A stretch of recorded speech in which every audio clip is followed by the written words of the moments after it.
Yoga Lessons for Developing Spiritual Consciousness by Swami A.P. Mukerji. Introduction. Verily, in whom unwisdom is destroyed by the wisdom of the self, in them wisdom, shining as the sun, reveals the Supreme. Bhagavad Gita. Yoga is a subject which has enthralled the attention of the world from time out of mind. No one has hitherto done justice to such a grand system, though there have been, now and then, innumerable attempts. The present author, my esteemed friend, Swami Mukerji, a yogi who comes out of a successive generation of yogis, is a fit and proper instrument to handle the subject. He, in these lessons, prepares the layman for an understanding of the yoga, and, through a series of wise and masterful sayings, impresses on the mind of the reader the necessity for rising above materialism, nay, solves the very problem, what am I? Every line is pregnant with mature thoughts and rivets one's attention, and makes him think, think, think. This is not a work for which an introduction, briefly setting forth the contents, could be written. I can but ask you to read, digest, and improve. Dr. T. R. Sanjeevi, Ph.D., President, The Latent Light Culture, Tinnevelly, India. Chapter 1. The Yogi Conception of Life. If we study the action of mind upon mind, of mind over matter, of mind over the human body, we may realize how each man is a power in himself, to use Mr. Randall's phrase in his beautiful book on psychology. Life is demonstrative. It speaks with a million tongues. Life stands for light and love. Contemplation of death, which is really a change, will not lead to happiness. All stagnation is death. Humanity is a moving mass, and this is true of it as regards single units as well as of the collective whole. Stop we cannot. We must go forwards, which is Godwards, or there is the backward line of progress, which is ignorance. Spasms of activity catch hold of us and push us onward, and similarly, fear, weakness, and worry. The triple weapons of our old friend the devil catch us in their deadly grip and crib, cabin, and confine us. We all are preparing to live day in and day out. Is it not so? The body ages, the soul is ever on the alert. We all are trying to grasp life in its proper perspective, to get a clear view of the goal ahead. Some say, I am for enjoying life. Some say, it is a bad mixture of heaven and hell, for the most part, hell. Others stand on neutral ground and say, let us make the best of a bad bargain. Since we are here, it is no use grumbling. This world is for our education. Right. Move we must. It may be progress forward or progress backwards. Life is a series of awakenings. Ideas dawn upon the mind from time to time, are caught up by brain and body, and find physical expression as acts. Our outward life with its environment is fitted to our inward development. Wealth, position, fame, power, all these are the simple expressions of individual character. This is not a platitude. Look and see for yourself. It is quite necessary that we should pass through certain experiences, that we rise from ideal to ideal. We create our own fate. Our sufferings, our joys, are so many projections from ourselves. We alone are responsible for them. Like the silkworm, we build a cocoon around the soul, and then feeling cramped, we set to loosening the bonds. Enjoyment is not, ought not to be the goal of life. Sense enjoyments end in satiety and exhaustion. Power and self, riches, and all that riches mean may tie us down to a narrow sphere. But in the long run, we do come to know that happiness is not in them. This is a tremendous truth, yet God mercifully screens it from us till we are prepared to receive it. What remains then? Man wants happiness. He rushes from one thing to another to grasp it, only to find everything slipping through his fingers. Let none deny it. The aim of philosophy is to put an end to pain. All pain is caused by ignorance. Apply the saving remedy of knowledge, and pain vanishes at once. This is a great fact, and all young men ought to stamp it well upon their minds. While we are upon this phase of our subject, it may be worthwhile to go farther into these important facts of life: pleasure and pain. Our thoughts and actions are the forces we send out of ourselves. All life is expression. The soul of man is trying to see itself in everything. How did the different organs of the body come into existence? How did man get his eyes, his ears, his nose, and so forth? How does the growth of things proceed on the subconscious plane of existence? The soul willed to see, and it saw, willed to hear, and it heard, willed to smell, and it smelt. That is the right explanation. Take a subject, throw him into a hypnotic trance, lead him into the deepest state possible, give him vigorous suggestions that a steady increase is taking place as to his physique. Repeat the suggestions twice every day for a few months, and you will have put pounds of flesh on his form. If you know anything of these things at all, you will be hardly astonished. A striking case once occurred. Some frivolous students of Aberdeen held a hypnotic séance. A friend of theirs was hypnotized and made to go through certain illusions. Then a wet towel was put upon his neck, and it was suggested to him that a sharp knife had been drawn right across his neck to cut his throat, and that he was dead. It was such fun. The students danced for joy. But what was their surprise when they found the man was stone dead? It taught the eternal truth: what man thinks that he is, that he shall be. Now, man is trying to express himself on the different planes of his being by appropriating to himself different vehicles of expression. When he meets with opposition, an obstacle, he chafes like a caged lion. Load the limbs of a man with fetters of iron, and see the result. It is really this: when we can push forward without opposition, it causes pleasure, a sense of happiness. When we are held back, it causes pain. Place good food before a healthy man. See how he likes it. It is because he knows that he is making an addition to himself. It brings on a sense of moreness, and pleasure follows. Of course, there are higher grades of this sense of moreness. Some ancient doctors defined passion as an accession of strength due to the surcharge of arterial blood in the veins. All pleasure is from strength, all pain from weakness. There can be no question as to this fact. There is a fire burning. Heap coals. The more coals, the brighter and steadier the flame. All obstacles are really coal feeding the flame of the spirit. They spur a man on. The vibrations of pain are often blessings in disguise. They drive the lesson home. The effect is not different from the cause. Both are the obverse and reverse of the same coin. Painful results grow out of deeds that clash with the interests of the divinity within, which is for freedom. Lord, I want nothing, neither health, nor beauty, nor power. Give me freedom, and I am content. This is Jivan Mukti. This is the highest ideal of life. Thinking of the little pleasures of the senses has brought us to this: to dance, to laugh, to weep, and before the tears are gone, to begin over again. Look at my condition: slave of the flesh, slave of the mind, wanting to have this, that, and what not. Darkness behind, darkness ahead. Such is the wail of ignorance. Get rid of it, O my friend. It is your greatest, direst enemy. Let the light of knowledge dissipate this darkness of ignorance. The Lord above is our refuge. He alone is strength. In Him we live and have our being. Where seek you for your ideals? Here it is. Freedom. You are rushing to it, and so am I. Welcome everything that helps you, yea, compels you, to strike one more blow in the noble cause of emancipation. Can a marble figure brook the blow that an iron mask can bear? No, slave is slave, caressed or whipped.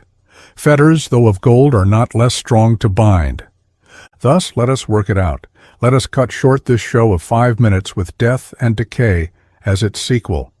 We shall go beyond this to the one source God, and there is peace. Chapter 2. The Ideal and the Practical. Here are 2 words: imagination and fancy. What is the distinction between the two? Well, The one is closely related to the positive and the conscious side of our character. The other can claim kinship with the negative and the receptive side only.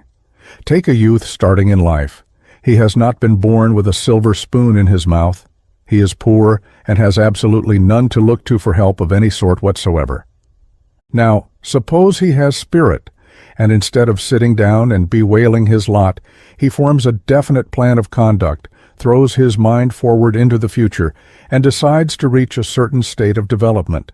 He pictures to himself that state in its perfection, plans out the methods whereby he is to achieve it, takes in the difficulties to be met with and conquered, and by an effort of common sense, reasoning sees the actual amount of good accruing to humanity and to all of God's creatures in general. He has had to think hard in order to construct the whole picture. He has had to breathe life upon it by repeating the images in connection with the whole picture.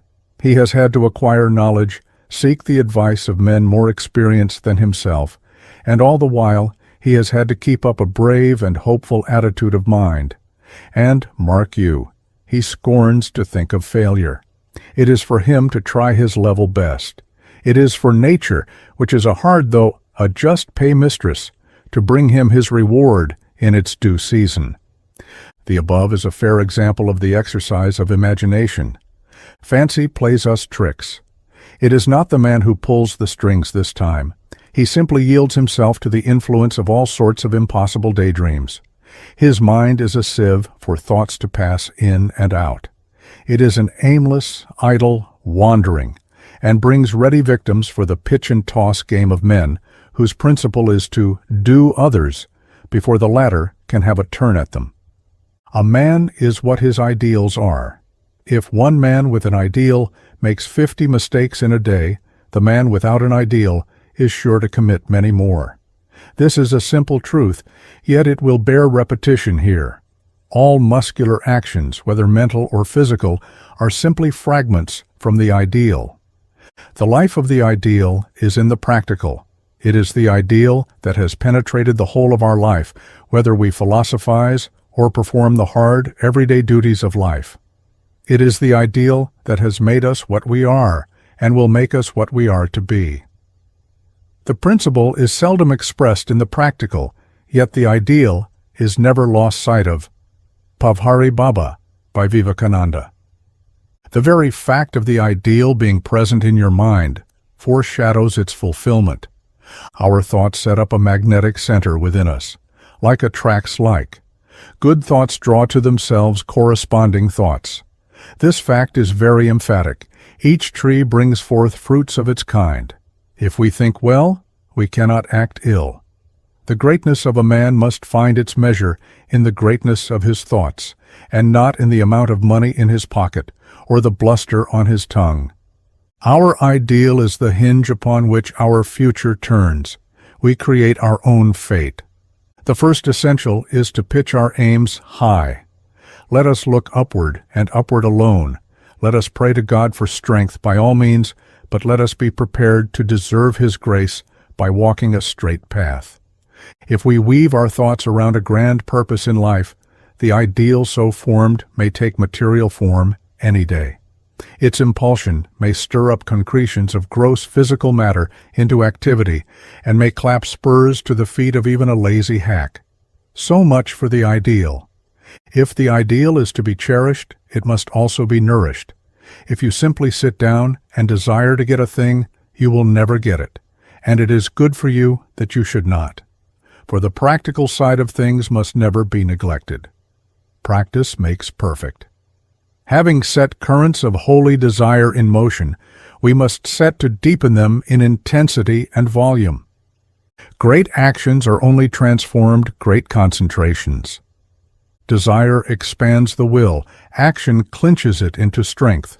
Each act in the right direction goes to establish us in our ideal. Action gives us training. Education is for self-discipline. Force of character is what we want. Money, fame, praise and blame may well take care of themselves.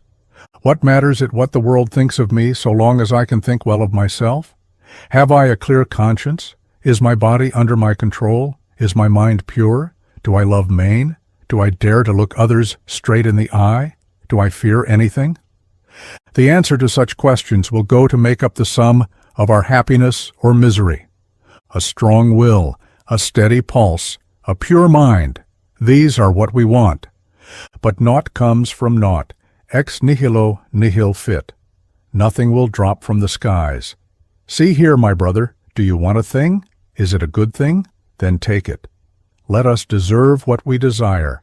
That is the energetic way of setting about things. Action, right action, unselfish action, these alone can give us strength. To think is to act is to live is to love. Love, that is the sole resource. Therefore, O thou soul, pray to thy primal source God for the power to make others happy.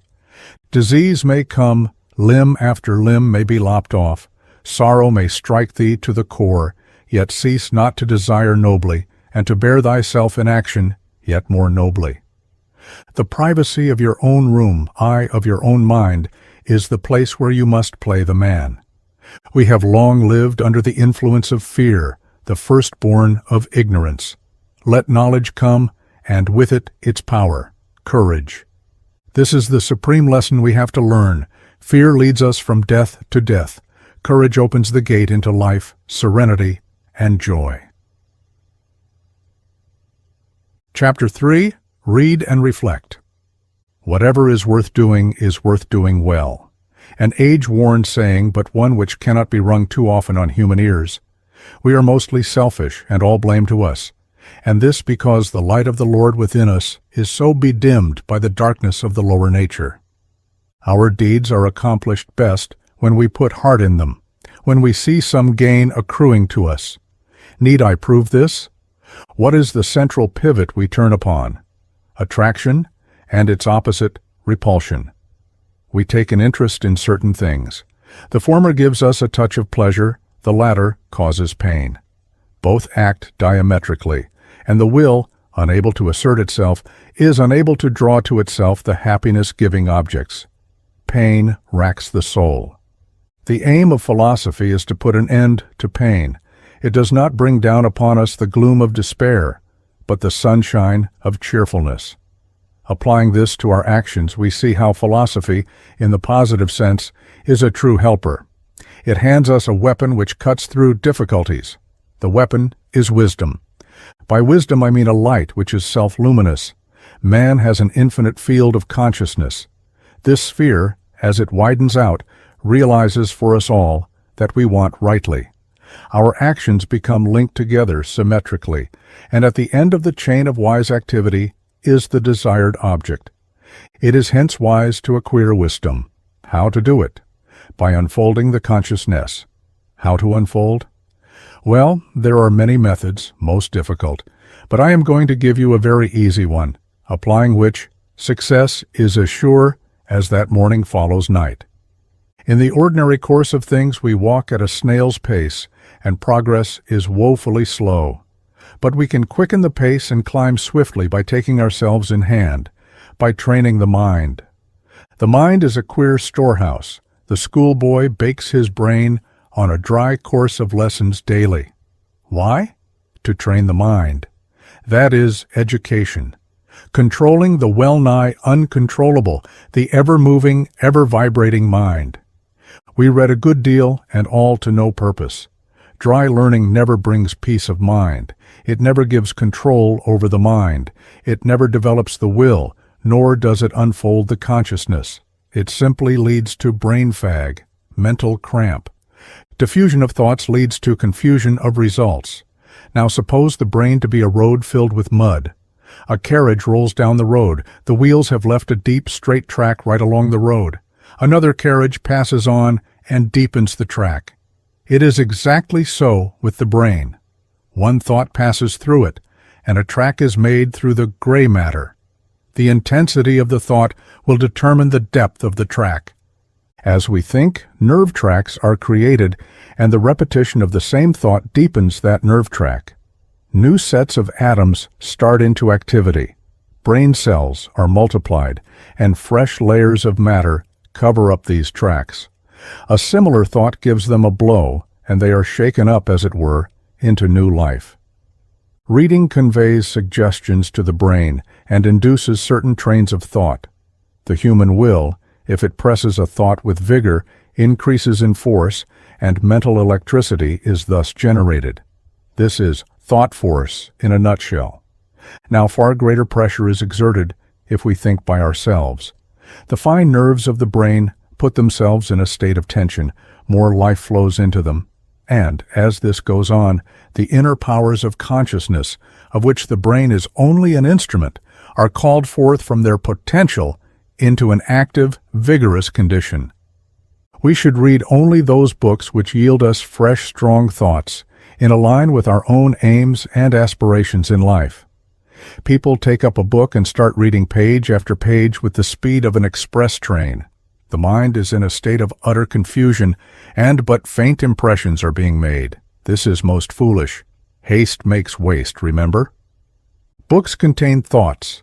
If these thoughts are clean, pure, uplifting, stimulating, and instructive in nature, we should pause upon them and suck all the life out of them. Let a student sit down to read. Let him read a sentence slowly, then let him try to grasp the thought and think it over intently. One thought suggests other thoughts. Thus let him think. Stretch his imagination in connection with that thought as far as possible, and drop it only when he has found a clear-cut, distinct conclusion. Let him thus continue for 15 minutes. He will possibly feel quite tired at the end. But as he continues the practice of deliberate thinking, he will feel a new assurance of power awakening in his mind. Read for 5 minutes, think for 10. There you have the whole secret. The above practice is very easy, yet most valuable. It will expand your brain and unfold your higher consciousness. The fact is, there is too little manhood in men. Earnestness of the right sort is conspicuous by its absence. Such things as spiritual unfoldment, the conquest of self, are striven after by but few men. Hence, when they resolve upon achieving these, the initial difficulties quench their ardor. First of all, we must idealize these higher teachings if we have not done so in the past. We must love them as the only things worthy of achievement. It is not the passion of selfish growth that should grip us, but the clear, cheerful atmosphere of purity that should be our guide. Then, when the thoughts of mind are strung up to action, we should find nothing difficult of achievement. Come day, go day, we must stick to our resolve like grim death. Nothing can crush the spirit when it has learned to recognize itself. Hence, let us cherish, nourish, and embellish our higher nature by taking upon our shoulder a little of the heavy karma of the world. Let us do all that we can for our growth, but let us remember that selfishness, when it develops, is like a serpent that warms to life by the heat of our hands. Do not then nurse this viper in your bosom. Be as helpful as you can. Chapter 4. Man, Animal and Divine. By the side of the Ganges, close to the Dasaswamedh Ghat, there sits a man of nearly 70. He is stark naked. Clad in nature's own garb, the Paramahamsa remains seated in one place, morning, noon, and night. Look at his face. He is of fair complexion. His forehead rises dome-like above his eyes, which are clear, serene, and brilliant with soul fire. His lips have a firm set. In short, his calm and thoughtful eyes, noble forehead, and general features indicate unruffled calmness, great self-control, and immense willpower. For more than 8 years he has been there. In the burning midday sun of June, when the very ground seems all afire, in the biting bitter cold of December, he sits there. People flock to him in hundreds daily, bring food enough to fill at least 30 stomachs, bow to him, and tell him their many griefs. All his reply is a nod of his head and a look from his eyes. He eats a few fruits and drinks a little milk, and the rest of the food he scatters among people ever ready to pick it up. He never talks, never laughs, or even smiles. His face is always solemn, calm, and rapt. If you go near him as I did, you feel his presence at once. It is at once a magnetic, powerful, and an all-round spiritual personality. Now just turn from this yogi, for he is nothing else, and follow me to the fish market. I have been there only once, but I will tell you something about it. It was 8 o'clock in the morning. No less than 500 men, women, and boys were there. My first feeling was one of extreme nausea. There was a strong, dirty, abominable smell about the place. The fishermen had brought in fine, living, leaping fish in their nets. They started by taking these out and beating each living fish dead against the hard brick floor of the market. Squabbling, haggling, abusing, spitting were in full swing. The evil stink was nothing to them. It was the smell of the rose flower, as it were. I went out, rather, ran out. I saw many men and women coming out, their hands full of the dirty stuff. Young men, within their teens, were there. Their eyes were pale and hollow, their skins hung loose upon their bones, their faces denoted greed and lust. I saw not one person who had a healthy, steady, self-reliant look. They seemed like a pack of beggars who had stumbled into a little money which they must spend upon fish. Indeed, how can it be otherwise?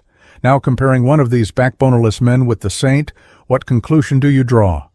The one is the animal man, the other, the divine man. In the one fear, greed, lust, superstition have made their home. The horrors of the slaughterhouse do not shock him at all. His fleshy coating reflects the inner man out and out. His senses are gross and coarse-fibered. In the other, God is manifesting himself. He is proof against the extreme heat and cold, lust and passion. If a thunderbolt were to fall upon him, he would not lose his calmness, even for the fraction of a moment. Is not that real happiness? To realize that you are not the body, that you can never die, that nothing can touch you, that fire cannot burn you, the sword cannot pierce you, the water cannot drown you. To realize your independence of and mastery over the flesh. This is the true mission of religion. Religion is being and becoming. It is not talk. It is not intellectualism. It is not worldism. It is life and love. God is love. Love is unselfish. It burns for everyone. It does not come easily. Only when we have suffered much, thought much, then and then alone gleams of this universal love shine upon us. It is the dawn of divinity, spiritual awakening. A time comes when we feel this truth, and sympathy for the sufferings of others is the first sign. To serve others is a high privilege. God grants us this opportunity for cleansing ourselves. No higher step can be taken unless we have learnt to be selfless in service. Happiness is not the goal of life, nor is enjoyment. Those that hunt for it never get it. God is the goal of life. Realizing Him, we realize happiness. Such is the power of good that even the least done brings the greatest results. Obey God, serve men. Before you have gone far in this vast path, peace will fold its wings around you. Fear will drop away. Worry will be known no more. Therefore, train yourself to serve others, if only one soul. If you have a father, a mother, or someone else depending upon you, serve them with wholehearted zeal. Care not for gratitude, friend. That is their business. If you are in earnest, and the mere fact of your reading yoga proves that you are on the higher path, you will force yourself to be unselfish. In a short time, your higher nature will assert itself, and it will become your second nature. Let us learn to forget our troubles as soon as possible, for these are not permanent. Shattered be self, life, and hope. I will try my humble best to help others with body, brain, and soul. Let that be your brave cry. I am with you in this, and so are thousands of others. Each man is a channel for the expression of God's truths. As we evolve from within outwards, we conform ourselves to the reception of certain gifts. Each man is a power in himself. We have to rise to our best each time we call truths out. They exist in us potentially and are ever seeking an outlet for right expression. It rests with us entirely what and how far we will unfold. Fate follows us only so long as we fly from it.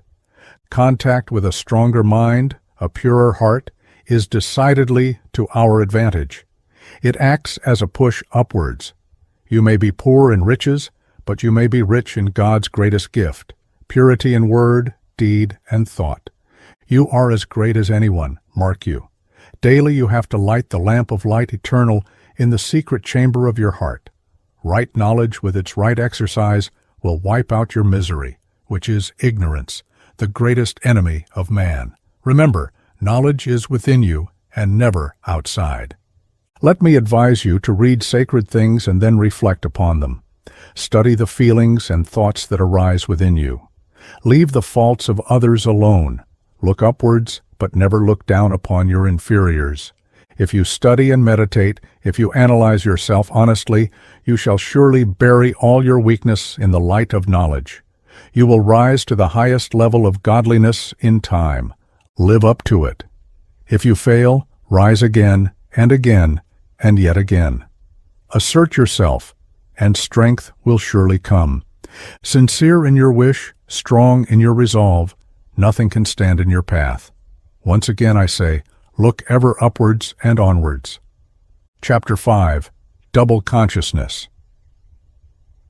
The ancients had a most significant concept as to the intellectual makeup of man, and before we proceed with our personal remarks on this topic, we shall try to give our readers just a passing glimpse of their viewpoint. Says Aristotle, "There are in the fact of our knowledge two elements analogous to matter and form, i.e., a passive principle and an active principle.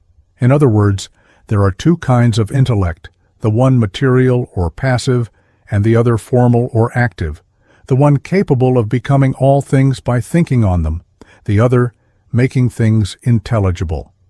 That which acts is necessarily superior to that which suffers. Consequently, that active intellect is superior to the potential one. The active intellect is separate, impassible, and imperishable. The passive intellect, on the contrary, is perishable, and cannot do without the active intellect. Therefore, the veritable intellect is the separate intellect, and this intellect alone is eternal and immortal." Dr. Nishikanta, commenting on this passage, says, "The function of this passive intellect is to receive all the data of sensation, and that of the active intellect is to collect and compare, and by analysis and synthesis to raise those sensuous or censorious data to ideas and conceptions." Now, I suppose I might explain it in the light of modern psychology somewhat in this way. The senses, namely touch, taste, smell, sight, and hearing, together with the nervous systems, form the various lines of communication between the ego and the non-ego, between the self and the not-self, between Purusha, to use the technicality of our Sankhya philosophy, and Prakriti. The plastic mind of the child, like the photographer's sensitized plate, is exposed to stimuli from the external world. Impressions from outside, the environmental conditions, i.e., the times, circumstances, and various other surrounding influences, impinge upon the mind, and various combinations of brain cells are formed. Registrations are enforced by further and further combinations, and the continued influx of impressions tend to the definite shaping of these brain cells, according as one set of impressions corresponds with another, and so on, till, in time, varying sets of group cells are formed, resulting in habits. The sum total of these impressions establishes itself in the mind of the child as tastes, likes and dislikes, inclinations and predilections. Their relative merits or demerits must be traced to the molding influence of the early impressions. The child, with the widening of its knowledge, distinguishes between pleasurable and painful impressions. The child, with the painful impressions, connects past with present, rejects painful impressions, accepts pleasurable ones, and thus, learning to identify impressions by repetition, develops memory. Thus, sensation produced thought, for mind as we know it is resolvable into states of consciousness of varying duration, intensity, complexity, etc., all in the ultimate resting on sensation, secret doctrine. The repetition of vibrations by attraction and repulsion to pleasurable and painful sensations developed memory. The contemplation of the images mirrored in the mind produced knowledge, discrimination, and reason. The desire to change from one state to another led to the manifestation of will or energy. The interplay of thought and desire gave birth to emotion. Thus, however crudely put, we may for the nonce take it that the concrete mind with the physical brain as its organic base of operation is the passive intellect transmitting sensations to the thinker, who reasons upon same in his own sphere and who hence forms the center of the active intellect. The passive mind is so much matter appropriated from the not-self for certain purposes. It is alive, or seems so, because the ego works in and through it. Averroes, the great commentator on Aristotle, has made it all very clear. The passive intellect aspires to unite with the active intellect as the potential calls for the actual, as the matter calls for the form, or as the flame rushes for the combustible body. But the effect is not confined to the first degree of possession only, called the acquired intellect. The soul can arrive at a much more intimate union with the universal intellect at a sort of identification with primordial reason. The acquired intellect has served to lead man up to the sanctuary, but it disappears as that object has been gained, very nearly as sensation prepares the way for imagination, and disappears as soon as the act of imagination is too intense. In this way, the active intelligence exercises on the soul two distinct influences, of which the one has for its object to elevate the material or passive intellect to a perception of intelligibles, while that of the other is to draw it further up to a union with the intelligibles themselves. Arrived at this state, man understands all things by the reason he appropriated to himself. Having become similar to God, he is in a certain sense all the beings that exist and knows them as they really are, because the being and their causes are nothing beyond the knowledge that he possesses of them. There is in every being a tendency to receive as much of this finality as suits his nature. Even the animal shares it and bears in itself the potentiality of arriving at this being. The higher mind, or the active intellect in each individual, is a ray from the universal mind, and since that is the common source, all minds are resolvable into one mind, the varying types of mentality between man and man being really due to changing cycles of race evolution in varying environments. Chapter 6. Spiritual Unfoldment. The heart of man pants for many things. Desire moves man more than aught else.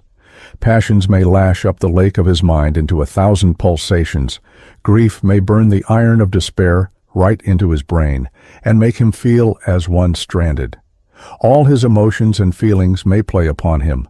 The world outside may fasten its grip upon him, toss him up from pillar to post, and beat him flat. Yet the impress left by these is sooner or later wiped out, and man rises to his feet once more. But not so the iron grip of desire. It holds on to him like grim death. It drags out the soul minute after minute of our existence, electrifies the unwilling hand to exertion, and stimulates the brain to accomplish its ends. From the hoary, venerable sage, standing triumphant upon the heights of spirituality, down to the most animalized, coarsened man, the bushman, the Central African savage, this phenomenon makes itself clearly visible to the observant eye. Now, there come moments in our lives when even the greatest money spinners, the most persistent pleasure hunters, turn aside from their usual occupations to listen to a voice within them which is constantly asking, "Man, where art thou from? Where art thou drifting along? To what end is all this? Money, wife, children, and all that you hold next to your heart. What has a man gained if he has gained the whole world and lost his soul?" These and similar other questions beat upon our brains in spite of all our contrary partialities, our thorough worldism. All this unrest and discomfort is quite in the nature of things. Man cannot always be building mud pies and swallowing gold pills. Something more abiding, more permanent, is wanted. This yearning after the eternal makes us call a halt upon the pursuit of blind passions, the hunt after pleasure, which is the vanishing point between satiety and reaction. The Son wants to be united to the Father, his primal source. God becomes an indispensable necessity. Without him, life seems to be a dance after fleeting shadows. Each word of advice, of guidance, and of spiritual help comes as a cup of cold water to the thirsting soul. Life is simplicity itself. It is governed everywhere by one life, one law, one word. Such is the grand teaching of the ancients. And as we, by knowledge, experience, and observation, get a clearer grasp of this doctrine of unity, we approach truth. As our vision of God grows more and more distinct, life with its million tongues seems all music. Fear is sloughed off like a dead skin. Peace, poise, and power are all attracted to us by the subtle magnetism of pure thoughts.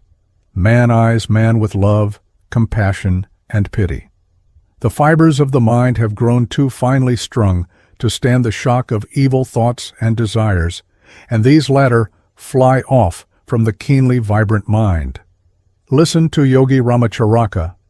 From this point you will gradually develop into that consciousness which assures you that when you say I, you do not speak of the individual entity with all its power and strength, but know that the I has behind it the power and strength of the Spirit and is connected with an inexhaustible supply of force which may be drawn upon when needed.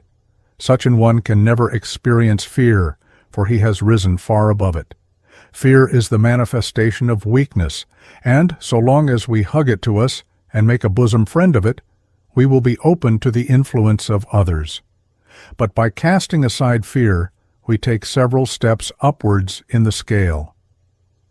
When man learns that nothing can really harm him, fear seems a folly. And when man awakens to a realization of his real nature and destiny, he knows that nothing can harm him, and consequently, fear is discarded. It has been well said, there is nothing to fear but fear.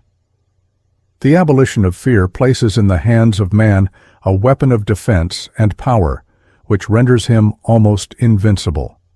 Why do you not take this gift which is so freely offered you? Let your watchwords be, I am.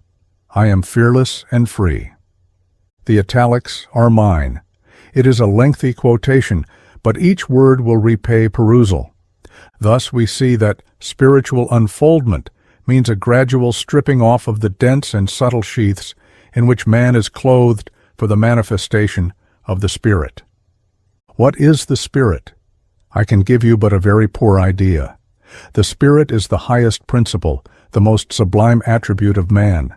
According to the teachings of advanced occultists and the great sages of India, man is a sevenfold creature, is also in seven sheaths, manifests on seven planes of being.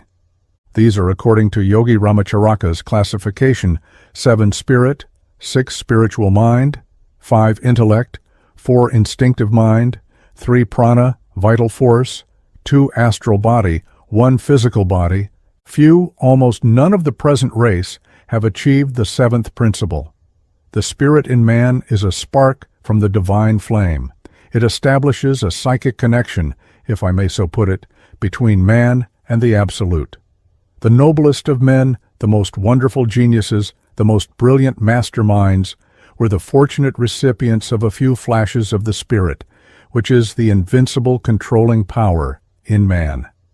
In moments of deep abstraction, the human consciousness, if concentrated upon high ends, finds messages from the Spirit flash downwards like a streak of lightning, and the world is startled by the revelation. As I have remarked before, man is not a finished product of nature. He is a developing creature.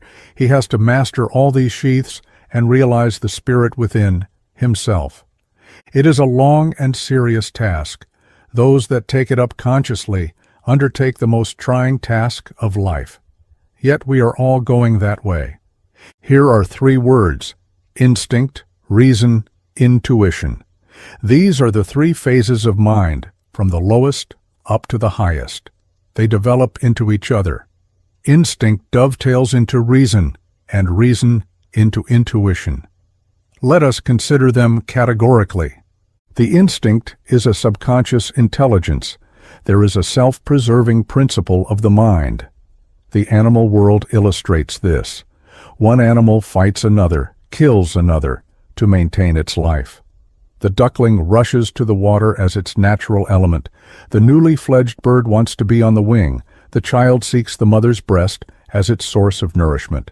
Our feet run away with us in moments of peril in spite of ourselves. It is all instinct. The various work of the body, digestion, assimilation, tissue change, etc., are all carried on along this subconscious line of mentation. Passion is said to be blind because it is a part of the instinct. This lowest phase of the mind is most developed in man. It has no reason, no volition. As man grows, he begins to think, to compare himself with others, to analyze things, to classify, to judge, and so on. This is reason. It is the intellect, with the conscious entity, I, as its monarch. The baby ego, the hitherto sleeping soul, begins to wake up at its magic touch. The will becomes rationalized. It shows itself by assertions, demands, and commands. Through the intellect, man learns to recognize his developing manhood.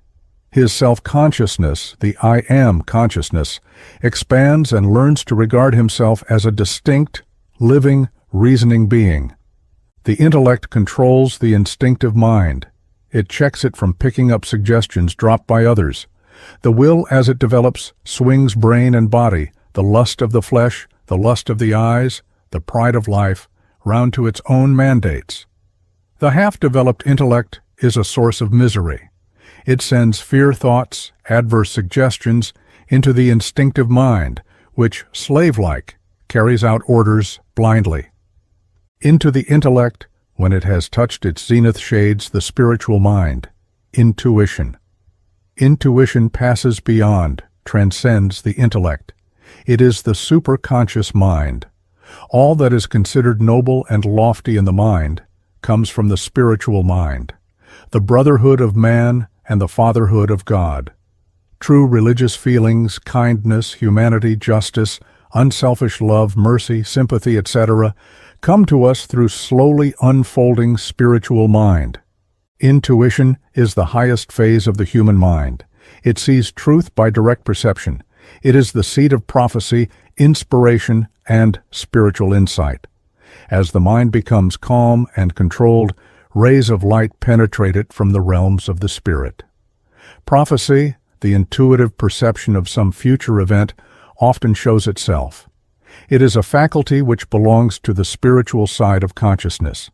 It is superior to our physical, astral, and mental selves. It transcends the human and shades into the divine. Such, in brief, is a crude conception of spiritual unfoldment. It does scant justice to this subject, yet it may go to throw some light on some dark problems.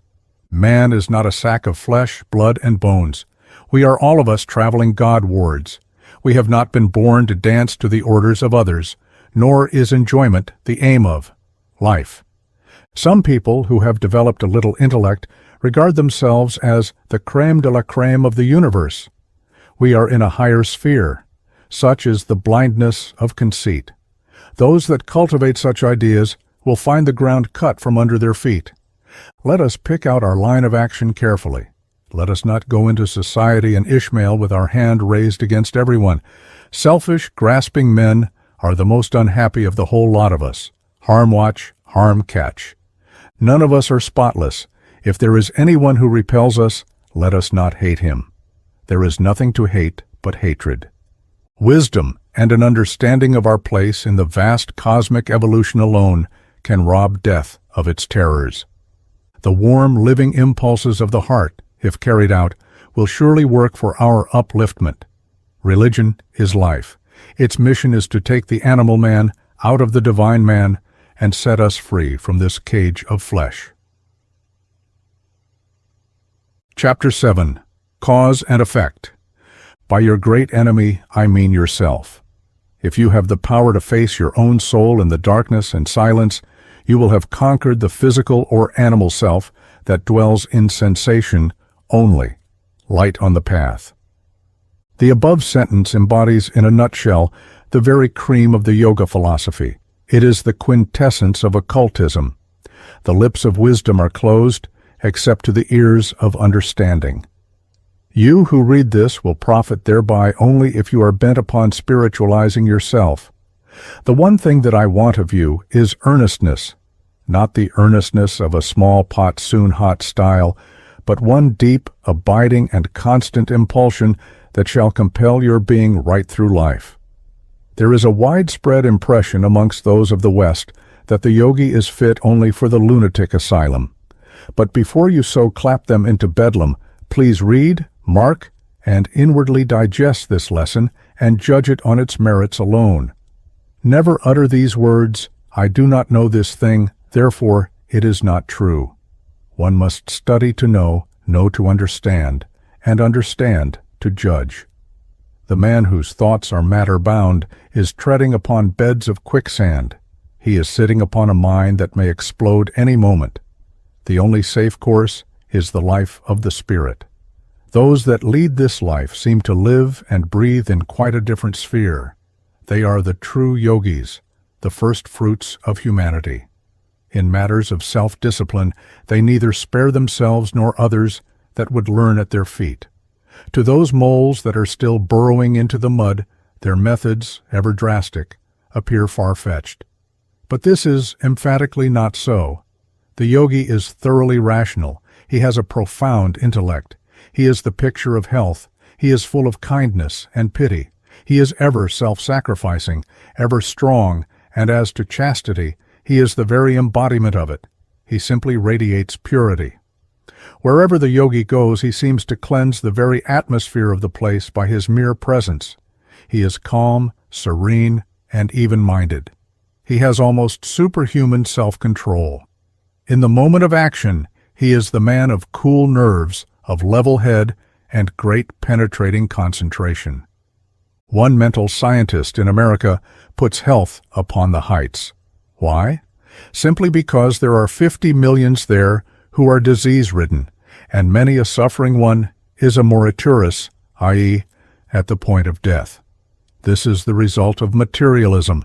The gods have put their ban upon it. Seek ye the kingdom of heaven, and all else shall be added unto thee. This is the tremendous advice of the Supreme Master. The higher life is the only life that is worth living. All else is mere touch and go. Now, one great secret of success was enunciated by a perfect yogi. It is the greatest I know. I am fully convinced of its potent force. Let me give it to you. Join the means to the end, and you have the sum total, the objective, the goal that you are striving for and aiming at. The result is in direct ratio to the intensity of the effort. The greater the effort, the greater the result. There is an ever-continuing, never-slackening tension of this spiritual law of cause and effect, of sowing and reaping. We only get what we deserve, not an iota more or less. The gods hold the scales evenly, and nature deals in even-handed justice. No honest seeking ever goes unrewarded. We have to perfect the means. We have to adjust efforts to obstacles.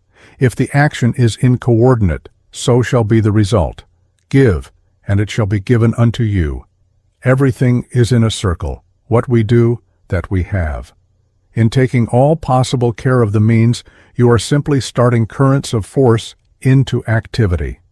These must complete the circuit and come back to you, the center, in time. Therefore, what we have to do is to work, work, and work. The results cannot but come. Your body is so constituted that it renews itself after each exertion. With each fresh effort, there is a corresponding inrush of force. He who works his hardest has the most energy. Energy is ever withdrawn from those that would spend same with a niggardly hand. The supply is exactly in proportion to the exhaust. It is the pressure at which we live that counts most. Life is unnecessarily long, only so much time we spend in vegetating rather than living. For only the spiritual man can appreciate the fine art of living. As a great thinker said, we ask for long life, but 'tis deep life, or grand moments, that signify. Life culminates and concentrates. Homer said, "The gods ever give to mortals their appointed share of reason only on one day." Just to fill the hour, that is, happiness. Fill my hour, ye gods, so that I shall not say, whilst I have done this, behold, also an hour of my life is gone, but rather, I have lived an hour. In stripping time of its illusions, in seeking to find what is the heart of the day, we come to the quality of the moment and drop the duration altogether. It is the depth at which we live, and not at all the surface extension that imports. We pierce to the eternity of which time is the fitting surface, and really, the least acceleration of thought and the least increase of power of thought make life to seem and to be of vast duration. We call it time, but when that acceleration and that deepening effect take place, it acquires another higher name, eternity. God works in moments. The measure of life, O Socrates, is with the wise, the speaking and hearing such discourses as yours. There is no real happiness in this life, but in intellect and virtue. It is the deep today that all men scorn, the rich poverty which men hate, the populous, all-loving solitude which men quit for the tattle of towns. He lurks, he hides, he who is success, reality, joy, and power. One of the illusions is that the present hour is not the critical hour, the decisive moment. Write it on your heart that every day is the best day in the year. No man has learned anything rightly until he knows that every day is doomsday. 'Tis the oldest secret of the gods that they come in low disguises. Nature shows herself best in leasts.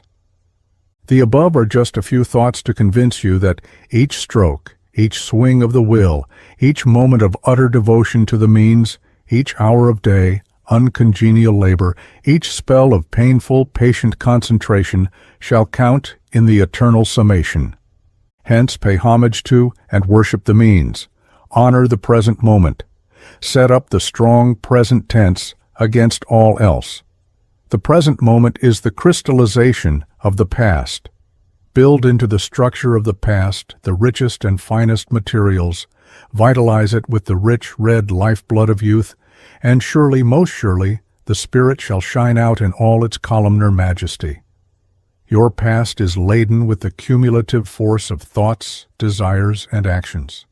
Everything turns upon how you have lived in the past, how cramped, how downtrodden, how sorrow-laden, how miserable, how low, mean, and hard-hearted and cruel we men and women are. It all seems to have been ground in with our life force. Stop right now, and examine yourself in the clear light of the intellect. 10 to 1, you shudder at your hideous weaknesses that darken and defile your nature. What I would that I do not, what I would not that I do. When I would do good, evil is present with me. This is the tale of the age. It is a staggering blow to one's optimism. It dampens one's spirits. It plunges one into the bottomless pit of despair. Standing by men steeped to their lips in weaknesses, one turns inwards and doubtingly says, "Am I really strong? I failed. Why? Because, sir, you neglected the means and simply killed your time in spinning airy webs. You did not throw in your heart and soul. Here is the cause and cure of failure. In our struggles to cheat nature, we simply cheat ourselves. In trying to drown the voice of conscience, we simply sink ourselves. In trying to follow the eat, drink, and be merry policy, we simply retard our own inner unfoldment. Please remember, therefore, all yogis are tremendous causationists. There is method in their madness. They believe in methodical and persistent work. They say, with me in effect, marshal your forces properly and powerfully, and success is sure. Is it not meet that we turn to something permanent, something that will live through the ages, something that will be a powerful lever to uplift, inspire, and ennoble others? It is? It is. That's what you say. To be able to appreciate greatness at its full value, we must ourselves have the germs of greatness stirring within us. The power of the spirit is struggling to uncoil itself. Your being vibrates to the thrills of spiritual forces. Your complex, though confused ideas regarding your mission, your divine heritage, your birthright, are shooting into order. The pressure of your chains is telling upon your nerves. Your sufferings, your little independent twists and angles and blind gropings are the promises of your future. Intensify yourself, then, along these channels. Carry these thoughts constantly with you. Make them the part, nay, the whole, of your lives.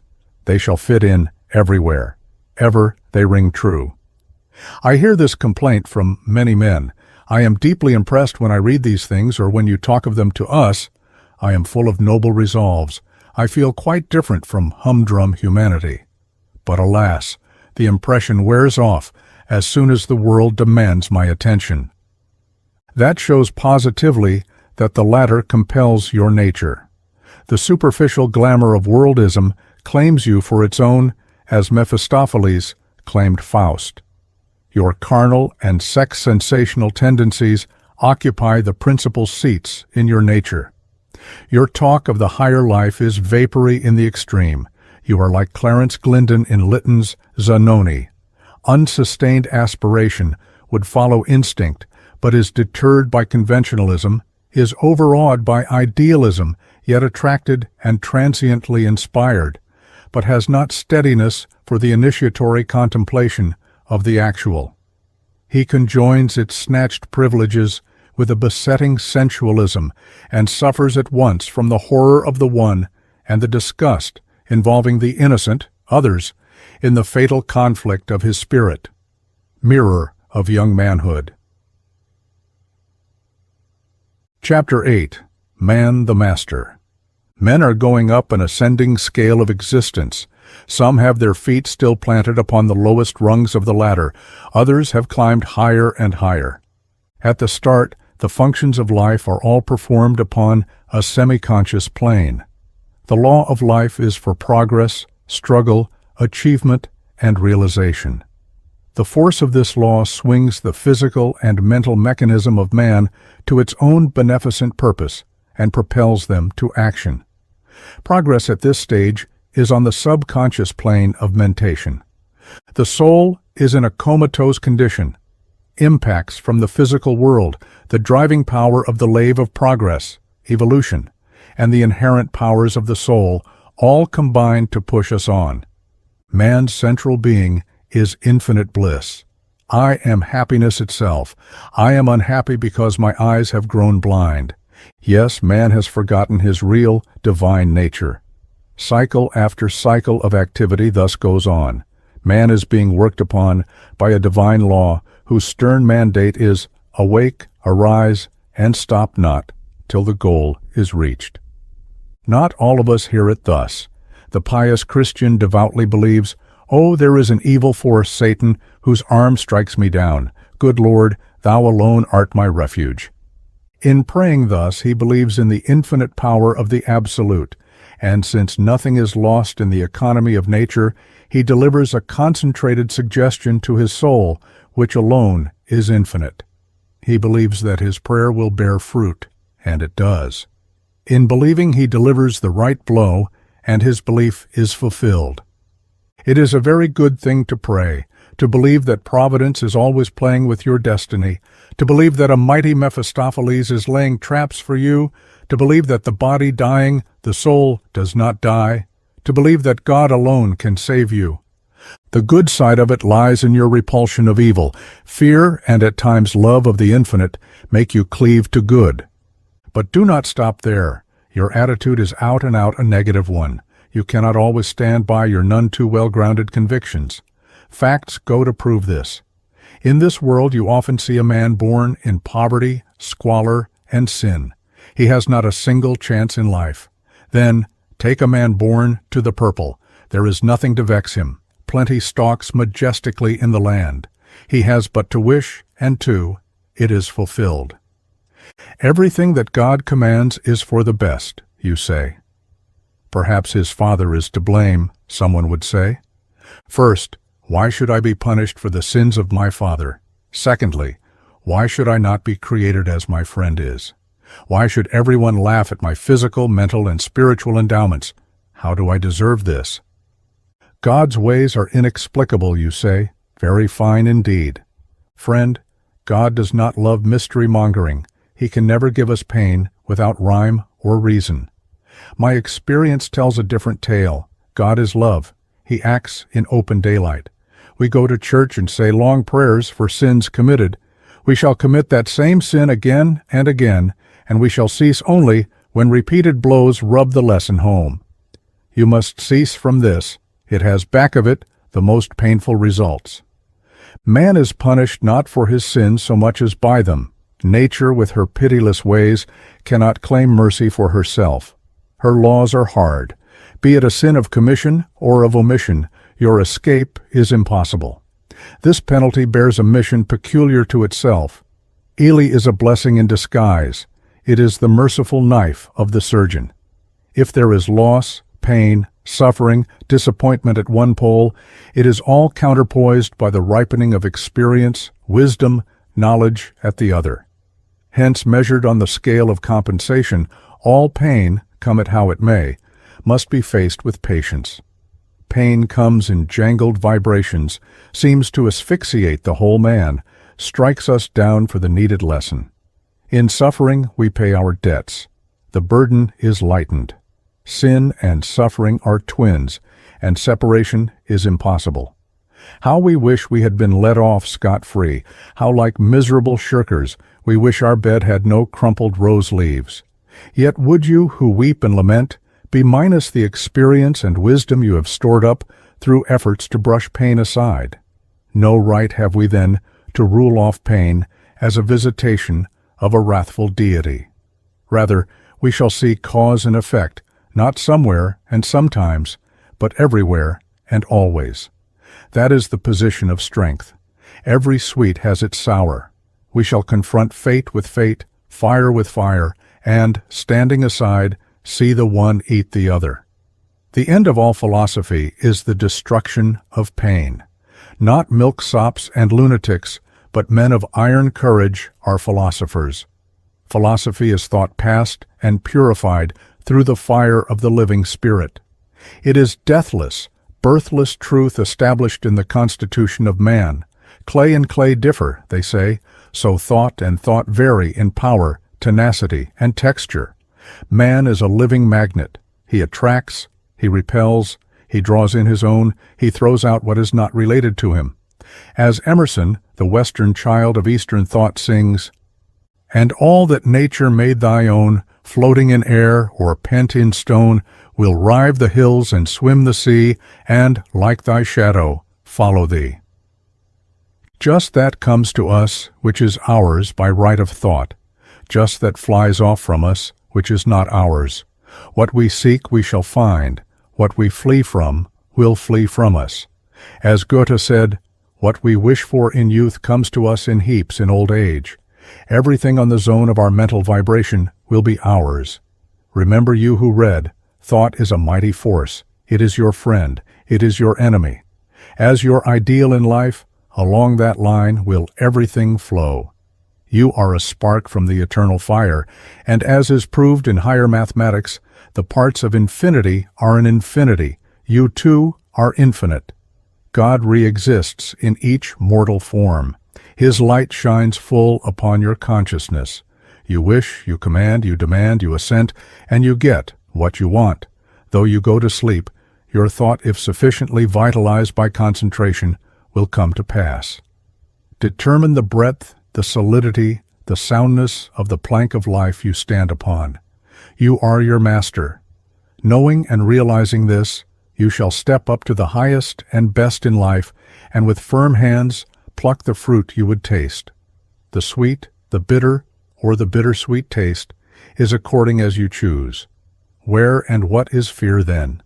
It is all cause and effect. Laugh at astrology, at palmistry, know their secrets, know they are emanations from you, and stand fearless and strike straight from the shoulders, once, twice, thrice, times innumerable, till your strokes tell, till your strokes lay low the monsters that have broken their teeth upon your unyielding shoulders, till you have what you should have. This, friend, is a passing glimpse of life's conscious stage. Here life is self-determined. Here no hand but yours builds, no brains but yours thinks, no strength but yours avails, no soul but yours bids, bargains, and at last bears away the palm. Chapter 9. Self-Development, the Objective Mood. Man should ever strive to develop intrinsic worth. Life becomes a song of harmony, peace, and power, when once you have developed and expanded the willpower. The education of the will should be the aim of your life. The pleasure seeker is an ass. He is ever complaining of his hard lot, of disappointment, of ill health. He is as a bird bereft of wings, quivering its shattered pinions in its vain attempt to soar up in the sky. He is a leaning willow whose whole structure indicates weakness and dependence. The gods have put their ban upon this 20th century fever for pleasure. Go into any large assembly of educated men, and if you are a true judge of character, you will hardly pick out 5 men out of 500 with the fine, refined, impressive features of stoic, a heroic soul in an obedient body. The reason is not far to seek. Their chief object is to titillate the nerves of sensation. They never learn the great and important law of self-denial. They are being dragged along by a force far mightier than their feeble selves. They have never said a firm no to their impulses. They are mere masks and not men. They are automatic machines. They may have picked up a little odd knowledge. They may have a law cunning, but they lack the affirmative force of character, the vim and pith of a positive personality, the calm poise of controlled energy. They have never realized the intense joy of a soul that lives only to aspire after what is high and noble. But then existence is not all a bed of roses. Shocks will come, and when they do, these weaklings are bowled over like so many ninepins. Then they just sit up and talk of their aching hearts, their bleeding wounds, their sorrow-laden, miserable lives. Their good wishes are as so many soap bubbles. Their resolutions are mere effervescence of a dying vitality. Their promises the mere ebullitions of emotion, minus the stamina to accomplish them. They are the blind worms of fate. They are the victims of wicked-minded men. They are so many will-less, nerveless weaklings. They are slaves.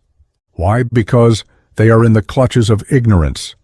Ignorance consists in seeking enjoyment of the senses. To burst the chains that hold you captive, give up, once forever, the desire to enjoy and determine to positivize the will force for the free and smooth working of the wheels of progress, upon which weakness is a clog and must be removed in order to ensure easy action. A man, nearly 10 years my senior in age, and the father of 3 children, was suffering from dyspepsia.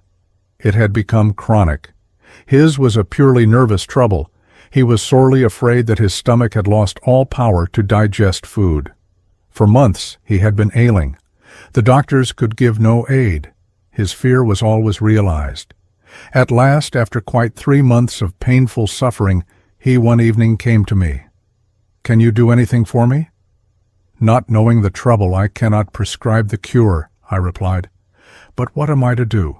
I shall be a wreck in a short time." "Look here, you are thoroughly mistaken. You fear, and your fear is realized. Fear is a suggestion for adverse conditions. Don't be afraid and everything will be all right. Trust nature. She will do her work."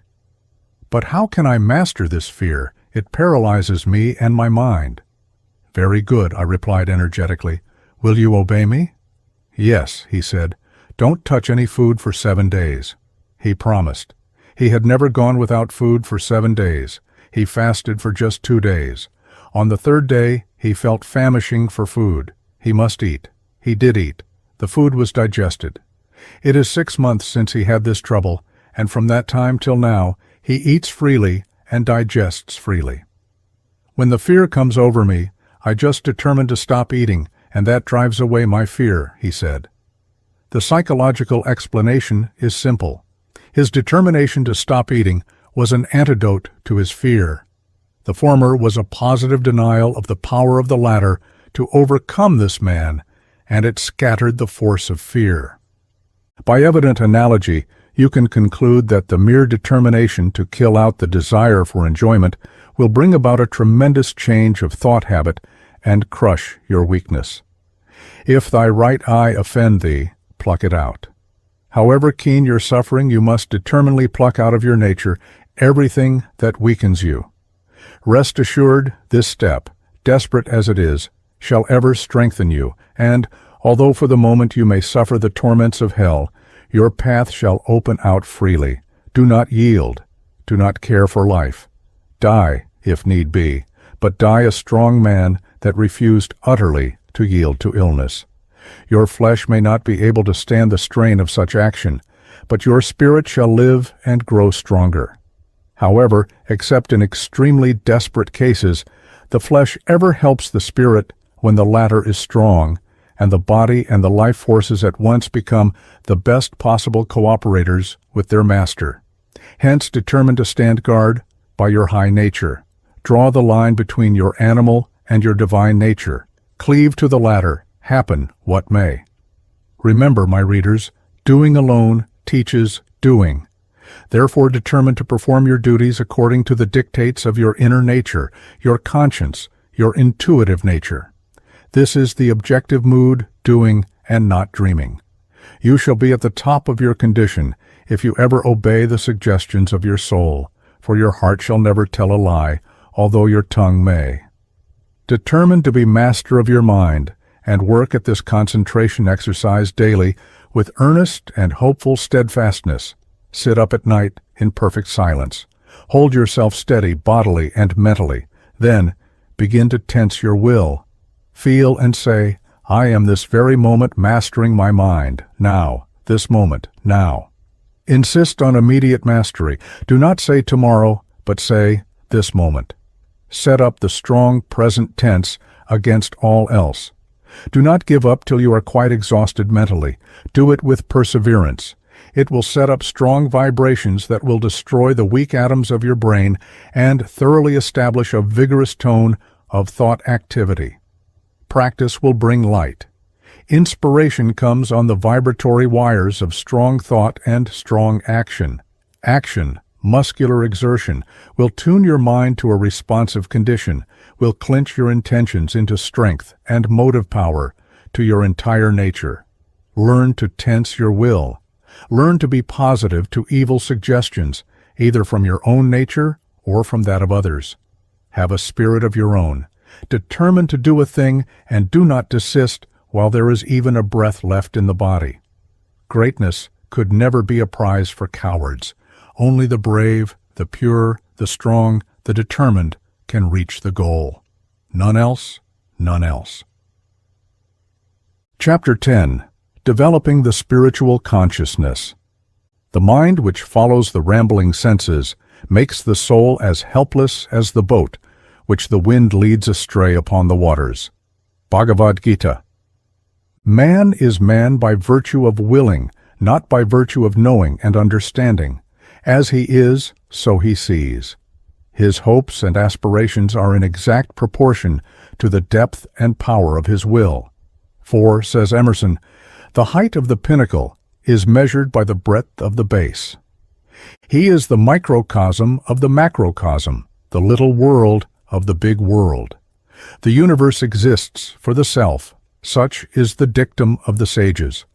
Man has appropriated this form, this coat of skin, for the exercise and unfoldment of his divine nature. He is above nature. His body is of nature. Man, know thyself, was mandate of the Delphic oracle.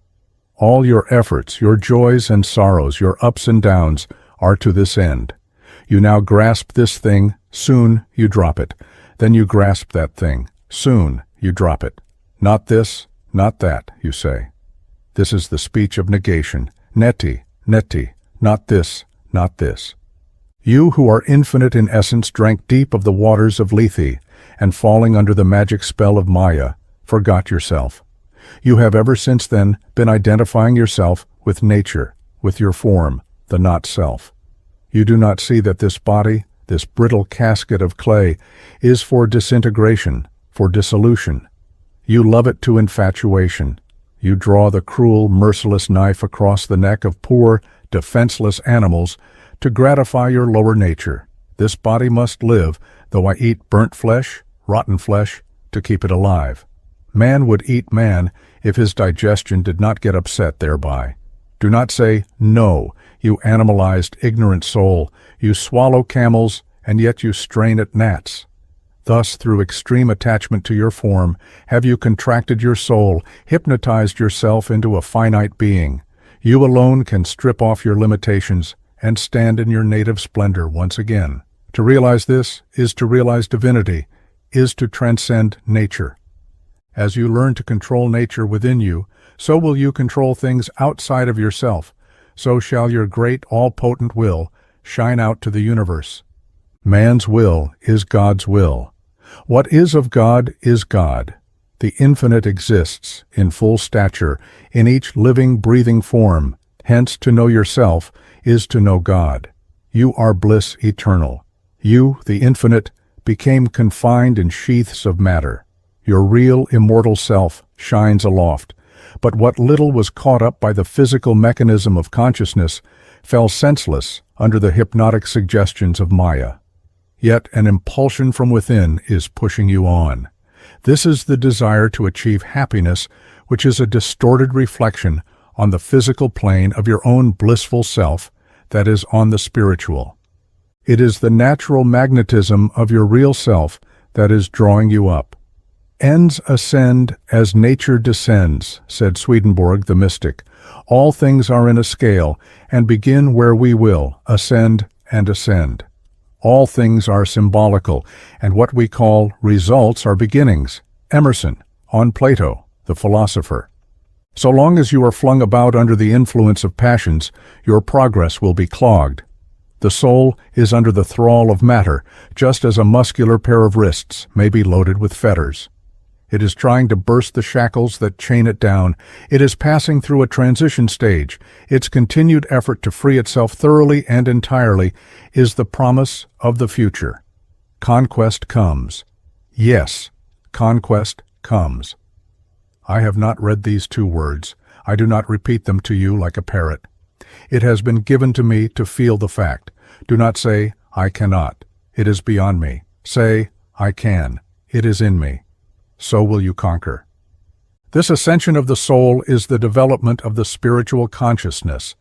It is not intellectualism, nor spiritualism, nor supernaturalism, nor any other ism.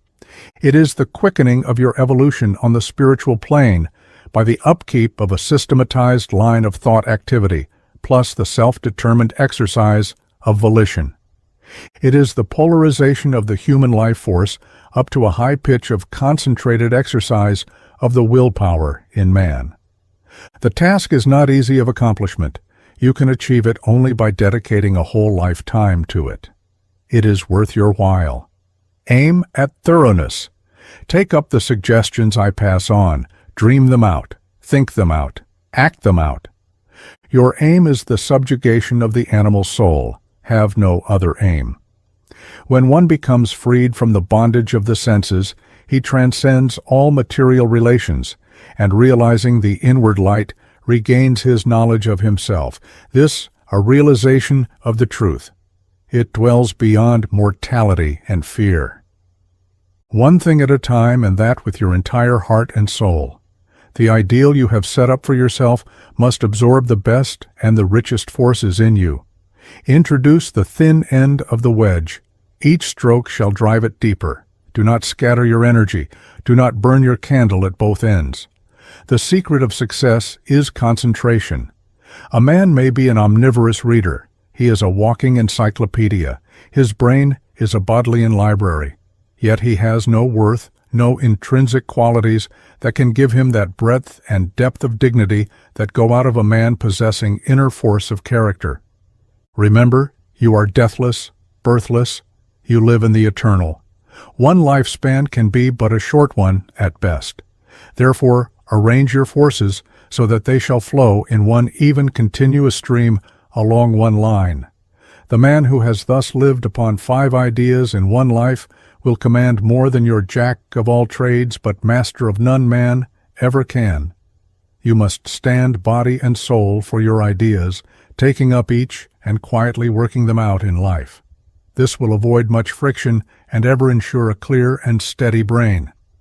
Education, said Vivekananda, is a man-making, life-building assimilation of ideas. You must then, by patient thinking, build up an ideal for yourself.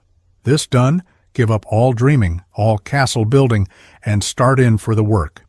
Then 3 things are necessary for effectual work. The first is earnest, ardent desire. Your heart is knitted to things of the earth, earthy, by a myriad of tiny threads. To break up the links, a strong, all-impelling force is needed. Desire ardently, longingly, for perfect establishment of chastity in your consciousness. This keen desire is a sine qua non. Without it, you cannot go through the difficulties that bar your way. Clothe yourself in this panoply of power, and the shafts of adverse fortune shall glance off from your strong armor. If you haven't this gift, it shows that your sense of manhood is small. You lack force. The greater the sinner, the greater the saint. A man must have this force, or his good intentions will die a natural death. He can neither be a saint nor a sinner. He is tamasic, is of a dull, lazy, ease-loving, insipid nature. But do not lose heart. If you belong to this class of men, you can cultivate this force. There is always a way out. Your imagination is your creative power. Now there is a close association between thought and imagination. Imagination is thought in its full freedom. Therefore, to train the desire nature, you must bring thought to bear upon it. Desire cannot train desire. You are helpless within the narrow limits of the desire aspect of the self. You desire a thing or you do not, that's all. No, thought alone can help you here, says Emerson. There is no thought in any mind, but it quickly tends to convert itself into a power and organizes a huge instrumentality of means. One thought repeated for days, months, and years will become very strongly vitalized. Tremendous will be its telling force. It will go to make or mar your destiny. As the famous axiom goes, allow the thought, and it may lead to a choice.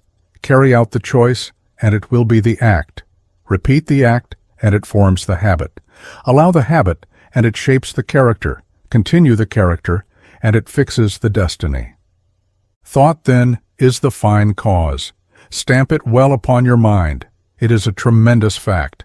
Learn it well now, while you read it. Picture to yourself, then, the benefits derivable from control of the lower nature. See how the man who is chaste in word, deed, and thought is above the din and strife of conflicting passions. He is calm, serene, and self-poised. Having inner control, the control of the outer is an easy affair with him. He does not go about, anxious for recognition. He is master of himself, and therefore of others. His mere presence brings peace to the troubled souls of others. His speech is as a dash of cold water. It makes you sit up and listen. It stimulates you. It uplifts you. It expands you.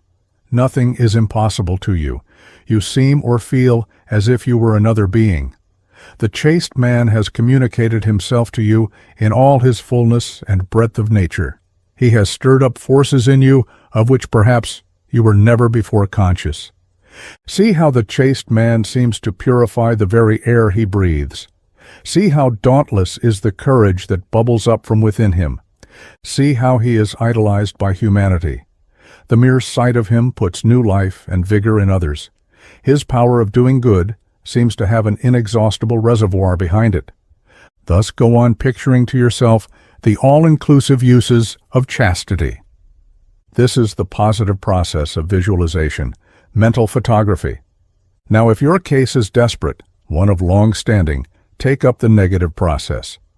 Picture to yourself the disappointment, the loss of spiritual force, the gloom and the melancholy that cloy all passion, the swinish, groveling aspect of the sensual soul, the consequent exhaustion, the jeer and ridicule of the world, the breaking down of all your fond hopes, the pitiable poverty-stricken condition of those dependent on you, the disgraceful passage through death into an even more hideous condition of life, the utter degeneration, the shameful existence, the haunting thoughts beyond. This method is the negative one. It is like the surgeon's knife used to cut out a cancer that threatens life. Desperate diseases require desperate remedies. This process is not advisable, except in otherwise hopeless cases. Rather, use the positive method. As you sit up visualizing your ideal day after day, its attraction to you will be truly magnetic. Your heart shall go out to it in all its force. You shall want to embrace the ideal every moment of your life. Energy will come to you. Indeed, your complaint then shall be, I have more energy than I can control, more thoughts than I can marshal up for serene action. Your thoughts have been energized by constant repetition. Now you must learn to dominate them, to command them to stillness, to relax the tension in which your mind is constantly putting itself, to save your brain from giving way under this surcharge of unmarshaled energy, to absolutely vanquish the waves of force that bubble up each time you think of your ideal. For it is intoxication, the irresistible spell of a fixed idea. Says Swami Vivekananda, the organs are the horses, the mind is the reins, the intellect is the charioteer, the soul is the rider, and this body is the chariot. If the horses are very strong and do not obey the reins, if the charioteer, the intellect, does not know how to control the horses, then this chariot will come to grief.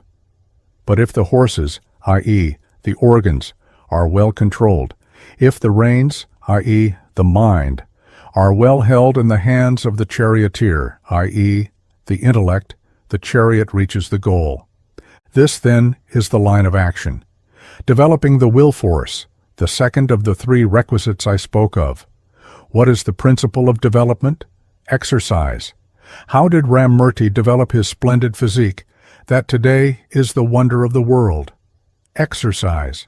How did Vivekananda develop that terrific magnetism that inundated the entire Parliament of Religions at Chicago? Exercise. How did Sheridan, who once stuttered in his speech, deliver an oration at the famous impeachment of Warren Hastings that made the Speaker order an adjournment that the House might recover from the effect of the volcanic play of words? Exercise. Be convinced, then, my reader. Exercise is the first, last, and the only condition of growth.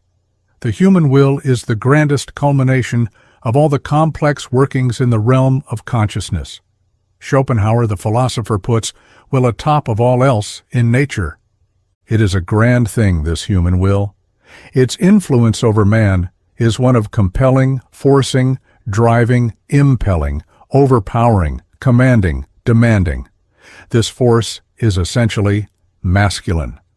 I told you something about the desire force, drawing, pulling, attracting, charming. This is the feminine phase of mental energy. When you combine the two, the positive and the negative electrodes in the human brain, your suggestions, whether turned in upon your subconscious self or projected outward, command an irresistible position. In fact, they influence the imagination, reason, or will of another man in an uncontrolled man. This is what comes through the practice of concentration. We should learn to make use of both, whether we are suggesting auto-ally or outwardly. What is concentration? Holding the mind to a point. There are two phases of concentration, a lower and a higher. We shall take up the first only. You are not prepared for the second. Only those whose soul unfoldment is an actualized fact can practice it, and they will not need these teachings. They are their own teachers. Resolve upon the performance of a certain mental work with concentration, say for half an hour at the beginning. Then carry it out. Do it every day, each time prolonging the duration of the exercise. Suppose you cannot find a mental task. Here is one. First of all, relax mentally and physically, yet remain alert and steady. Now, take this virtue, chastity. Read literature on this subject that will provide you with the requisite information and supply many missing links. Study it from the physical, mental, and spiritual viewpoints. Then sit up and calmly think out the bearings of the virtue. what it is, how to practice it, its resulting benefit to humanity, its appreciation, its lifting influence, the sense of courage which it gives, its absolute importance in the quickening of your evolution, and so on and on. Then steady the mind upon this complete shaping of the virtue. Meditate upon it, dwell upon it. Will determinedly that it shall become established in you, that from the moment you are sitting in this attitude of concentrated willing, all your forces are being transmitted to chastity, that the protoplasm of your very physique are becoming sensitive to the fascination of this virtue, that there is a tremendous force being generated right in the center of your head that shall present an irresistible front to all evil thoughts and tendencies, that your entire nature vibrates to this thought, I am chaste, that you recoil instinctively from all that may coarsen your finely strung spiritual fibers, that evil flies off from your intensely poised mind, that your higher consciousness is unfolding, that your intelligence is expanding, that your will is becoming strong, very strong, that your body obeys you, that you have power, force within you, and that it all is developing. Now, say now, this moment, and insist upon immediate mastery. Do this regularly and at the same time every day. Thus you can will yourself into any state of mind you like. Not in one day or in 1 week will you obtain control. It will require 100 sittings or even more. But from the very first sitting, a sense of assurance, the consciousness of an internally developing force, shall come to you. And this, if you have been thoroughly earnest over your task. Perseverance and patience you must have. Indeed, to have these is to have everything. There shall come about a step forward in your evolution at each sitting. This is the art of willing. You get it cheap. Do not treat it with indifference. Practice for a fortnight will prove to you conclusively the verity of my remarks. You have been neck-deep in carnalities. It is high time you thought of a change. Be earnest. Be a determined man. Focus upon an idea and stick to it with the bulldog's tenacity till you have seen it through to the end. Do not talk of it to others. Never tell others that you are in. Training. Sufficient gratification of your vanity shall you have when you have acquired the wished-for object. The praise of the world is not at all necessary to your happiness. The approval of your own soul is quite sufficient. Each man sets his own measure.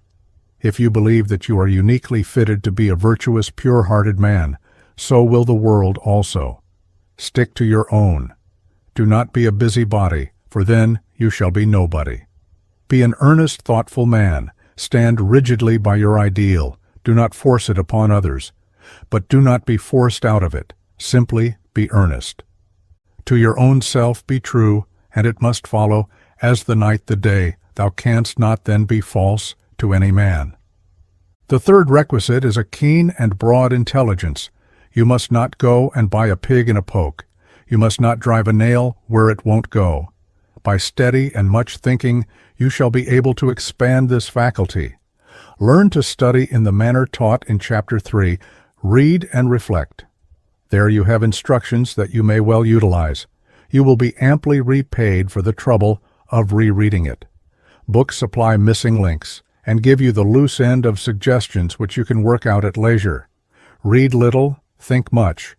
Your intelligence will be nurtured by contact with a pure soul, for purity charges your body with subtle, radiant, and powerful forces.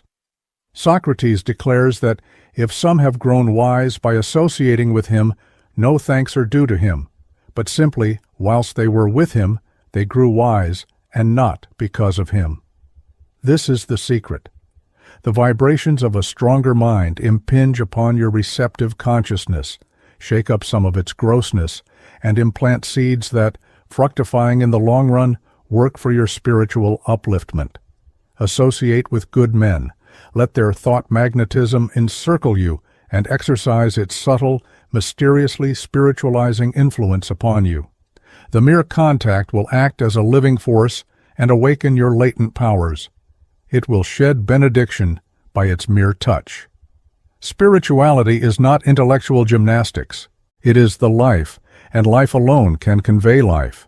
His words shall ring in your ears even when you are far away from him. His glances shall remain with you, stirring, prompting, and stimulating you. This is why India's spiritual teachers command the respect of their pupils. Thus, friend, when you have gone through this simple training, your inner spirit shall transmute all things that approach you to the nature of your ideals. Obstructions will be brushed aside. Many of the vexations and tribulations that you may be suffering now shall be smoothed out of your path. As you speak, as you look, as you move about, your inner nature shall flash out of you. It will enter your hands and feet and compel your entire being. Thus, by educating yourself, shall you set others a good example. Life will be worth living. Death will lose its horrible aspect. Love, power, and peace shall flow out of you and chasten others. Guard it well. Wield it for good purposes alone. You are now for the divine side of things. Your will is law. Let it be strong and guided by love that will develop in your nature sattvic or rhythmic qualities. Then shall you find harmony and peace. Chapter 11. Who can be a yogi? Truth knows no death, no birth. It is eternal, has always been, will always be. Time cannot exhaust its force, for it carries its power within itself. Deep in the heart of truth is hidden an object we all are groping for. It is power. It is power from the divine side of things. It is this you seek, the power to be good, the power to bring relief and joy to suffering humanity, the power to shake yourself free from the bondage of your lower nature. Man always seeks to act out his good wishes, his good intentions. He is here. He clings to this, to that, to all. The cup of desire was presented to our lips. We drank it deep. Its subtle force became embedded in the matrix of our being. It runs in our blood. We just watch its constant play, and watching say, "Ah, the cup was mixed too strongly." Are you then satiated?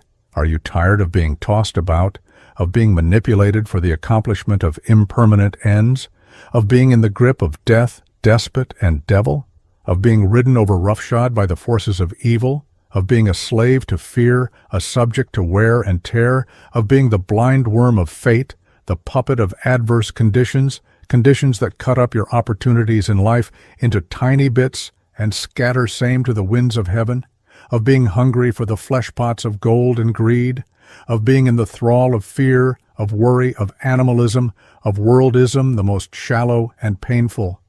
In fine, have you had your fill of slavery? Would you be what you will to be? Then learn to say with dauntless courage, "I am master, not somewhere and sometimes, but everywhere and always. I will put my shoulders to the wheel and hew out my own path. My courage is indomitable. My spirit knows no flagging, no defeat, no despair. I am fearless and free." This you must learn to say with assurance based upon a clear knowledge of the conditions of your existence. Existence not outer, but inner. Your inner existence, mark you. That knowledge is self-knowledge. No idle boast of the tongue it is to say, with utter conviction, "I am master." Your tremendous assertion must be the outcome of knowledge of the Supreme, of austerities, of purity, of love. It must be grounded upon experience, and here are a few suggestions just to put you upon the right path. Man's nature, like all else in nature, is bipolar. It is centrifugal and centripetal, positive and negative, interior and exterior.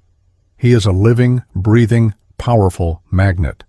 There is a magnet lying in the midst of splinters of steel. What is the action going on? It attracts, it repels. So also with man. He draws things to himself. He drives things away from himself. Again, man acts upon three planes: physical, mental, spiritual. Some are active upon the first only. They are the lowest type of humanity. They are in the thrall of matter. They are in the things of the earth, earthy. They are tied down to the attractions of the world and the flesh. They have their thoughts bound to the physical and carnal side of life. They do not live to eat, but eat to live. Their souls say, "Eat," but they cry aloud, No, you fool, I will feast. Their souls say, man and woman shall be one in the spirit. But they say, no man and woman shall be one in the flesh. One functioning only on a physical plane cossets his body. He kills harmless animals simply to please his palate. His own senses must be constantly gratified by means fair or foul. He it is who says, eat, drink, and be merry, for tomorrow we die.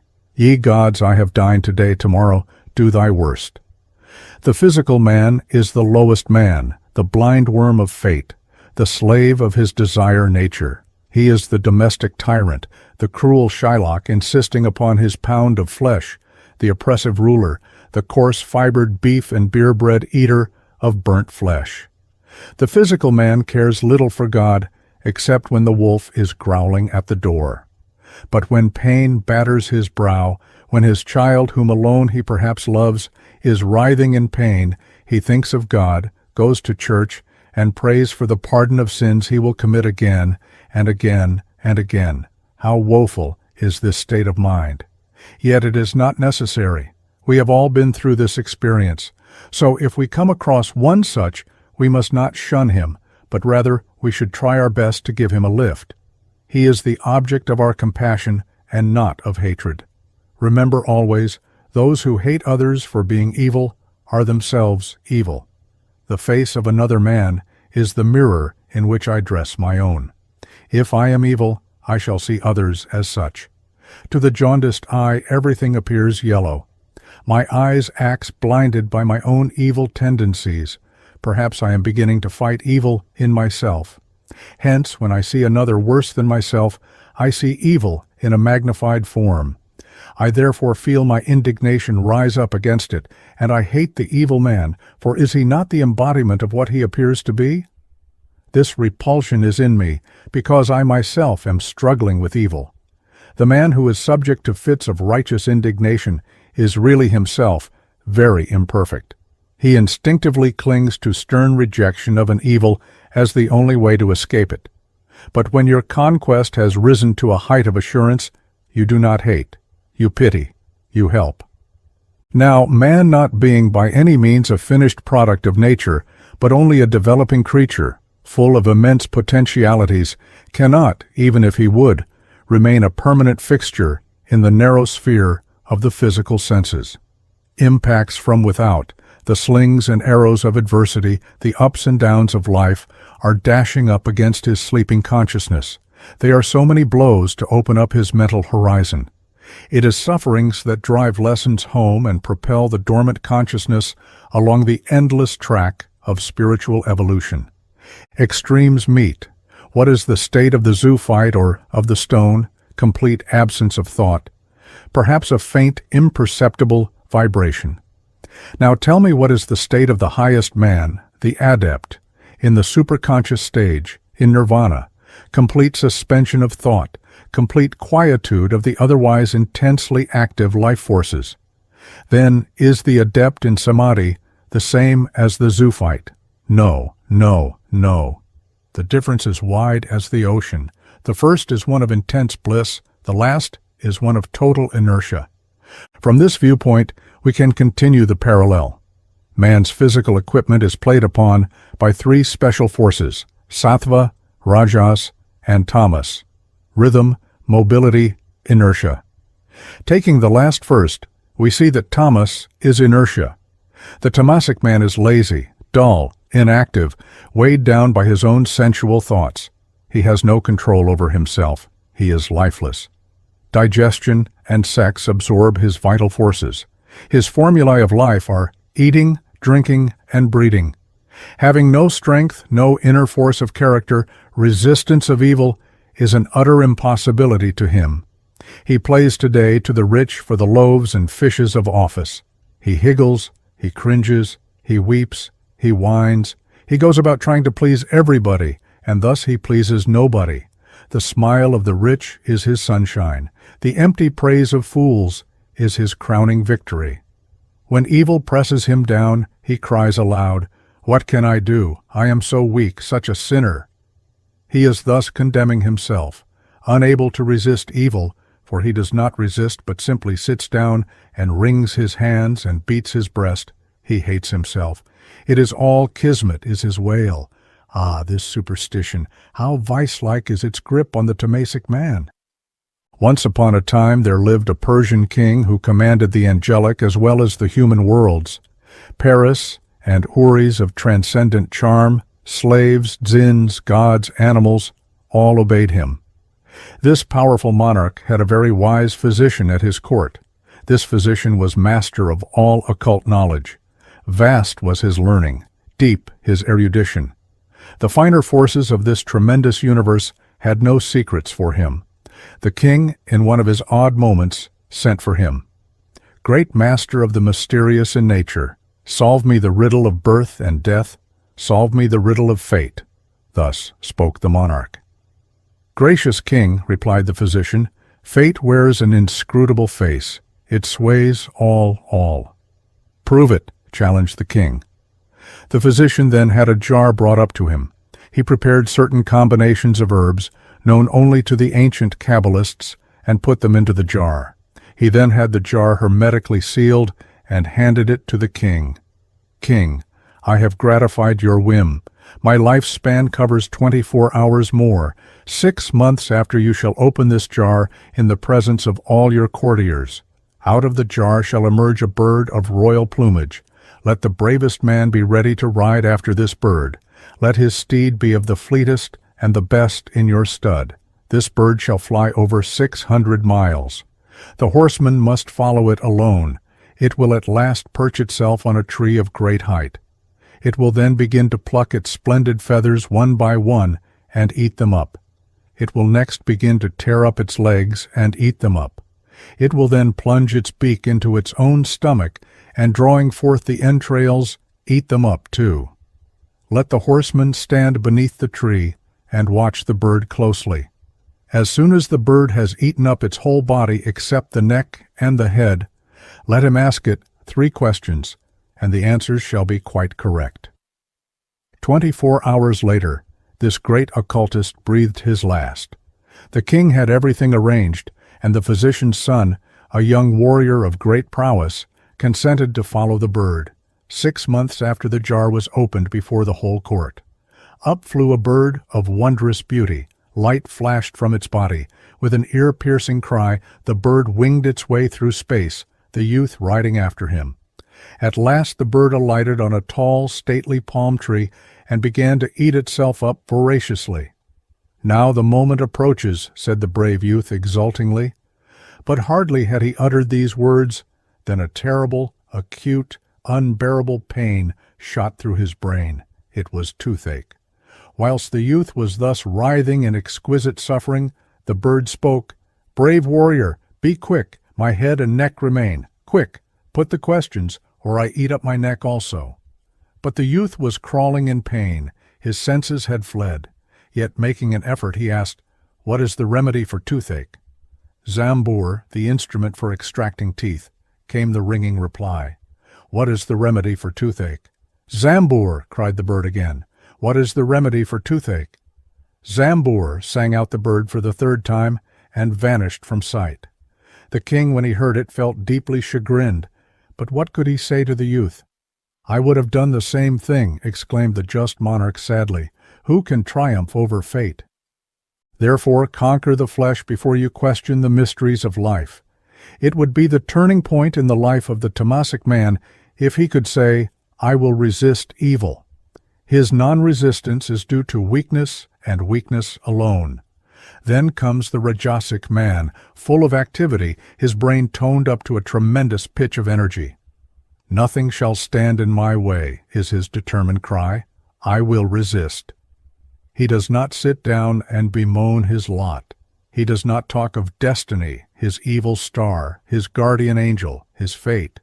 He measures his strength by his resistance of all that would bar his progress. He strikes. He resists evil, and thereby does the right thing. He passes through much storm and stress, toil and turmoil, but his spirit burns with a steady blaze. Nothing can crush him. At last this severe and continued fighting so toughens and tones his fibers that he has but to lift a finger in order to bring others to his feet. Then comes calmness. He is a lamp burning steadily despite the winds and waves playing around him. At last, he is conscious of tremendous force. He knows he can smite a fellow down easily. Then, possessed of this superhuman strength, the saint forbears. He has the power, but wields it for good purposes alone. This is the sattvic man. This is then the supreme stage, non-resistance of evil. To resume the thread of our discourse, the physical man would gladly remain in the quagmire, but things go against his wishes. His consciousness is trying to individualize itself, to center itself, and the result of his effort is that he is being flung about mentally. The mind wanders. It is being tossed about. It is the butterfly mind. The first stage of consciousness. It is called the kshipta state. The next stage is brought about by the breaking of the emotions, the passions, the lust of the flesh, the lust of life, the pride of the eye. When these assert themselves, confusion, utter and most desolate follows. A still small voice is constantly telling, "It is bad to lose your temper, but you never try to keep it till you have lost it." The same with other foibles. You wish to control, but you cannot just when you ought to. There comes a feeling of utter ignorance, despair, and desolation. Life seems insipid. Pleasures have lost their piquant flavor. You are sad-eyed, silent, yet patiently suffering.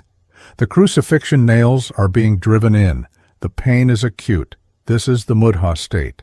In this transition stage, the individualized consciousness is suffering its birth pangs.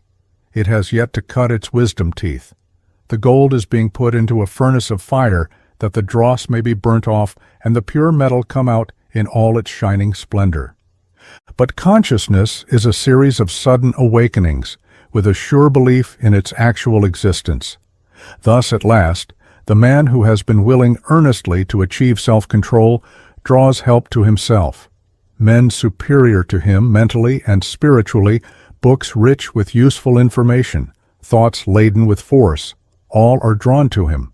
He hears the great men, receives their higher vibrations, absorbs same. He extracts useful details from books. He pauses in the rush of life when a good thought shines out to him. He is building up an idea for himself. His life is taking on a coherent shape. He is no more aimless. He has a wider outlook on life.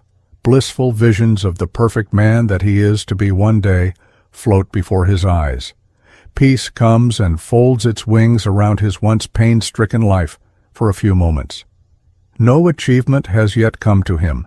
He is simply surrounded with delicious daydreams. He is thus vitalizing his ideal. At last the ideal possesses him, entrances him, fascinates him. His is in a state of infatuation. He is mad upon one idea. He is turned inwards.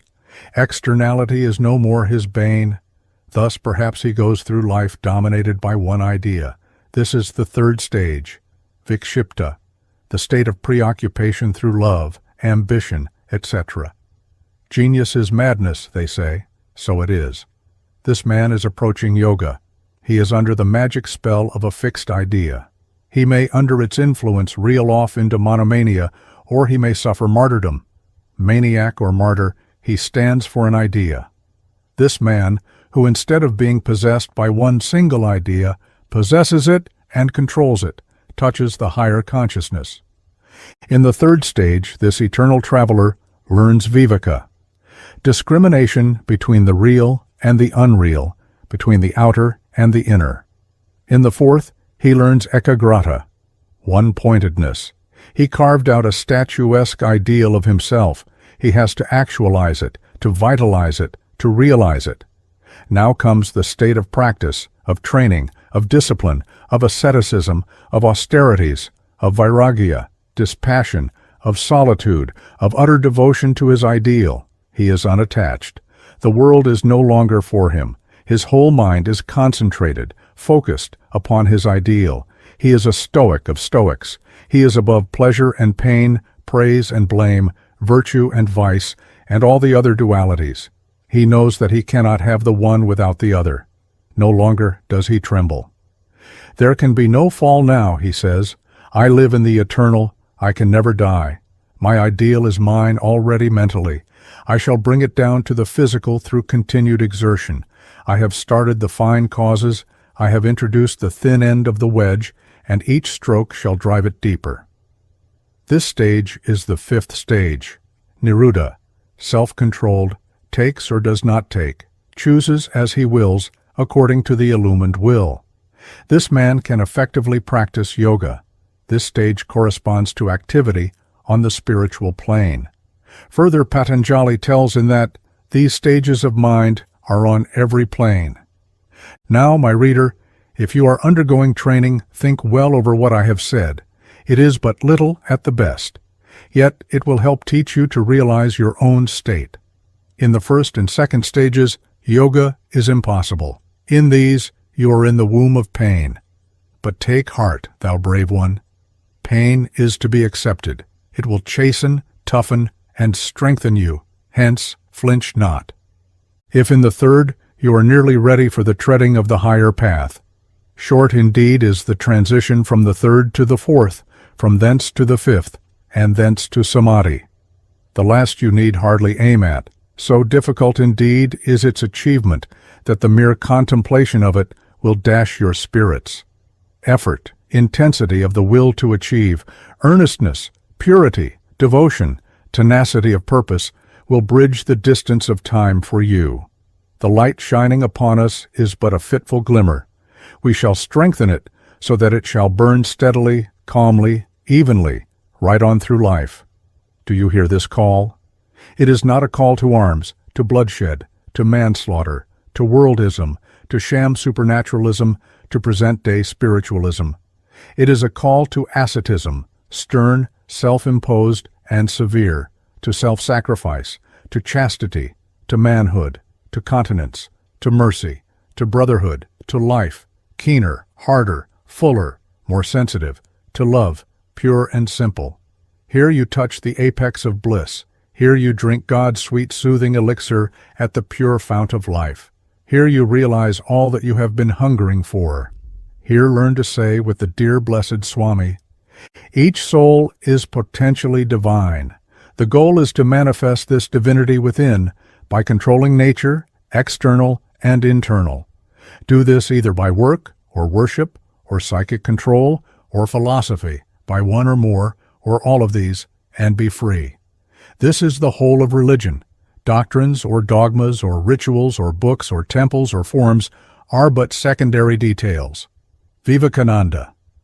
Learn to say these blessed, saving words with your heart, full of divine passion. Learn to rest upon them as you would on a rock. They were ground out of the heart's blood of one of India's greatest saints. Meditate upon them. Make them the flesh of your flesh and the bone of your bone. Rest under the protecting wings forever and ever. You are great. Compared to your nature, this world is but a pinch of stardust.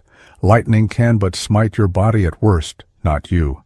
The sword can but cut up your body into pieces, not you. The fire can but burn your body, not you. The water can but drown your body, not you. Why fear then, O thou soul? You are master, not somewhere and sometimes, but everywhere and always. You are of God. Chapter 12. Constructive Idealism. What is constructive idealism? It is a process whereby we strive to construct, develop, and project an ideal personality on the spiritual, mental, and physical rungs of human evolution. It is training, self-imposed, and self-directed. Man's immediate developmental conditions are, beyond all doubt, thought structures materialized on the physical plane, since man is ever the reflex of his mind. Could we lift the brain cap of a man and watch the interplay of will, emotion, and intellect, we should in no time become convinced that our thought life has never lost the grand and stern emphasis of its dignity. But it is given to us to make or mar, to raise or to lower ourselves. Efforts to call up the resurgence of the spiritual forces that inhere in us and that are interaffinitized to the psychic realms of vibration are so many blood drops from the core of our being, sprinkled upon fertile soil. Our reaction upon nature determines the center and turning point of our life. This reaction is due to the action of the free will. The will is the pivotal point round which revolve the issues of destiny. Constructive idealism, then, is a life-building assimilation of the highest and the best within the reach of our mental and spiritual vision. It is, from my point of view, a determined effort to intensify ourselves along lines of human uplift by a systematized application of the laws of psychology. It is the putting forth of positive effort to develop and expand our spiritual stature. Life in this world is a gymnasium for the exercise of the will. It matters little how many years you have been here in this world. It matters little how many moments of sense enjoyment you have had. Indeed, you may be as old as Methuselah. Your entire lifespan may have been enjoyable. Such things do not count. What is a vital moment is how far you have succeeded in your triumph over your lower nature, how far your spirituality, firmness, conscientiousness, veneration, causality, etc. are developed, how far you feel for suffering humanity, how far your soul is on the ascendant and your flesh is under your feet. For this last is the crown and climax of all human endeavor along right lines. It is chastity alone that can give us a lift up from the quadruped stage. With ordinary humanity, with even the intellectual classes, in some measure, it is a step forward and then a long stagger backwards to the animal stage. This phenomenon is so constant that the aspiring soul stops, hesitates, and then, as if a douche of cold water had been poured upon it, shrivels up in fear and heaves a sigh. Oh, it is impossible. It is my nature. How can I transcend it? Impossible! Impossible! Poor ignorant man, how he weeps and wails. He does not know that nothing is impossible to the divine spirit, that there is ever a way out, that there is ever a way up, if its vision were a bit wider and better trained. No, my reader. What is soul force inside of yourself is the mighty law of God outside, and relief and joy are dependent upon pre-established harmony between the two, for at the center they are one. Is it possible then? What? Self-conquest? Yes. You can conquer, even utterly crush the lower nature. If it be within range of practicability, why then is the major portion of humanity groveling in carnality? Because they do so willingly. It is the animal soul that has fastened its grip upon them. The higher soul has been almost buried under coating after coating of carnal tendencies. Man has not obeyed his inmost thought. He has ever yielded to his impulses. He has had his face in a bush, and ostrich-like he has considered himself safe. The memories of superstition, the blotted pictures of heaven and hell, the preacher of religious dogmas, know-nothing religions, slave-trading and slave-trading religions, the squalor of animal lust, greed, and hard selfism, and every other stripe of absurdity that stalks the land often under the cloak of religion, have so magnetized the eyes of man that he sees nothing better, higher, and purer. Today materialism has lost not a bit of the old emphasis of its personality, although people struggle hard to dress it up in a clean shirt and present it to the world at large under the guise of religion. Today, more than ever, is the grim hand of the butcher clotted with gore, and shambles reek with the blood of innocent animals. The cry transpierces the heavens, yet the ears of man are hermetically sealed. Today, more than ever, does a pious demeanor cover scarlet indulgence. Indeed, man is lifting the veil from dark proceedings and striving to justify them to our eyes.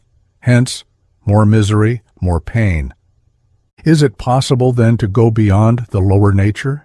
Not to flatter the intellect by feeding it upon dirty and unclean garbage, but to expand it to the light of reason, not to pass the lazy hour, but to press it into substantial service, not to pander to the flesh, but to render it a clean and fitting temple for the sojourn of the Spirit, not to flinch from pain in creep-mouse style, but to face it resolutely, if need be, and make it yield up its last lesson. not to move along lines of least resistance, but to set the will against all else, not to wish for and accept ease, but to live and breathe for the joy of others. This line of plain living and high thinking is a decided step out of a chalk circle of imbecility into strong doing. You have to develop a life purpose. Our work is our life preserver.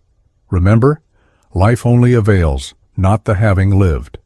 Power ceases in the instant of repose.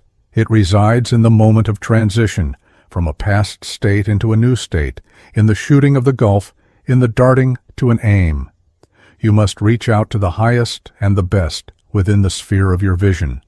Thus alone can you stand out of the deep rut formed by ages of crass ignorance. Your ideal must compel your entire being. There must be tugging hard at the center of your being and earnest longing to live up to the highest within you. Perhaps it is the flesh that reacts so viciously upon your efforts, your doings and thinkings. Perhaps it is a hypersensitive nervous system that has dragged you onto a low plane of living. Perhaps it is a weak mind that would neither be coaxed out nor dragged out, nor be lashed out of its chronic condition of fearfulness, general depression, sluggishness, despair and melancholy, worry, hurry and flurry, jealousy, fretfulness, and all-consuming hatred that sees obstacles where there are none, that is so delicately hinged that a slight feather's weight tips the beam, or a breath of air flings wide the doors to perdition, and you are sent flying into the slough of despond.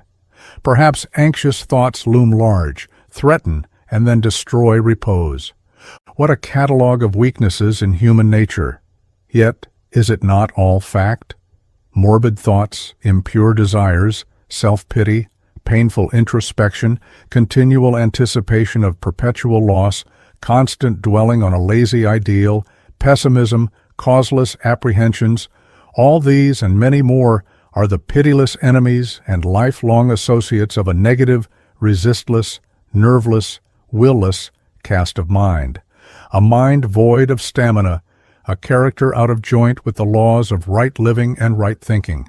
Heredity, environmental conditions, emotion, and ignorance all contribute their quota to the emasculation of man's resistant forces. Fact is, men are as lazy as they dare to be. If they work at all, there must be a strong incentive to back up their sudden fit of activity. It is the prospect of an ease-living, lazy life that allures them to activity. It is a long spell of active inactivity that most people want. No wonder their powers of resistance are in a state of atrophy. No wonder they land themselves in a vicious circle. Truly, most truly, has it been said that an idle brain is the devil's workshop. Now, reader, are you one such? I hope not. But if so, why so? Listen to one of Maeterlinck's symbolic stories. In the Middle Ages there lived a powerful man who was impressed by the fact that each wish that he had conceived had caused him years of toil, struggle, and hard exertion before it could be accomplished, and that, too, when he was on the verge of failure. He could not understand why success was so hard to achieve. He thought hard and searched much. At last he felt that there was a secret enemy that constantly antagonized him. He determined to find him out and crush him. The rugged side of life repelled him. He wished to press on to the fascinating byways of pleasure and ease. Life under old conditions was not worth living. This barrier removed, he could be happy. One evening, while out walking, he saw a man approaching him, and he intuitively identified him as his evil genius. He resolved to destroy him. When he came closer, his enemy was discovered as being masked, so that none could see his features. "You are the man," said he, in resolute tones, "who from my youth has been thwarting my purposes and nearly defeating me. I am resolved to kill you, and yet am constrained to give you a single chance for life. Draw and defend yourself." "I am at your service," replied the stranger as he drew his sword, "but before we fight, I want you to identify me." Upon which he drew off his mask, and the challenger found that he stood before himself, Thought. So it is with all of us. Do you remember that song of Omar Khayyam's? I sent my soul into the invisible, some message of the afterlife to spell, and by my soul returned to me and answered, I myself am heaven and hell. There you are. Nothing could be more pointed. We men and women carry our own racks and stretch ourselves thereupon as often as we dash up against the immutable laws of God. Whose aid would you invoke? The question that I would put to you is, are you victimizable? Are you willingly so? Are you waiting for things to drop from the skies? 10 to 1 you are. Then there is no way out indeed. The first requisite in constructive idealism is self-reliance. You simply must kick away all props. You must stand upon your own feet. Thus poised you are at the top of your condition. Once you have nerved yourself to fight your battles on your own private strength, I see no limits to your ascending force. This determination will arm you with weapons none can conquer. All depends upon the strength, intensity, and elasticity of your resolution to act from your own center. All power resides in you. This is the first, last, and the only lesson the student of occultism has to master. Locked up in your soul is to be found infinite knowledge, infinite existence, infinite bliss. The more you learn to tap your soul forces with confidence, the surer your power over yourself and hence over others. Each soul, individually, exists on earth to fulfill a mission which it alone can fulfill. Most wisely does Dr. Sanjeevi say, your existence is no accident, but is a representative of life and what life is. Quite so. You are here because you are, indeed, a necessity, an indispensable something which nature requires for the execution of certain designs. No more of foreign supports then. You have to stand alone. Thus alone will strength flow into your veins. All power is inborn. It is never an accretion from without. Those that go careering madly into the external world are like men standing upon their heads instead of on their feet. Those that turn ever inwards for inspiration, for strength, stand aright, command their limbs, and work miracles. They are as firm columns, sustaining immense fabrics. Yes, cat-like, you must ever fall upon your feet. Trust yourself, and in the endless mutation of things you shall discover that naught can establish you in peace but yourself. Do you remember Napoleon's masterly advice to his elder brother Joseph? It was compressed in 2 words: be master. Sturdy natures are not leaning willows. They act from within, from themselves. It is these that shed healing by their mere presence. It is these that have tossed overboard idolatries, customs, and conventions. They do not seek for compassion. Indeed, they resent all gratis sympathy. With self-trust, new powers are born, for everything at the core is wrought out of one hidden stuff.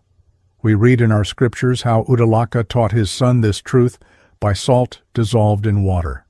The boy was required to take a solution of salt and water. Next day the father asked him for the salt. The boy could not find it. "Taste from the top," said the father. "It is saltish," replied the boy. "Taste from the middle of the water." "It is saltish," replied the boy. "Taste from the bottom," enjoined the father. "It is saltish." Now, so it is with the universal soul, the oversoul. It is the one, the indivisible spirit running through entire nature, vivifying all, sustaining all, evolving in all. It is this bridge that spans the gulf that Tyndall said could never be bridged over. The salt disappeared, but it pervaded the entire water. Then Uddalaka said, "It is the universal self, O Svethakatu, thou art that." True. The naturalist is right in his tracing of the same type under every metamorphosis. A horse is a running man, a fish is a swimming man, a bird is a flying man, a tree is a rooted man. So says Emerson. Further, to believe your own thought, to believe that what is true for you in your private heart is true for all men, that is genius.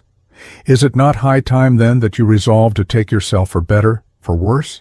In rejecting yourself, in wishing that you were Mr. or Mrs. So-and-so instead of what you are, in imitating others, in bemoaning your lot, You are denying God in the only form he can ever express in man, faith in yourself.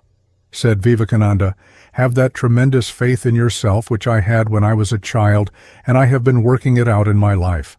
I have quoted from memory, yet I well remember those words, tremendous faith in yourself. Listen again. There is a time in every man's education when he arrives at the conviction that envy is ignorance, that imitation is suicide, that though the whole universe is full of good, no kernel of nourishing corn can come to him, but through his toil bestowed on that piece of ground which is given to him to till. We know ourselves only when we have tried to do so, and not before. Therefore say, henceforth things must take a new scale from me. I obey no law but what is sanctioned by my own judgment. I am a disembodied spirit working, living, and breathing for whatever is related to me by spiritual affinity. I care little for this world with its 1,000 cloven tongues of gratis advice, praise, and censure. I can but obey my polarity. I want nothing. I seek strength in chastity. I seek wisdom in the silence of my own heart. Death shall wring from me but one pang, and not even that if I can help it. I shall be calm. Naught shall ruffle my calm. For each time I feel the stabs of anxiety and remorse, I die. The Lord is my refuge. I can only live under his control. This is the doctrine of fearlessness. For, says Zoroaster, to the persevering mortal, the blessed immortals are swift. Some men think they can well afford to be lazy, since everyone is working, and so far as one am concerned, I do not see why all life should be labor. This is a serious self-deception indeed. Our share of work is to persevere in the path of absolute purity. Once upon a time there was a king who had a very large number of courtiers. Now courtiers are flatterers, born deceivers. They all swore to the king that each one of them was ready to sacrifice his life for the king. The king was mightily pleased. At this time there appeared a Sannyasin from some place at the king's court. The king, like all vain people, told the Sannyasin that there never before had been a king for whom his entire number of courtiers was ready to sacrifice their lives. The Sannyasin smiled incredulously and told our king that he did not believe it. Put them to the test, said the king. The Sannyasin then had it proclaimed that he was going to hold a sacrifice whereby great advantages would accrue to the king. His only condition was that each courtier should go alone to a tank and pour a pitcher of milk therein in the dark of night. Is that all? Asked the king in surprise. Yes, replied the Sannyasin. Next morning the king visited the tank, which instead of being full of milk was full of water. Each one of the courtiers had thought he could afford to practice deception, and poured in a pitcherful of water. So also the present generation of India. Oh, there are great yogis in the forest making tapas for the good of the world. I need not trouble. I can well be spared. No, you cannot be spared. There is not one soul that can snap asunder the bond of divine brotherhood. If you, who are young and vigorous, are abusing your advantages by letting them slip by through your lazy and selfish propensities, then know that a time will come when you will look for them in vain. If you will not when you may, you shall not when you will. I see young men who have all possible chances allowed them. Nothing weighs upon their minds. Yet these complain loudest. Poor souls. Instead of working now while the sun shines upon them, they are content to lead aimless lives. Man's work is his inner development and unfoldment. Those who are fully alive to this fact can never be satisfied with living at low pressure. It is the pitch at which a man lives that counts most. Everything concentrates. Diffusion leads to confusion. Not they that eat most, but they that digest most are the most nourished. Not they that get most, but they that keep and give the most are the richest. So not they that hear most or read most, but they that meditate most and pray most, and in the silent mystic way of love give out the most, are the most edified and nourished and enriched unto everlasting life, here, now, and forever. Meditate upon these things, and as thy days pass, so shall thy strength be. Therefore, shut yourself up in your room, and with strenuous and earnest zeal, go on adding stroke after stroke of steady work for your soul expression. Results will come in their own good time, and that moment is best for you and the world when you get great gleams of light from your higher nature. Chapter 13. Higher Reason and Judgment. Another requisite is fearlessness. What a tiresome rigmarole of requisites. I know it all, you may say, but you don't. I too thought so years ago. You have to take them up and meditate upon them. Thus alone can they become inwoven with your nature. Few people possess this virtue. It has to be cultivated with assiduous zeal before you can proceed a step further. Now just turn in and examine yourself in the calm light of reason. See? You have given your body first place right along. You have grown quite fond of it. Your life consists in taking care of and yielding to the demands of your physical nature. No wonder, then, that you are still the slave of carnal tendencies. A force far mightier than yourself seems to grip you, overbear your feeble will, and whirl you where it will. Resolve this moment to be chaste and continent in thought, word, and deed, and 10 to 1, but that you will be faced by a veritable host of evil forces forming around you a ring-pass knot from which you cannot effect an escape. Struggle, foam, fume, and wrestle as you will. You fall into quicksands which you would but cannot avoid. You have ever moved along lines of least resistance. You fancied yourself in fine condition indeed. You laughed your vacuous, unmanly, ignorant laugh against those who are ever serious, austere, and plodding. You considered these as sorely ridden hacks who have naught of the pleasures of life to engage them. Though you quailed abjectly beneath their sad, stern glance, you shot witty things against them when their backs were turned. You had even the impudence to admonish them against austere and abstemious ways. Now the scales have dropped from your eyes, you who sat in the seat of the scornful and passed judgment on others. How you wish somebody would come to your rescue and lift you bodily out of this pit of Tophet. But mere lifting won't do it all. You will drift back again. You have to be born again. A spiritual regeneration is called for. Serious introspection must be a constant virtue. Why do you fear? Because you are afraid of fear, your relentless hierophant. That is the causeless cause of fear. Secondly, because you are so fond of your skin. Thirdly, because nature won't let you off. Time was when you lived, breathed, and enjoyed evil. Your disgraceful past is reacting with all the cumulative force of evil doing, and what is far more heinous, evil thinking. You have been running in accustomed grooves. Now is the time to turn over a new leaf. Your salvation lies in these. 1. First and foremost, resolve not to give way to fear, for there is nothing to fear but fear. Philosophy will come to your help, as I hope to show you later on. 2. Then you must renounce your love for the flesh. It is a hard task, but I can see no other way out. I shall tell you the how of it. It rests with you to accept or refuse. 3. Learn to be patient under suffering. Your karma must work itself out, but you can neutralize its force in proportion to your earnestness in following my advice to the letter. Now, for the remedial aspect of philosophy. The aim of philosophy is to put an end to pain. Your fear has, back of it, a shrinking from pain. Is pain, then, so unwelcome? Edward Carpenter, in his beautiful poem, Man and Satan, says, "Every pain that I suffered in one body became a power which I wielded in the next."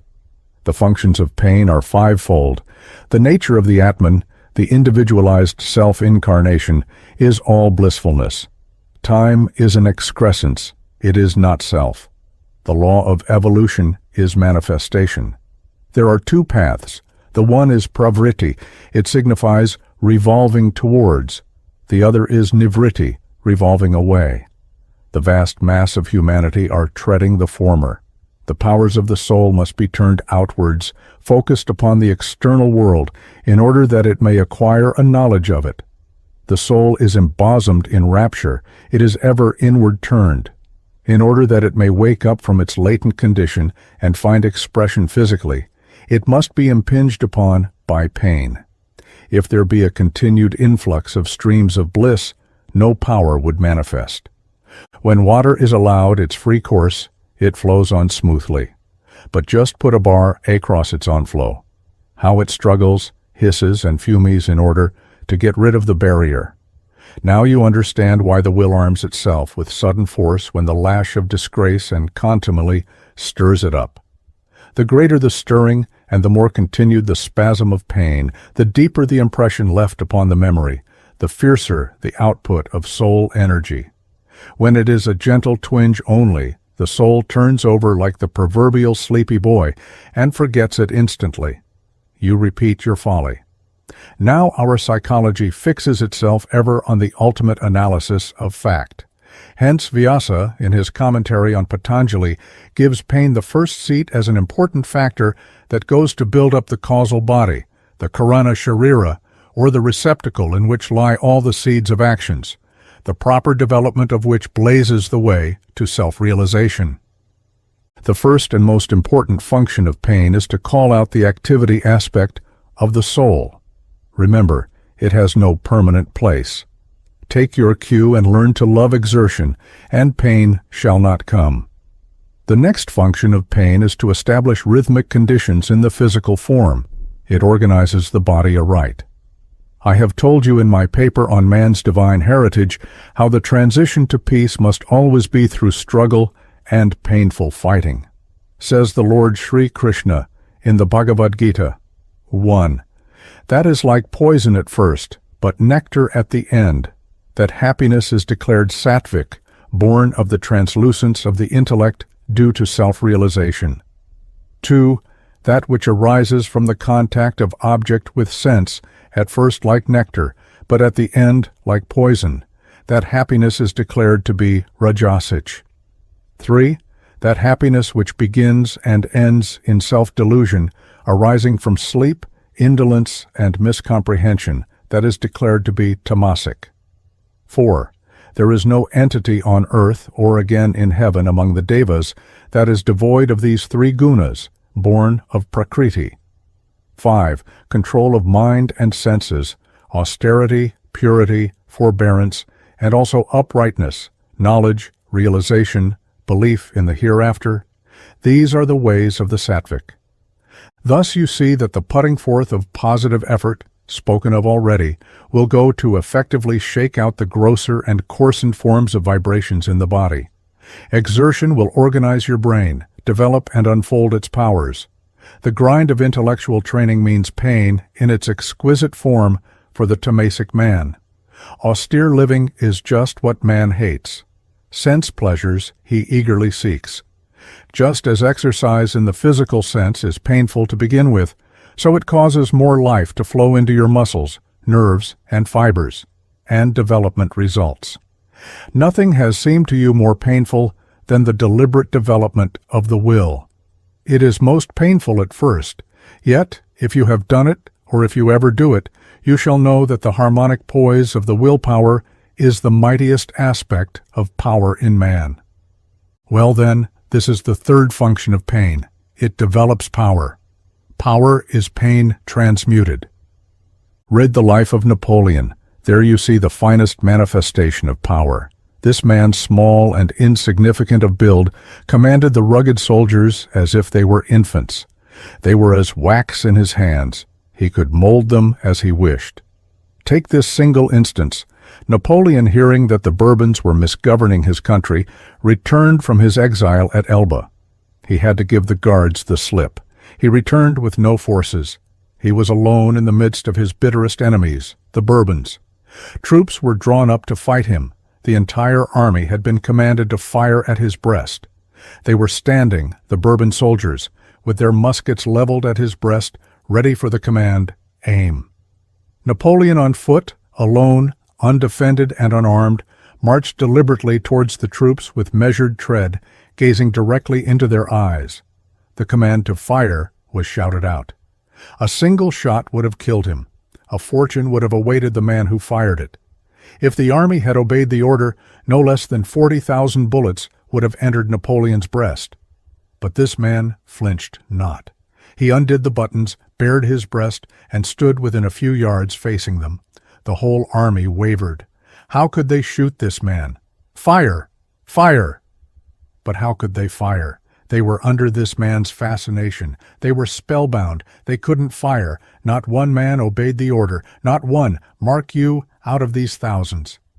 They all threw down their guns and ran to him shouting, "Vive l'Empereur!" Yet if you turn to this man's early life, you see him imposing the most painful tasks upon himself. For days he would go without sleep, rest, and food, deeply absorbed in study. His hard labors at his studies in early life dwarfed his stature. His appearance at times, we read, was woeful to contemplate because of his painful hardships. But then there was lightning in his eyes, which burned and flashed with the fire of his spirit. Truly, most truly, is pain transmuted into power. The yogi whose severe austerities strike you dumb with surprise and horror tames the lions and tigers of the forest simply by a look.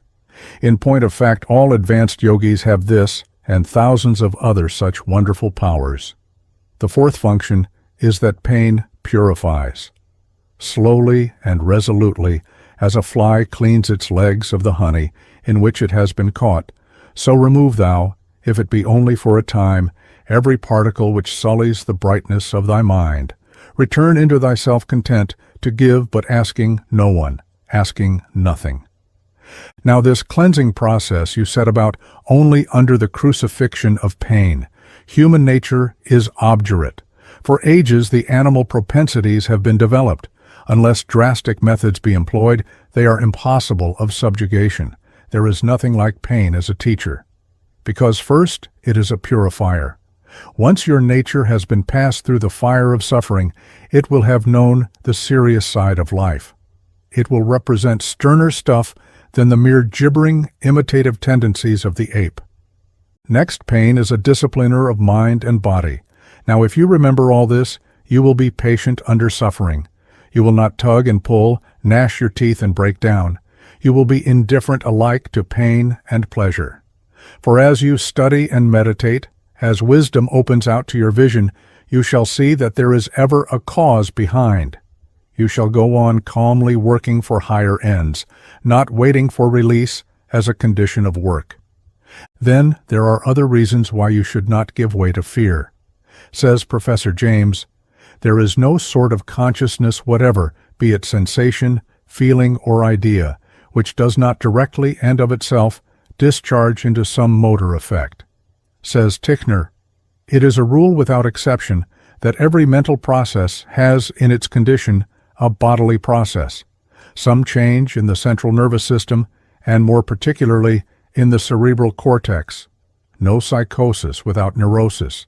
There is no mental state which has not a peculiar nervous state corresponding to it. A mental healer of wide influence says, just as truly as faith is a talisman by which we can successfully conjure, so is fear a palsy by which disaster is ensured. Rev. Tarly T. Wummer tells us the following story.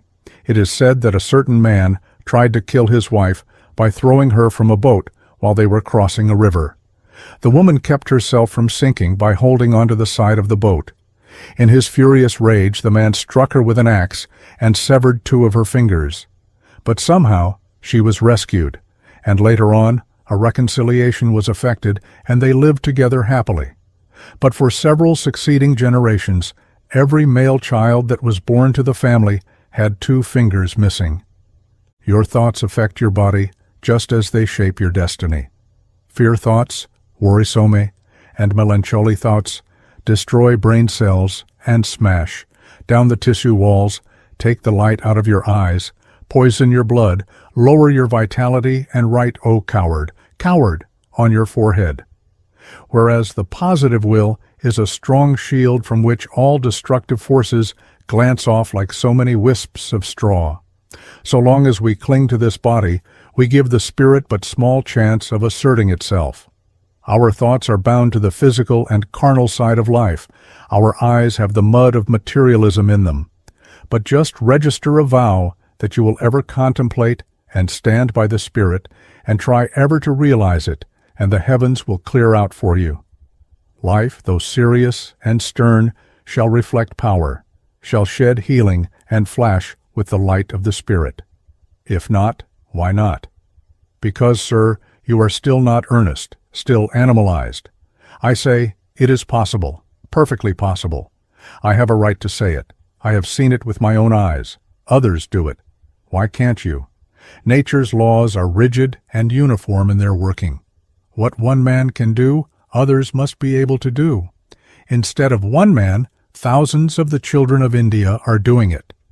All aspirants after occultism have to set before themselves as a first step the conquest of the physical nature.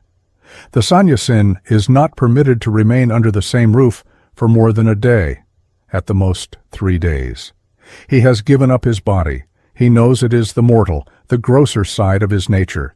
He trains it after certain methods, purifies and subdues it. That done, he is free. He is non-attached. He is the master. He can turn the full current of his life forces upon a single thought, and so vitalize it with the electric principle in himself that it shall have all the potency of the charged wires of a dynamo. There has gone out a foolish and unpardonable impression from some ignorant Western writers that the yogi is an air-fed, emaciated human wreck. Yes, you Westerns would give way under these practices. You, who are such staunch believers in nourishment and nutrition, could hardly believe the Swami Dharmananda Mahavarati when he says, "In the beginning of the year 18, I formed the acquaintance of a yogi who was then in his 260th year. In another year, on my way from Afghanistan, I was highly delighted at seeing a Jain woman, a yogini, whose age could be ascertained from her eyelashes, which grew again, but had not turned gray. She was about 500 years old. Barth on yoga exercises says, I conscientiously observed they can only end in folly and idiocy. Professor Huxley calls them delusions. The face of Vivekananda is not a strange one to my American readers. Is that inspiring appearance indicative of mental aberration? Now listen to his account of himself. Many times I have been in the jaws of death, starving, footsore, and weary. For days and days I had had no food, and often could walk no farther. I would sink down under a tree and life would seem ebbing away. I could not speak, I could scarcely think, but at last the mind would revert to the idea, I have no fear of death. I never hunger nor thirst. The whole of nature cannot crush me. It is my servant. Assert thy strength, thou Lord of Lords. Regain thy lost empire. Arise and walk and stop not. And I would rise up reinvigorated, and here am I living today. This is our Swamin, strong as a rock and one of India's yogis. This man lived in mountain caves for years. He climbed over the mountains on foot to Tibet. He is by no means a solitary instance. Now, reader, if you are wise, you will meditate day after day on these things. The practical lessons will follow. In the meantime, fear not. Chapter 14. Conquest of Fear. There is nothing to fear but fear. Fear is one of the cardinal emotions that result from the play of certain forces in the human personality. Our emotional nature is not our self. I was amused to read in a phrenological magazine various remarks from certain learned Westerners on the nature and attributes of the soul. The question was, what is the soul? One of the writers insisted upon having this theory accepted by his readers, that the soul has its seat in the organs of philoprogenitiveness and friendship. Another one defines these two words as 1. Parental love, and 2. Sociability and union of friends. To my readers, the fallacy of their statements ought to be quite plain. Our emotions, love, in the lower phases, hate, anger, fear, etc., bear a direct relation to the external world. When the intellect dwells upon a desire with a view to externalize or realize the latter, emotion results. It is thus the reaction of the ego upon sense impressions received from the objective universe. They have a purely physio-psychological origin and must not be confused with our soul processes, which are due to the divine urge from within, ever impelling the spirit to express itself upon matter through more and more improved types of personality. Stop right now and understand. Your mission was to energize upon matter, to be master and not slaves. But instead of setting about your business like a master, you took hold of the wrong end of the stick and became attached, nay, identified yourself with your forms. This is the supreme tragedy of Maya. Man forgot himself. What was the result? Ignorance, and that developed fear.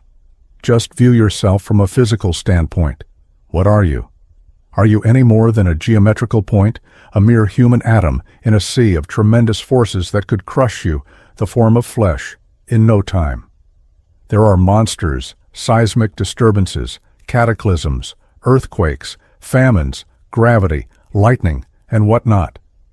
I need hardly mention the Halley's Comet scare to illustrate my point. There is no escaping it that way. Consider yourself as a sack of blood, bone, muscle, cell stuff, and nerve force, and you are eternally damned. No, the remedy lies the other way. That remedy is a sovereign remedy. You must give up your life if you are to live truly. Sri Krishna taught it in the Gita. He called it vairagya, dispassion, non-attachment, renunciation. Here is the antidote. Open your Gita and read, "Weapons pierce not the real man, nor doth the fire burn him. The water affecteth him not, nor the wind drieth him, nor bloweth him away. For he is impregnable and impervious to these things of change. He is eternal, permanent, unchangeable, and unalterable, and real." You must understand your own nature if you are to be fearless. How? You will at once ask me that question. My answer is, learn to draw inwards and upwards. The lower mind ever darts outwards. This is the sense-born brain that you read of in Western works on psychology generally. It rests on sensation. It is enthralled by the limitations of temperament, heredity, environment, and the sheaths and clogs of organization. It can only function on the plane of instinctivity. The way to conquer this mind was pointed out in the Gita when Arjuna complained that it was impetuous, hard to crib as the wind, ever moving outwards, ever restless. The warrior prince was famed for his prowess, had faced strong foes and vanquished them, yet even he cowered before the impetuous rush of this mind. Even he broke down in despair. Why not? Look at the so-called great men of modern times, how full of pride and approach me at your peril sort of hauteur they are. Just watch them when their material or social self stands threatened by some approaching danger. Gone is their inflated self-esteem. The whip has not yet been applied, yet they shrink before the terrors of their imagination. Let me say once more that the worldly man, the purse-proud man, is proud and conceited because his mind is befogged with the fumes of ignorance. A moment shall come when he shall have to face the terrors of his animal soul. Then he must fight on his individual strength. He will cry for help from outside, but none shall come. The world of the senses which ensnared his mind so long shall drop away, and the higher self must then overcome the lower. Many are the birth pangs, but the end, the goal, justifies the means. Now turn to Sri Krishna's reply, which alone can solve this riddle for you. Without doubt, O mighty armed, the mind is hard to curb and restless, but it may be curbed by constant practice, abhyasa, and dispassion, vairagya. The student must renounce once forever all that pertains to his lower self and thus pull up the weeds that crowd the soil of his mind. The supreme result of renunciation is that it enables you to leap from your present position where there are 1,000 strings tugging at your heart, and prepares the way for the inrush of higher, loftier thoughts. By practice is meant constant and unremitting effort at control of the mind, which, by the way, is a science by itself and may be handled later on. Now, brother, renounce mentally all attachment to impermanent ends. Dedicate yourself to the higher life. The more completely you can do so, the greater the influx of light, the clearer your vision spiritually. You fear because you are laboring under the evil suggestions of your brain-born intellect.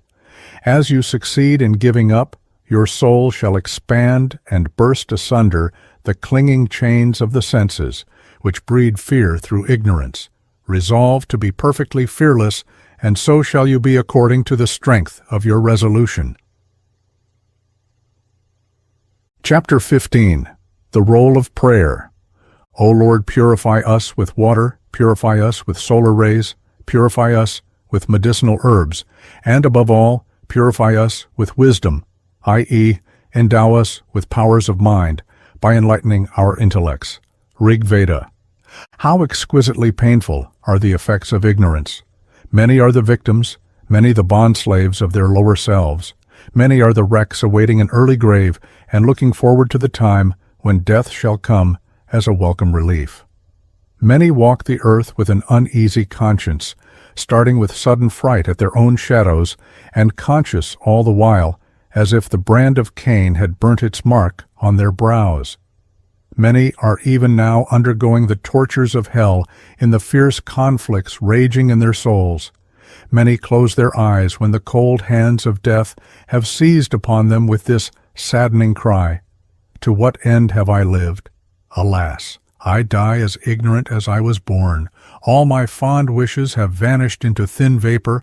All my long-cherished aims have been shattered into pieces." Such are the woes of mankind, God's children. Why? Ignorance is the only soil where evils can grow and germinate, so says Patanjali. The misdirection of nature's forces entails misery, pain, and sorrow. These latter seem quite in advance of the enormity of the mistake. Why should I be smitten so hard for a little thing like that? That is the angry protest of the sufferer.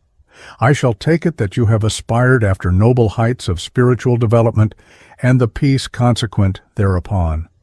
As Emerson puts it, let us say then frankly that the education of the will is the object of our existence. Poverty, the prison, the rack, the fire, the hatred and execration of our fellow men appear trials beyond the endurance of common humanity, but to the hero whose intellect is aggrandized by the soul and so measures the good which his thought surveys against these penalties, the terrors vanish as darkness at sunrise.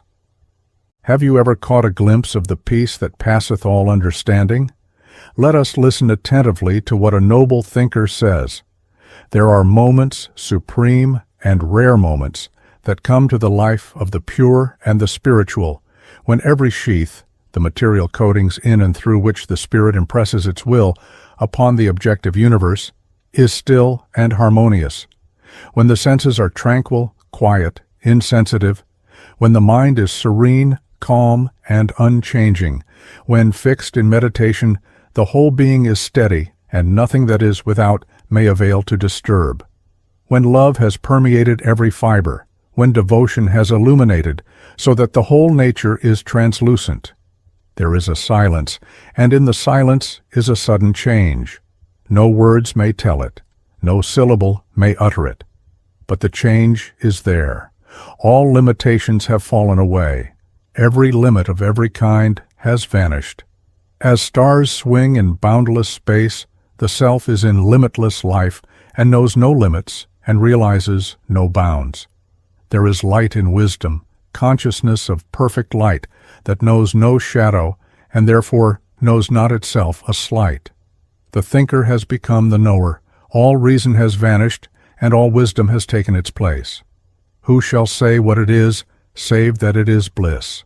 Who shall try to utter that which is unutterable in mortal speech? But it is true, and it exists. Its nature is bliss. All the spheres have ceased, all else has gone. None but the pure may reach it, none but the devotee may know it, none but the wise may enter it. Such indeed is the ineffable sense of power serena that folds its wings around the earnest yogi. The restless world with its warring interests, its corroding passions, its bloody wars, its existence of want and have, of buy and sell, of self-love, greed, and eternal heartburn, seems to lose its jar and shock in the presence of this tremendous spiritual force. How can it be otherwise?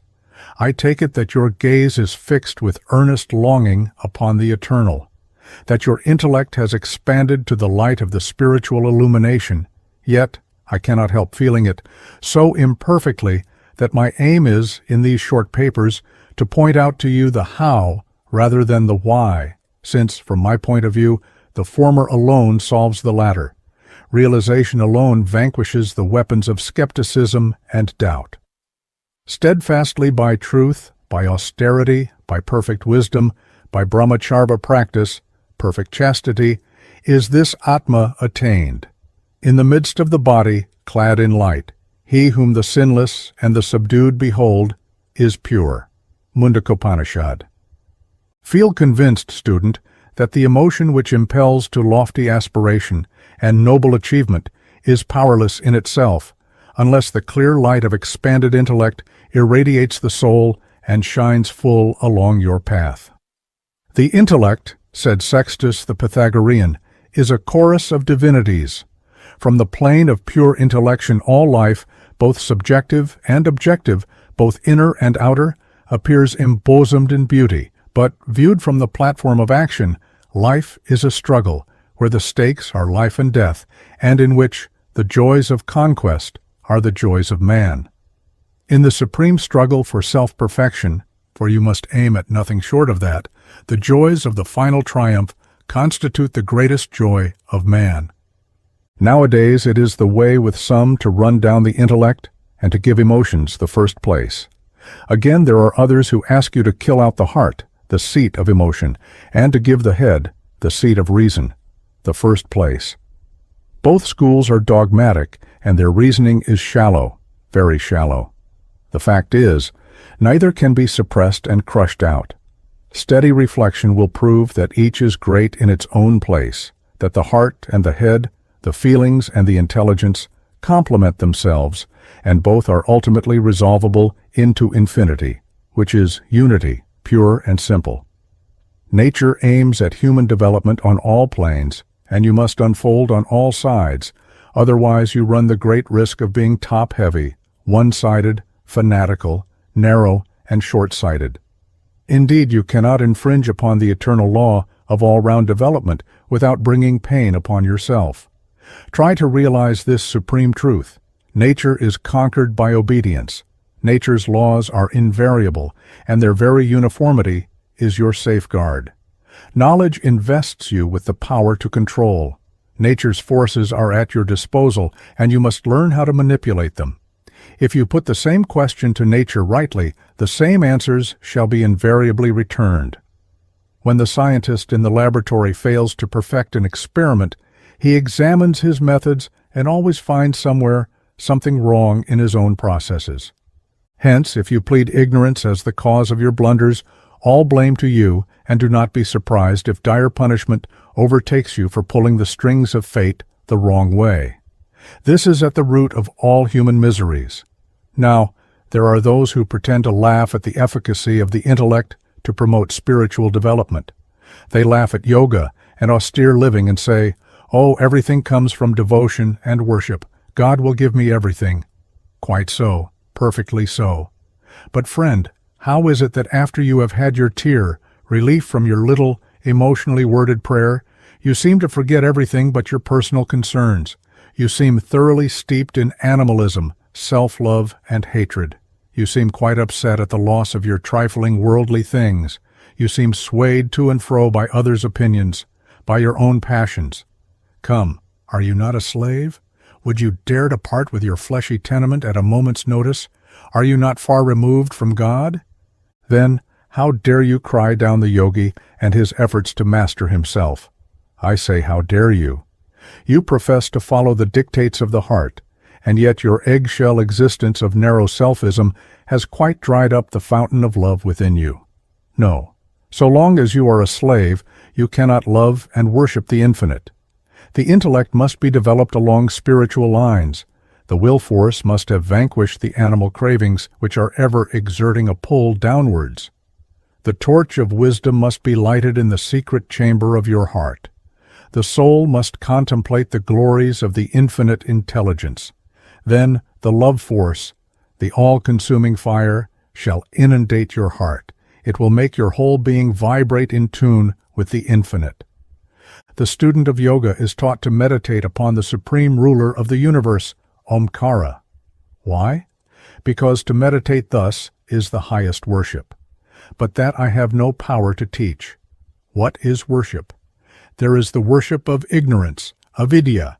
Again, there is a worship of the intelligence and illumined soul, the true philosopher, the Gnani, the worshipper of the Om. The worship of the worldly man has back of it the all-consuming forces, pecuniomania. Is then worldly happiness the proper standard to judge religion by? You may roll in riches.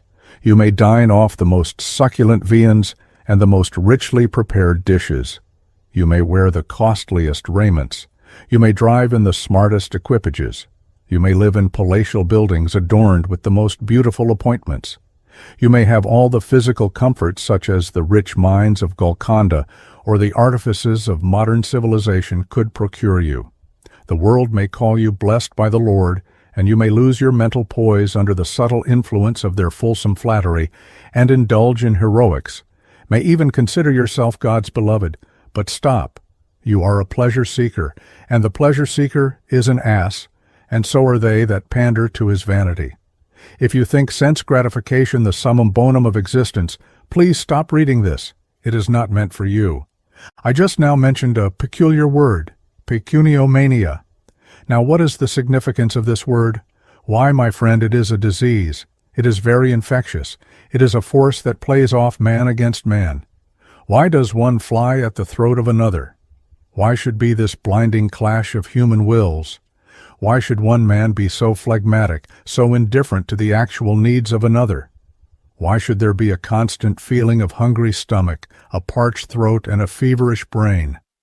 Why should you so persistently talk evil behind the scenes of the very man whom you just now flattered face to face? Why should you consider the whole world selfish and feel yourself bound to blacken your soul through selfishness and deception? Take your mirror in hand, and now just study your face. You are already on the hunt for that which will help you to gratify these cravings that the face portrays, and that something is money. You are already a worshipper of the golden calf. You are praying to Plutus, the god of gold. This is pecuniomania. This thirst for gold to gratify the demands of your animal soul is a madness that dulls the eyes, stupefies the senses, coarsens the features, and dwarfs the intellects of the young and the middle-aged, as well as the old, women as well as men. Well may such as these feel utterly taken aback when there comes among them a man who, although young, opens his lips only to utter words of wisdom, opens his eyes only to look the living embodiment of perfect chastity and goodwill, seems utterly innocent of self-seeking, self-glorification, self-righteousness, and self-importance. Did you ever see a man whose earnest enthusiasm and noble aims shine in his eyes, dwell in the ring of his voice, seem to have entered his hands and feet, and compel his entire being? These are true devotees of the Supreme Intelligence. Such alone can pray. Prayer is the sincere lifting of the soul to the source of all power. Prayer is the burning desire of the soul to achieve inner wisdom. Prayer is the earnest strain upwards of the intelligence to pierce the dark penetralia of ignorance. Prayer is the ceaseless pressure upon the superconscious mind, the divine part of ourselves, to expand our sphere of insight. Prayer is the deepening of the intellect and the expansion of the heart. Prayer is the triumphant conjunction of reason with intuition. Prayer is the cry of the purified and expanded soul for power and wisdom, to help and uplift, to purify and ennoble, to exalt and strengthen those towards whom it may feel itself drawn by the bond of spiritual affinity. Prayer is the longing of the son to cooperate with his father, to lift on his own shoulders a little of the heavy karma of this world. Prayer is the struggle of the soul to free its wings, the flutter of the heart through the awe of lofty idealism, the instinctive leaning on our secret selves, the drawing inwards for more light and life. Prayer is the concentration of the spirit on the problems of the divine life, the turning of the searchlight of the superconscious self upon the riddles of existence. Prayer is the filling of inner vision with positive light, light that rends asunder the veils of darkness and Maya. Prayer is the solar ascent up the magnetic chain of evolution. Prayer is the meditation on the infinite in the silence. Prayer is the faith of the seer in his visions, in his contemplation of the facts of life, inner and outer, subjective and objective, from the highest standpoint, in the utmost trust that he reposes in the infinite, law that sweetly and steadfastly seeks to ever provide our feet with iron shoes for rough roads. Prayer that craves a particular commodity, anything less than all good, is vicious. Prayer is the contemplation of the facts of life from the highest point of view. It is a soliloquy of a beholding and jubilant soul. It is the Spirit of God pronouncing his works good. But prayer as a means to effect a private end is meanness and theft. It supposes dualism and not unity in nature and in consciousness. As soon as the man is at one with the God, he will not beg. He will then see prayer in all action. The thoughts of the purified soul are all prayer. Perhaps you will ask, what are the effects of prayer? The attitude of the praying mind is one of intense concentration. The feelings which are the motive power of all men have been wrought up to a state of tension.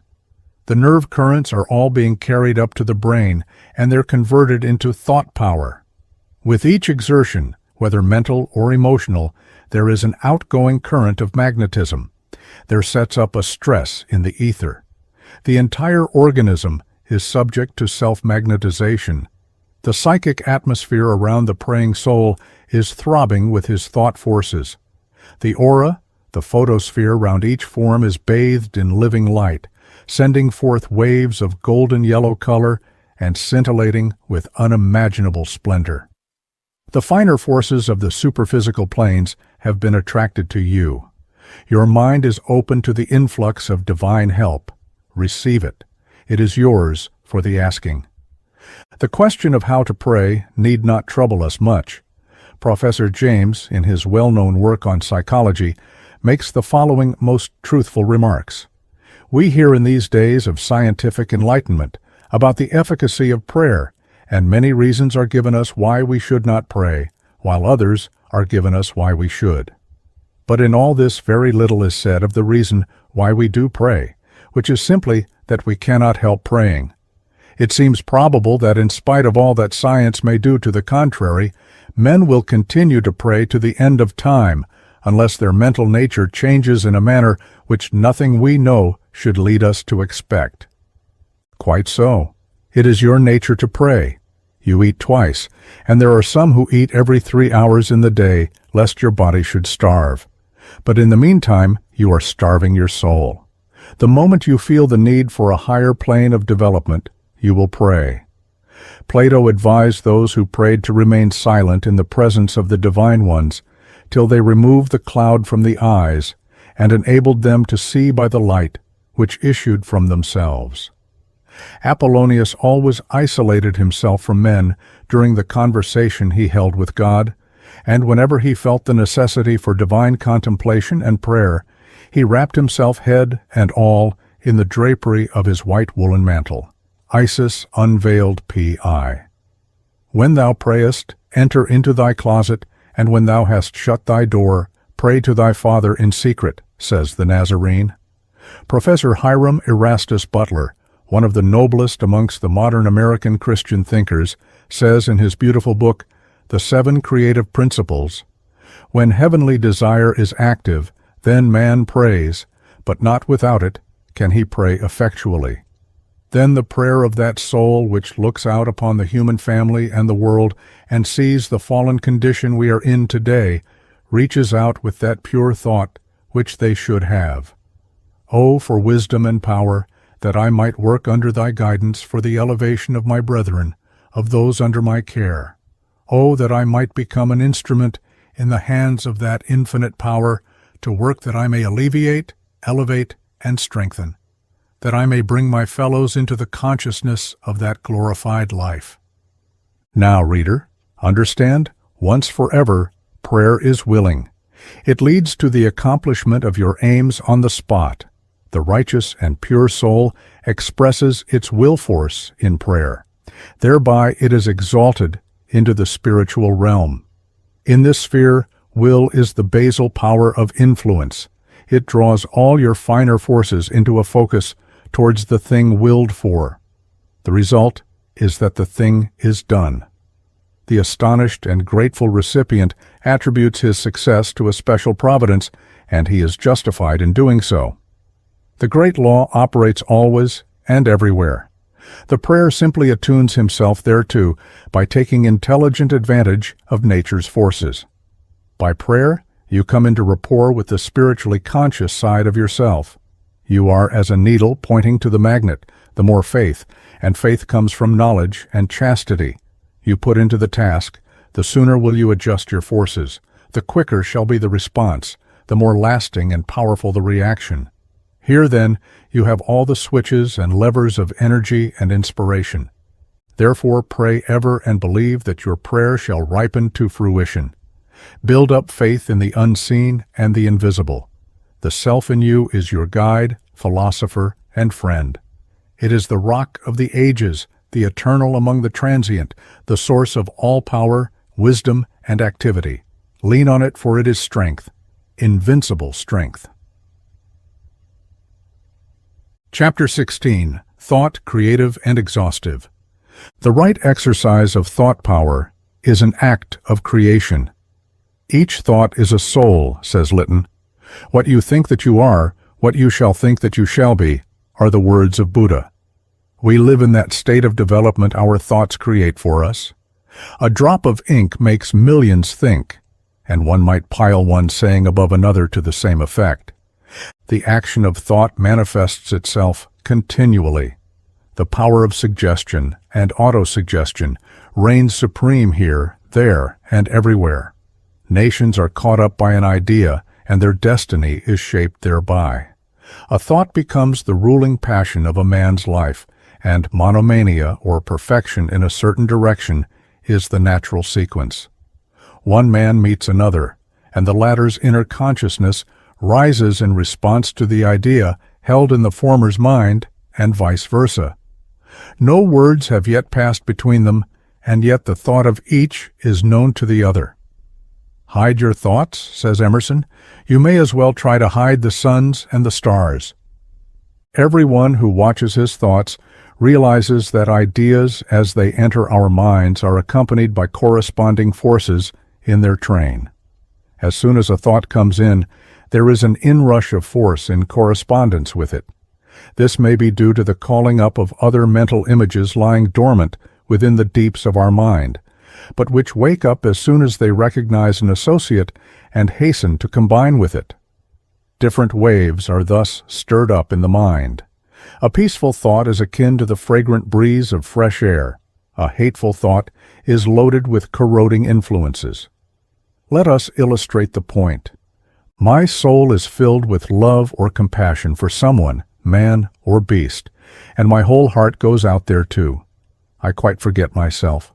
A poor, stricken beggar with tottering limbs and feeble form catches my eye. Instantly a train of thought is started. I feel for him and with him. Pity and sympathy make me feel for him. Introspection makes me feel with him. I transfer my soul into his and feel the acuteness of his feelings. I live his life for the moment. And what is the good of having so lived his life? This I have expanded. Something of the grosser side of my nature has been shaken out of me. Again, someone has perhaps outstripped me in my mad hunt after money or crossed me in a love affair. My whole being is aquiver with rage and mortification. There is fire in my veins. Oh, if I could catch the rascal on the hip, ye gods, how I hate the fellow. I stamp my feet, gnash my teeth, and clench my fists. I am angry, I hate. Oh, yes, decidedly, I know it, I have lived. But to what end? This, I have contracted, I have passed through two distinct moods. The one was creative, the other exhaustive. Which shall I choose? All life is a flux of moods. The mind of man is continually vibrating. External impacts impinge upon it and galvanize it into activity. Impulses initiated from within act upon it.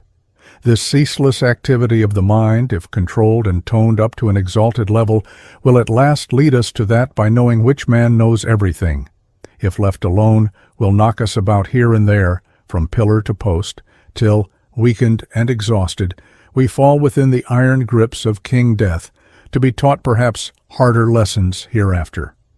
The mind is like a wild, unbroken colt, and requires to be broken in. So long as the waves of this mind are not stilled, the path to peace may not be trodden. The law of action and reaction holds good everywhere. Between man and man, between brain and body, between the physical and supraphysical, between atom and atom, a constant interaction of energies is in full swing. Nothing goes out from us, but must complete the circuit of its influence and come back to us. From within, outwards, and then back again, that is the law of Srishti, projection. We cannot stir up different conditions in the world of thought or of action, and yet escape free from the influences thereof. We cannot commit violence without having the causes which motive the act react upon us. Take an India rubber ball and throw it with force against a wall. The ball returns to your hand with exactly the same force which drove it through space to the wall. This is very simple.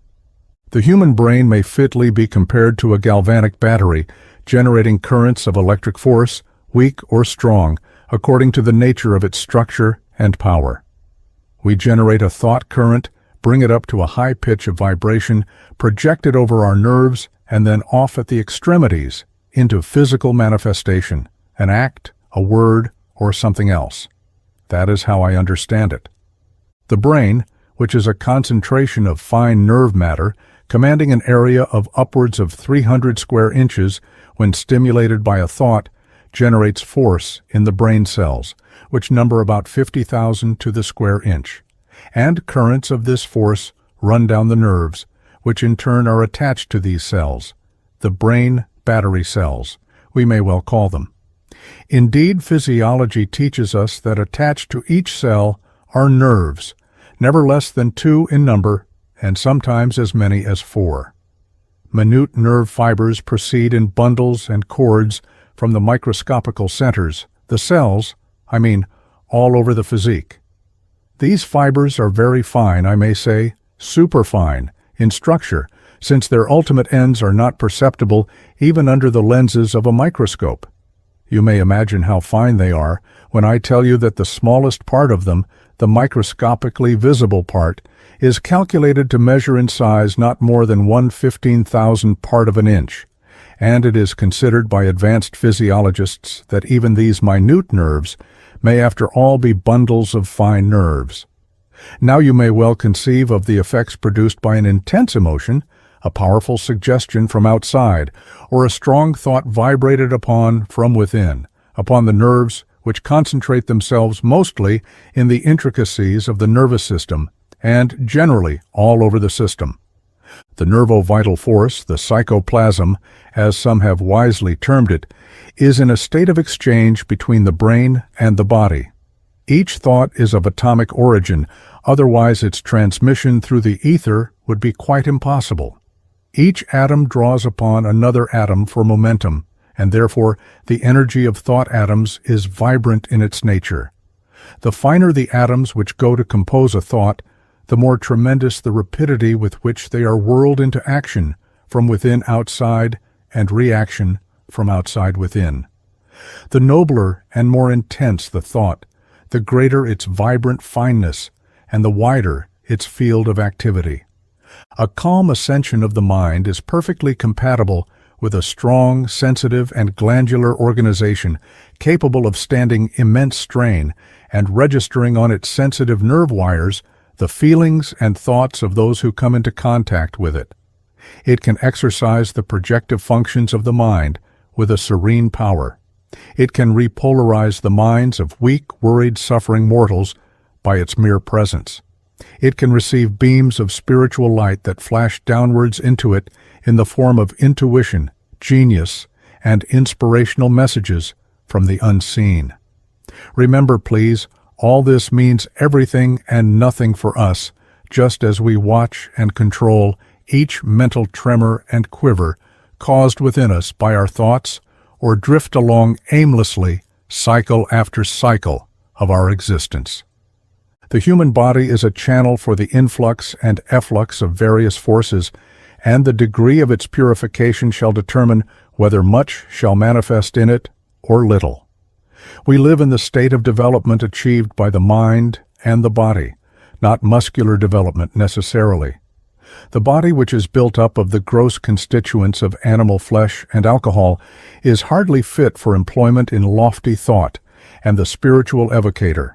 He who calls the sacred spirits of the finer planes sits stark naked and specially purifies his body that nothing impure should cling to him within or outside, lest he should, by the coarsened nature of his body or garment, attract maleficent beings to himself.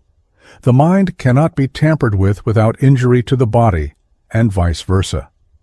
Remember, your entire physical organ is a thought form, coarse or fine, according to the quality of your thoughts. Certain thoughts exhaust the life force, others create it. Injurious thought currents can be suppressed by raising an opposition wave. Hatred should be replaced by love, worry by hopefulness, hesitation by decision, anger by calmness, and so forth. The finer always suppresses the grosser, mark you. Training is necessary, knowledge must be gained, strength of the willpower must be developed. Now for a glance at the practical side of the question, for we have to acquire knowledge and then patiently see to the practical application of it in life. Mere intellectual contemplation of an idea is not the proper way to success in occultism. The mind is capable of existing in two states, positive and negative. Both are necessary for the upkeep of mental and physical equipoise. We must be able to call up either state at will and without the least of friction and strenuous effort. The positive state is a state of tension, alertness, centrality. The negative state is an attitude of receptivity, relaxation, and non-resistance. The former, if sustained all through the day, would mean exhaustion and nervous breakdown. The latter, unless self-induced, would render us a victim to the world, the flesh, and the devil. The former calls for an increase of nerve force. The latter conserves this force and replenishes the storehouse.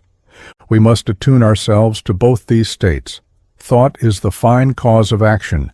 Control the one, and you have controlled the other. Evil, health-destroying, and will-weakening thoughts must be faced by a calm and positive attitude.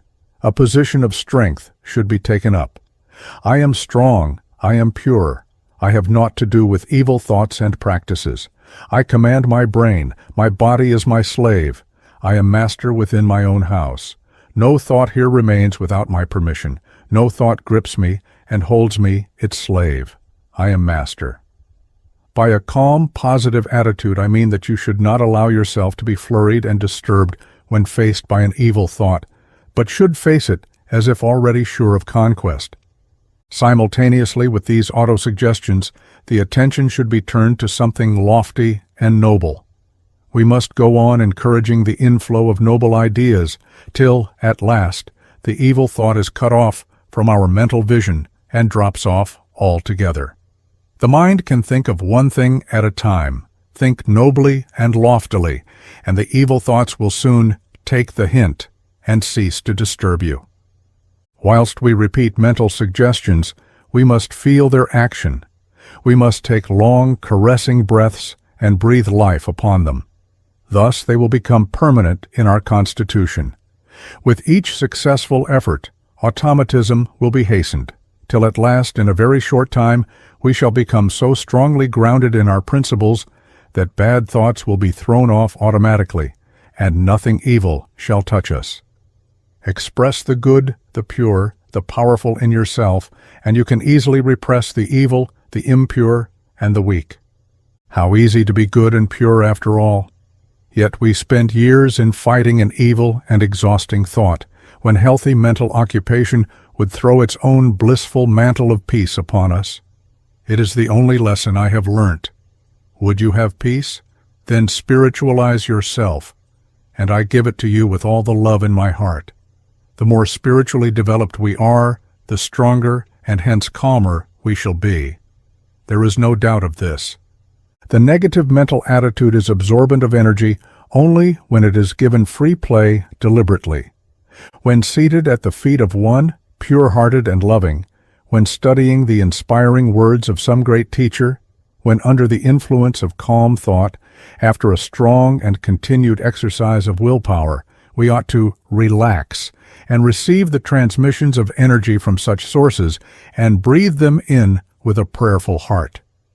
When praying to the Supreme Creator, let us be receptive of the currents of spiritual force that follow in the wake of devout prayer.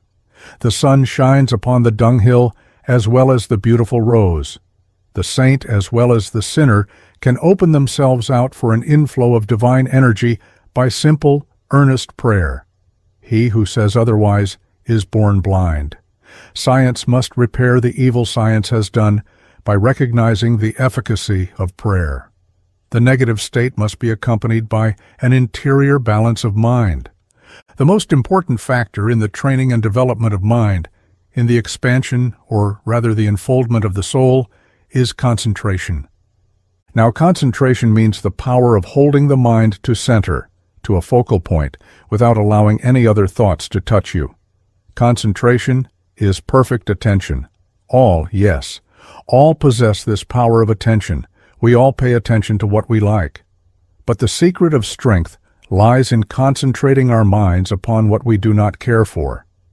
Mr. Raghavachari says in his beautiful little book, The Magnetic Aura, mental energy, when forced into difficult and lofty channels, develops power. When allowed to run along lines of least resistance breeds weakness. I am quoting from memory, but that is the idea. The will must learn to concentrate upon what Mr. Raghavachari says, if followed, would develop your mental muscles and willpower wonderfully. All my readers should study this little book. The element of attraction predominates. Let us utilize it. Suppose there is a hard bit of work a man does not like, but which would be of great use to him if properly accomplished. What ought he to do? He ought to dwell on the advantages that would accrue to him if he did it. Thus, at last, what was dry work would become interesting, because he now knows it will make him happy. He should at first lead on the mind by gentle suggestions, then transmute the mood to a direct action of the will, remaining immovable and resolute. Control of speech, control of action, control of thoughts, that is, self-control par excellence. Resolve to succeed in this, and every morning renew your resolve and act up to it. At first you will have some failures, but never mind. Go on, and you will succeed according to the strength of your resolve. We ought to decide upon the particular type of thoughts that should find an open door in the precincts of our minds. This particular set of thoughts must be encouraged, must be assimilated, i.e., made part and parcel of our being, must be brought to bear upon our action and speech. If you would be thoughtful, speak thoughtfully, says an esteemed friend, Professor H.E. Butler. Each act must have a well-defined basis and should be seen complete mentally previous to being externalized. Forethought must precede action. Decision and tenacity of purpose should accompany its performance. A complete decision of the mind clears the mental field and is really the battle half won, at times, wholly won. Each utterance must be well grounded on a clear thought. It should be based on a strong conviction, if it is to tell. Calmness and not muscular exertion of the larynx should accompany speech. Silver-tongued men are always sweet-tongued. Control speech, my friend. It is a mighty power. Let it not wound. Each evil thought once entertained with delight sets up a magnetic center for the attraction of similar others. It must be excluded promptly and a good thought substituted in its place. This must be done with tireless zeal till our mind will automatically repel the evil and welcome the good. For the law of automatism reigns supreme in entire life. Serious, thought-compelling books should be studied and their teachings applied with resolution in our daily lives, if we are to be in magnetic trim with them. We should keep ourselves healthily occupied mentally and physically. We should keep ourselves well in hand emotionally, for emotions are a great force, but must be controlled before they can be utilized. Otherwise, they will lead to our destruction. What, O friend, is blind passion that you should be in its thrall? What is death that you should be afraid of it? Neither body nor mind, neither wife nor children, neither wealth nor worldly enjoyment. Nothing will make you happy. That is what we all seek. Happiness. And that is rooted deep within ourselves, minus world, riches, and all such other toys. Escape from the illusion of forms, of senses, and of selfishness. Know thou art God, ta twam asi, o swetaketu, and be free. Know that you are for perfection, eternal love, and service-free. Thus, increase your spiritual stature and realize God who alone exists. All is His, all is He. He is truth, existence, and bliss. Then let us worship Him by right action, thought, and speech. The path is open to all. Everyone is welcome to tread it. The sooner we do so, the better for us as well as the world. Chapter 17. Meditation Exercise. 1. I will be what I will to be. I can and I will be free. 2. Locked up in my soul is all power, all wisdom, all love. My first, last, and only mission in life is to give explicit expression to the soul force, the all-go-ode, implicit in my being. I live for self-perfection. 3. I yield to no external agencies, be they human or non-human. He that fights for me is within me, and he is strength itself. My inner nature is a battery of irresistible force. 4. By the way of nothing, I resolve to realize the Param Brahman, the Supreme Self, the Absolute, who alone exists away beyond time and space, beyond cause and effect, beyond light and darkness, beyond all relative manifestation. 5. I renounce all thirst for life on earth or in heaven. I resolve to be cold to pleasure and to be calm to pain. I am desire-free. 6. Henceforth I obey no law, man-made or God-made, but what is sanctioned by my own highest intuition and inner judgment. I am a disembodied spirit working, living, and breathing for all that is related to me by spiritual affinity. I care little for this world with its 1,000 cloven tongues of gratis advice, praise, and censure. I can but obey my polarity. I want nothing. I seek strength in chastity. I seek wisdom in the silence of my own heart, which is assuredly the seat of divinity and the fountain of all virtue and goodness. 7. I dedicate myself, body, soul, and spirit to the service of the great orphan, humanity. I worship God by serving man. 8. I resolve in this life so to train myself that I shall be a tremendous center of spiritual force. My entire personality must reflect divine splendor. It must be a living and powerful lever to uplift, ennoble, and purify all such as come into contact with me. I am a spiritual exemplar of greatness. 9. I strive for the Christ life, the Buddha life, and the great lives whose touch has brought me light of knowledge. 10. I resolve to be serious, devoted, and constant in my principles every moment of my life, awake or asleep, at work or at rest, in society or in solitude, in joy or in grief, in praise or in blame, in earth life or hereafter. I am determined that naught shall shake my purpose, which is unalterably fixed. By the sword of knowledge I will cut asunder and dispel all fear, within and without. 11. I resolve to be fearless. I deny the power of anything, within or outside of my physical form, to weaken me. I am resolved that my nerves shall be steady and obey my mandates. 12. I resolve to be pure and perfectly chaste, clean, contented, and studious. I shall by force of my willpower crush and starve out all sensual and unclean thoughts, and conquer, most thoroughly, the lust of the flesh, the lust of the eyes, the pride of life.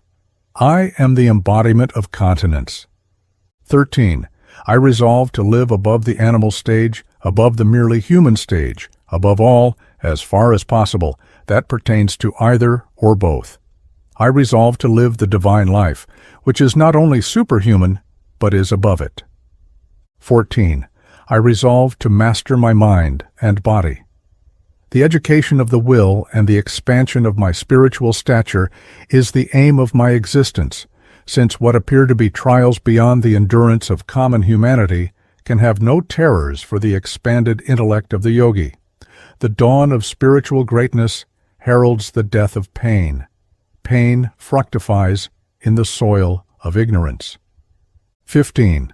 I resolve to thoroughly master all the principles of spiritual unfoldment and to spare no pains for the acquirement of right knowledge, since the emotion that is a constant impulsion to noble living and lofty aspirations is baffled in its efforts and becomes a source of pain unendurable when the clear light of the intellect does not shine upon the path. 16. I resolve to mount guard over speech, thought, and action, lest by recklessness or inadvertency I should in any way, however slightly, sully myself spiritually, and thus give myself cause for self-condemnation. I resolve to put emotion under the yoke of reason. 17. I resolve to be gentle, quiet, and loving to others. My bearing towards others shall be one of perfect sweetness. I radiate the supreme power, the love force, the expansion of which shall be my constant endeavor and a source of all bliss to mankind. 18. I resolve to be a staunch upholder of the great law of compassion and non-injury. From me there can be no danger to anything or anybody. I wish everyone perfect soul bliss. 19. I resolve to hold myself ever calm and serene. I can never be a slave to worry, anger, or any other emotional disturbance. I am master everywhere and always, over everything and all conditions. 20. I am independent of the body and use same as an instrument. I am and have eternal life. I am a soul indestructible and have a body. I am one with all. I am the all. The following extracts are from the Kalpaka, published by the Latent Light Culture. Silence. What is silence? Silence is to keep quiet. It is a great thing to keep silent. It can be called one of the greatest accomplishments that man can attain. It is not only for the development of the soul or any unfoldment of the self that it is useful, but it is also beneficial for both work and rest. When you keep silent, the brain works much more accurately, and the action of the heart is more steady. A physical rest ensues as all the members of the body are quiet, relaxed, and in a state of receptivity. A man who can relax his muscles will get more rest in an hour than one who cannot relax gets in one full day. When one is silent, a beautiful stillness prevails, and it is then you come into consciousness more entirely. What is it? It is nothing but the understanding of your relation with God. How to make this practical? When you read this, you feel an upliftment. You realize yourself to a greater extent. You have a truer consciousness of infinite things. Every step of this advancing realization induces stronger consciousness of power. What more practical proof than this do you want? There is no limit to truth. There is no limit to your power. There is nothing impossible for you in this universe. You must first realize this fact. If you wish to attain power, you must be full of desire and attention. What is desire and attention? It is nothing but concentration, pure and simple. It is only when you open the avenues of your soul to the influence of the Spirit that you can have liberty. Liberty from bondage. In short, know yourself. Obstacles. I am the master of my own life. I can overcome all obstacles and gain dominion over myself and my surroundings. It is my duty to count my blessings and brighten the lives of others around me. I shall not sadden others by complaining and fault-finding. Do you realize that comfort cannot be found outside of yourself? You do? And yet the whole world is sinning, suffering, and sighing for it. Then why don't you enjoy it? You wish you could, but you find you have so many things to do, and you barely find time to devote to yourself. You must understand there is no permanence except in spirit. You must utterly abandon your old ways of thinking and of doing. You must set aside an hour every day for sitting in the silence. The intense forces of life operate in perfect silence. You must take that hour by force until it becomes a habit with you. You will have peace and control. Life will be worth living. You are but a part of the whole. The whole is spirit. There is only one spirit, and God is spirit. Therefore, you are spiritual. No kind of material trouble can affect the spiritual. Everything is spirit. Lo, you are a being having everything in you. What you want is within your grasp. You can be what you wish to be. All that appears to be obstacles to your advancement is false and does not exist. Assert yourself and become the master of all. Reflection. One of the most important elements that constitute success is reflection. It is more or less an exercise, intellectual exercise. By this the mind is cleared and the thought receives a greater impulse. Read and reflect is an adage worth remembering. Just take a piece of poetry, read it slowly, think of its various meanings, value the thought that could have suggested the piece, weigh each word in it, and see what a clearness and precision is before you. Now take your life, a day of your life, say from morn to eve. Just when you retire for the night, recount each word, act, and deed of yours from morning till then. Think over each of them in an impartial light. See what a host of light, true light, is thrown, and everything in its right sense is revealed to you. If your recounting portrays your acts of the day in a light which would make you blush, turn over a new leaf and improve yourself. Try this for a week and say whether you have become master of your actions or not. A rigid training along this line will make you pure and enable you to control yourself, and this leads to success. Breathe. The Bible says, "And the Lord God breathed into the nostrils the breath of life, and man became a living soul." Man cannot live without air even for a few minutes, whereas he can go without food and water for days together. Breath is the life of man. The whole mystery of life is centered in this breath. Every day we hear about proper ventilation and the great value of pure air. All this is good and right. Proper ventilation is highly desirable. Pure air is essential. Above all, the way of breathing is nearly as important as the quality of air you breathe. God has created air in abundant quantity. It is the only thing pervading space. It sustains all lives by oxygen, its life-giving property. The act of breathing not only helps you to draw oxygen from the air, but it also helps to throw out certain poisonous matter formed in the body by the breaking down of the tissues. The blood has a duty to perform. It makes a complete circuit in 3 minutes, carries oxygen to the tissues for their upkeep, and takes the poison from thence, and throws it out through the lungs. This taking of oxygen and throwing out of poison is performed through breath. So here you see that slow breathing will take in more of the life-giving oxygen, and at the same time throw out more of the poisonous matter formed within.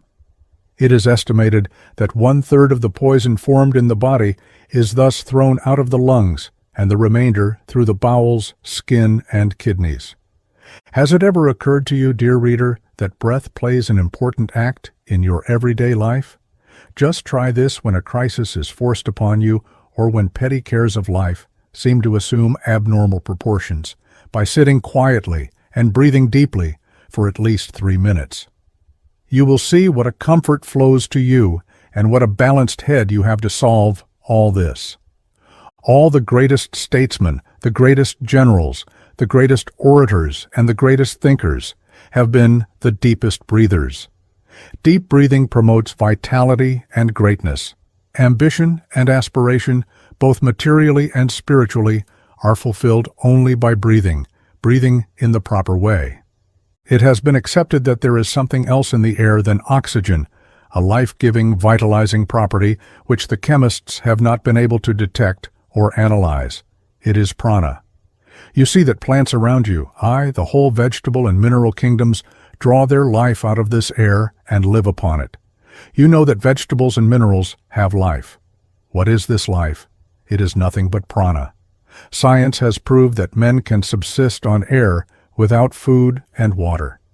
Many experimenters have tried this, and most of them have been able to fast 40 days together with no kind of food and drink except air, pure air. They have not lost their weight. We have now in India many yogis who live mainly on air, not for days and years, but for ages together. Why? Because they know how to breathe and draw sufficient prana from the air to keep up the physical body. What is prana? Prana is spirit. It is alive and conscious. The air or atmosphere is full of this vitalizing, living, conscious spirit substance, the breath of life, the source of all life and energy. Concentrate on this prana when you breathe the breath of life. You will see that your subconscious mind opens to receive this prana. The mighty secret of the miraculous power of yogis lies in the conscious reception of prana. Hence, learn to breathe. Chapter 18. Self-de-Hypnotisation. In the foregoing papers, I have tried to enforce upon my readers the indispensable necessity of shifting our point of view from the lower to the higher planes of thought life. It may be with regard to our physical self, or our intellectual self, or our emotional self. We must view and manipulate them all from but one standpoint, the plane of the spirit. This is one of the most important principles of yoga. Yoga means union. The human will, trying to come into the plane of the divine creative principles, practices yoga. The creative thought in the divine spirit must of necessity exist in our minds. Then why do we not act up to it? Why are not our efforts directed purely to the working out of the great plan? Why, if we are really divine, do we grovel in the puppet play of a false worldly life? The answer is, we have been thinking invertedly. We have been basing our conclusions upon the suggestions of the sense-born intellect, the mind of the flesh. We have to pass from this standpoint to that of the spirit, God, the Absolute. We have to translate our highest conception of our relation to the spirit into conscious values. The mere grasping of this relation would tend to their objective manifestation in us, through us, and for us. A great saint of India said, "The summum bonum of bodily existence is to realize in the human body the supreme personality of God." That realization is the magnum opus of human existence, and it is possible only when we transcend the lower self and develop a correct appreciation of the spirit of the great will. Man never creates anything, but when he seems to do so, what he has done is this. He has specialized the universal energies under the directive power of his illumined intelligence by giving certain suggestions to the universal creative mind, which takes up the suggestions and molds out the form from the universal substance. Thus, knowingly or unknowingly, we are ever sending forth suggestions into the creative mind, which at last start up before our vision as objective realities. From this we conclude that the perfect thinker alone can create perfect forms. Others must of necessity fail in this task. Hence our object is to come into conscious touch with the perfect thought, which gave the initial movement that developed this universe. To accomplish this means the reproduction of the perfect thought in ourselves. For the universal tries to find expression on the plane of the particular. Indeed, this is the motive behind evolution, the development of individualized centers of consciousness resting in perfect recognition of their relation to the Absolute. Each soul is the center of consciousness, a ray of divine light shot into matter, a reflection of the divine mind. These centers of consciousness must develop the cosmic consciousness. What is cosmic consciousness? It is the actualization of the relation which the part bears to the whole. The reader must not commit the blunder of supposing God to be capable of being parceled out into parts.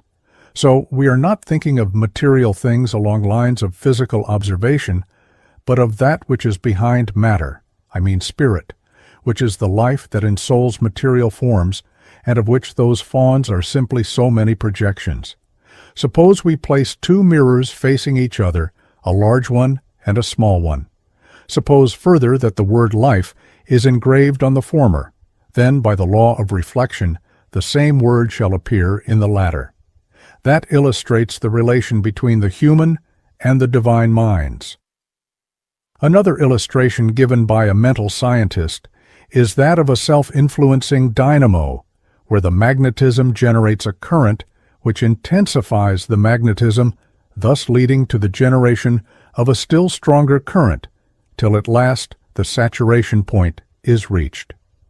Only between the human and the divine minds there is no such thing as saturation point, but the recognition of the latter by the former simply renders the former a medium for the specialization of the latter. Now suppose any illustration of the two mirrors, a quantity of dust accumulates upon the small one. Then, necessarily, no reproduction of the image on the large mirror can take place in the small one. By evident analogy, if the human mind is clouded, it cannot awaken unto a realization of the divine thought image existing in the mind of the perfect thinker, God. That is exactly our trouble.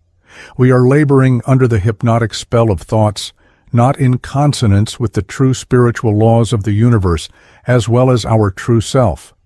This is the result of the inversion of thought. We have been under the impression that from external conditions we can develop inner stage of consciousness. This is the master spell, which is an illusion, or Maya. Our entire thought life has been rusting under the vitiating, poisoning effect of this idea. This is the poison seed, which has developed the mighty tree of Maya.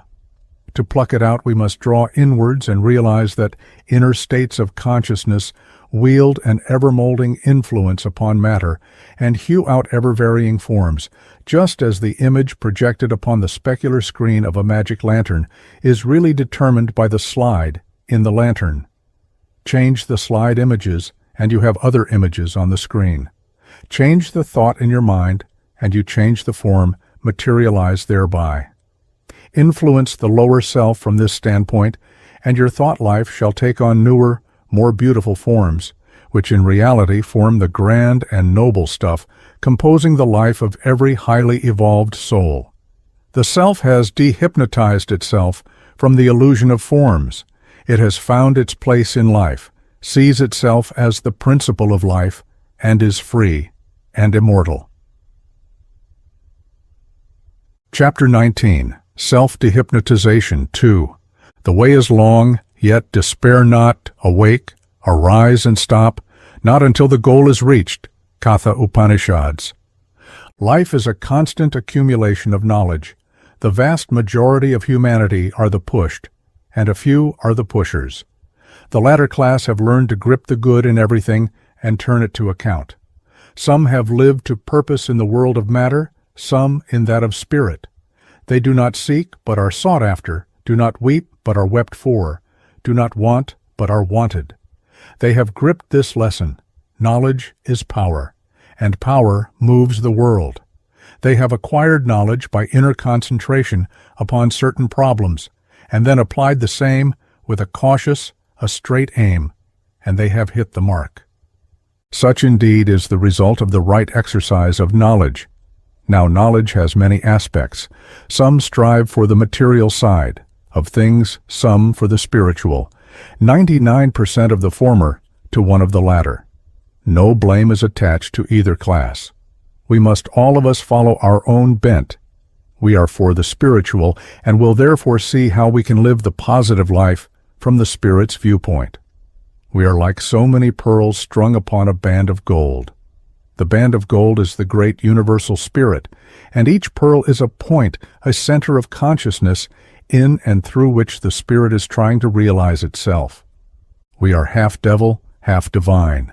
Sheathed in our coat of flesh, our powers hooped in by the physical form, we cannot expect to come face to face with the infinite. But there is within us, behind us, before, above and around us God's Spirit, and we can realize our relation to it by putting ourselves en rapport therewith. To accomplish this grand event, to which the whole creation moves, the East Indian practices yoga, and so gradually unfolds his spiritual consciousness. We have tried elsewhere to give our readers a faint idea of this subject. Let me give you a few lines from a leading writer. The great distinguishing character of this stage is his consciousness of the oneness of all. He sees and feels that all the world is alive and full of intelligence in varying degrees of manifestation. He feels himself a part of that great life. He feels his identity with all of life. He is in touch with all of nature. In all forms of life he sees something of himself and recognizes that each particular form has its correspondence in something within himself. This does not mean that he is bloodthirsty like the tiger, vain like the peacock, venomous like the serpent. But still, he feels that all the attributes of these animals are within himself, mastered and governed by his higher self, but still there. And consequently, he can feel for these animals or for those of his race in which the animal characteristics are still in evidence. He pities them, but does not hate his brother, however much that brother's traits may seem undesirable and hurtful to him. And as he feels within himself all the attributes of the higher life as well as the lower, he realizes that he is unfolding and growing into these higher forms, and that someday he will be like them. He feels the great throbbing life of which he is a part to be his life. The sense of separateness is slipping from him. He feels the security that comes from this consciousness of his identity with the all-life, and consequently, he cannot fear. He faces today and tomorrow without fear and marches forward towards the divine adventure with joy in his heart. He feels at home, for is not the universe akin to him? Is he not among his own? Such a consciousness divests him of fear, hate, condemnation. It teaches him to be kind. It makes him realize the fatherhood of God and the brotherhood of man. It substitutes a knowing for a blind belief. It makes man over and starts him on a new stage of his journey, a changed being. No wonder that one in this stage is misunderstood by merely intellectually advanced people. No wonder that they often consider him to be a man functioning on the plane of instinctivity, because he fails to see evil in what seems so to them.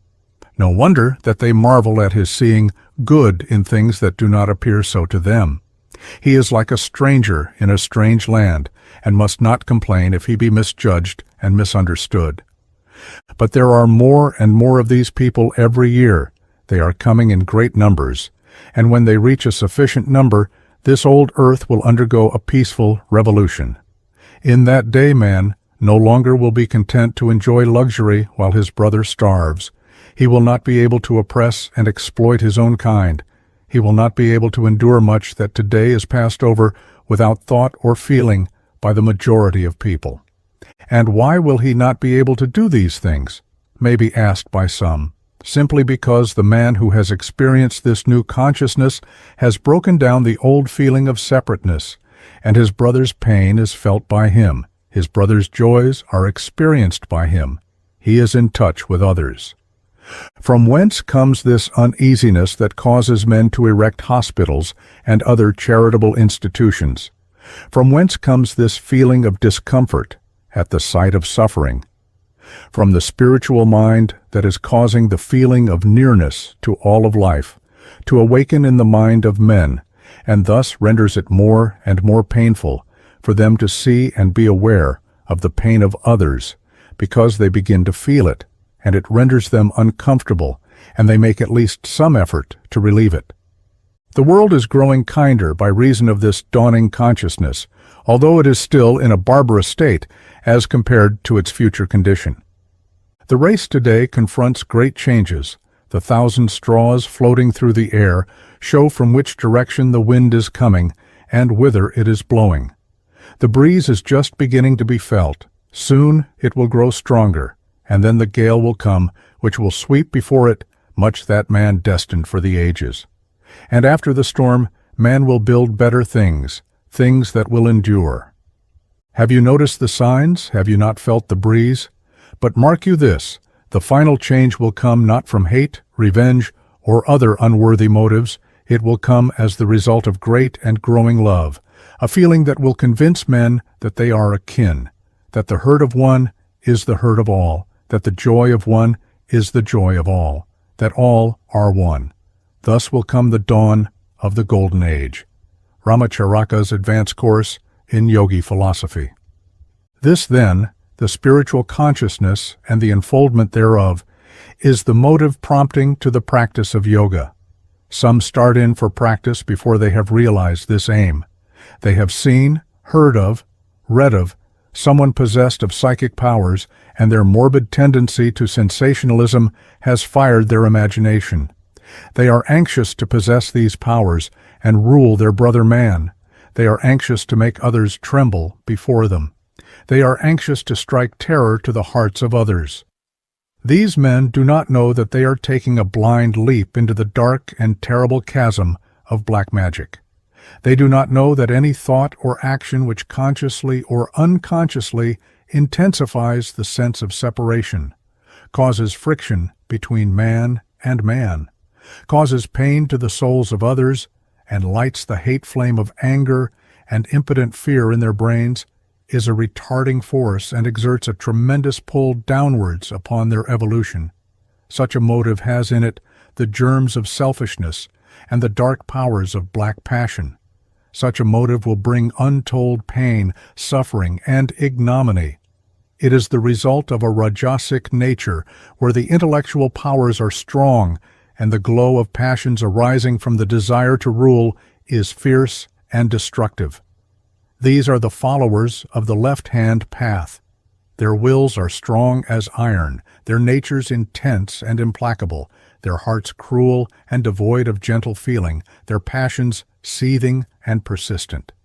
Yet all these will and must be shattered to tiny bits when set against the great will, which is first the fount of love and compassion, and then bids everything to be governed by the law of love. The modern craze after hypnotism has a dark side to it. Back of all hypnotic influence, there is the subtle power of suggestion, personal magnetism, a powerful personality, and all these things are purely and simply the results of organized thought force and a trained willpower. Now these two forces, namely thought force and willpower, govern all the universe. When they are spiritualized, that is to say, when their action is subjected to the controlling influence of the law of love, they command an irresistible position. They strike where daggers fail. Of course, they may as a rule work both ways, for good or for evil, and in either case, their subtle power makes itself felt. However, this subject is very wide and not within our province.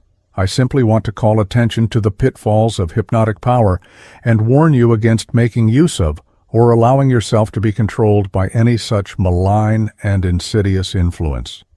Now, you who read this might view it all from a sensational standpoint and wish to practice hypnotism, although of course I do not believe it.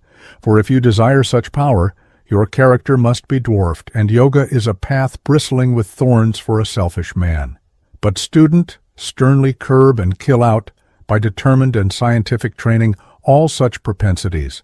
They are daggers to stab you, thorns to pierce your feet.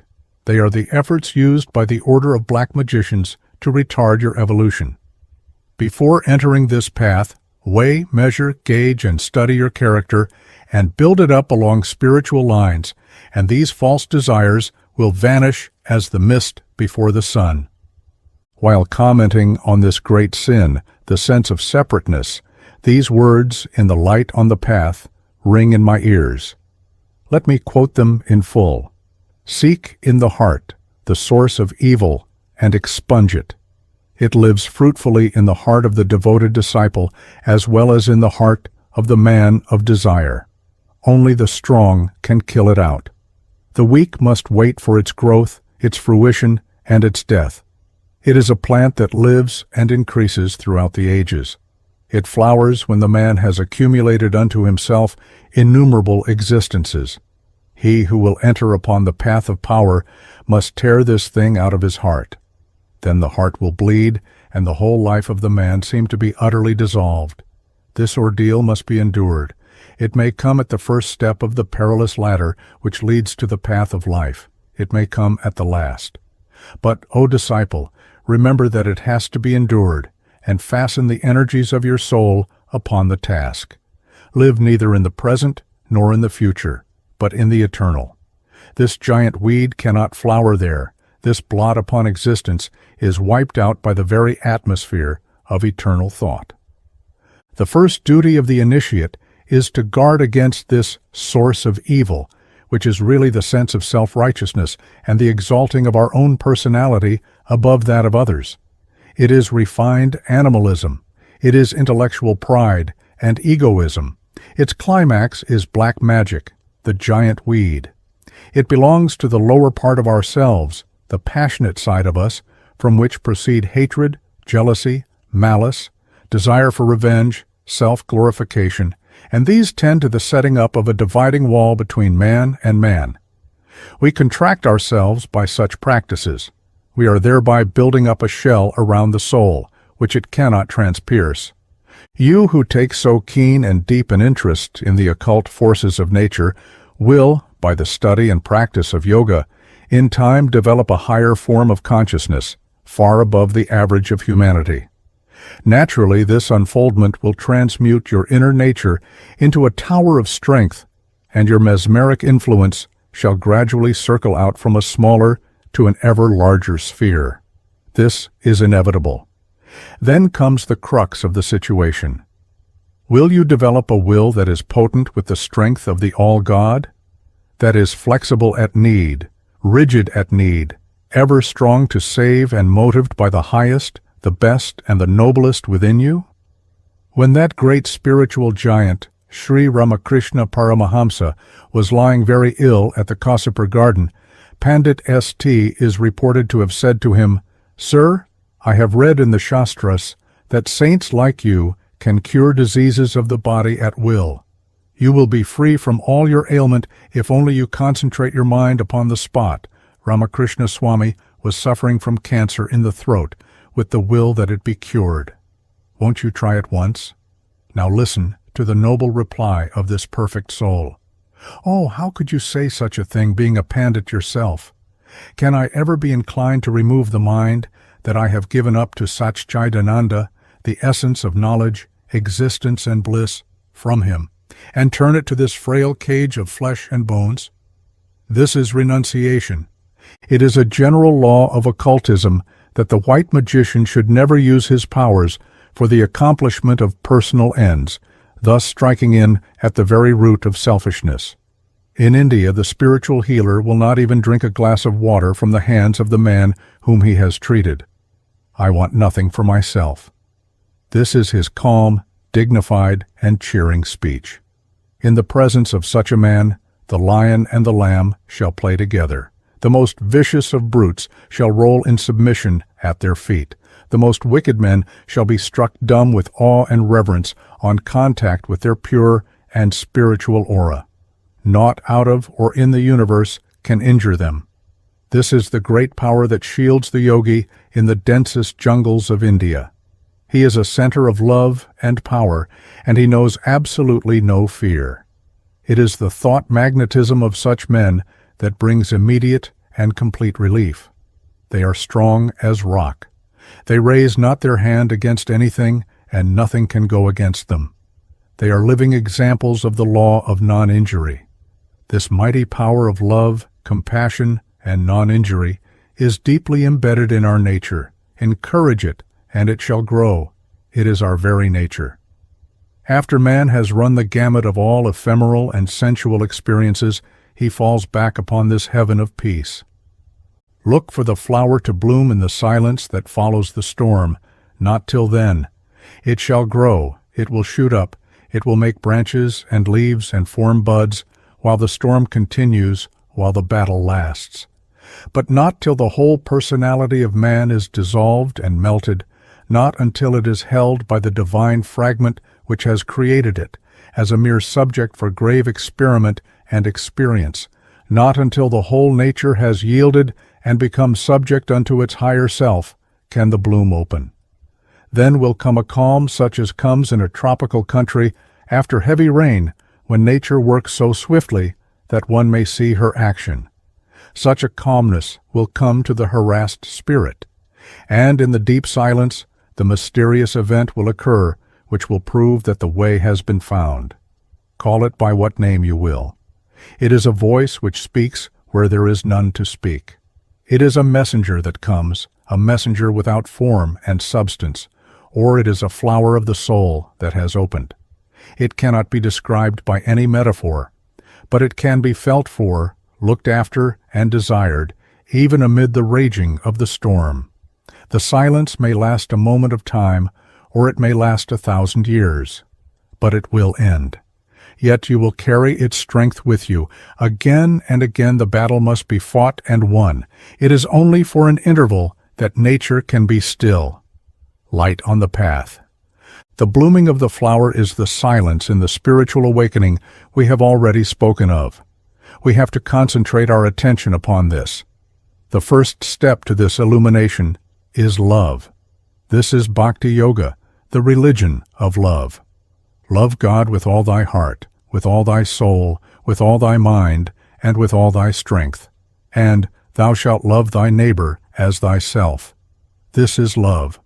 No maudlin sentiment, the intense, burning love of the heart, which sees all as one.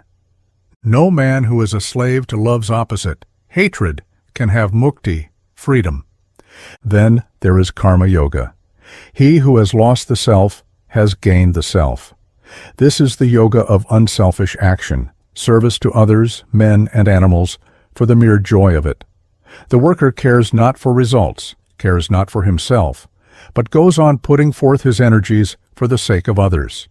It is selfless, sustained action in the interests of humanity. In Raja Yoga, the mind of man, concentrated inwards, becomes self-illuminated.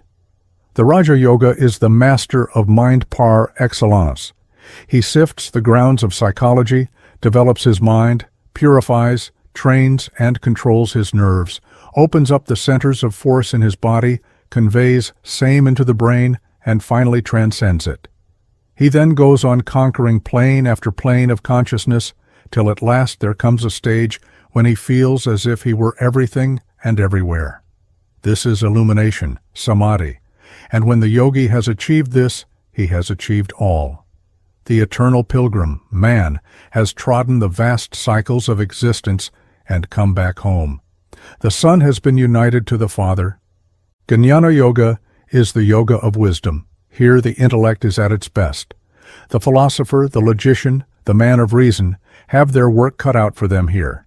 They must split hairs of argument, gain knowledge of the workings of matter, energy, force, mind substance, and reasoning the interaction of these, finally arrive at an intellectual conception of the Absolute.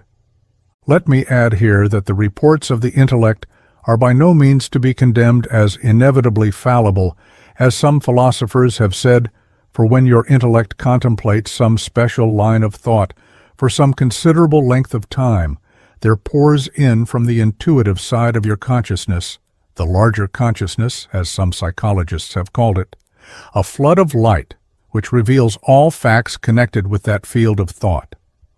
Once a philosopher met a mystic, and when, after an interview, they parted, the philosopher said, "All that he sees I know," and the mystic remarked, "All that he knows I see."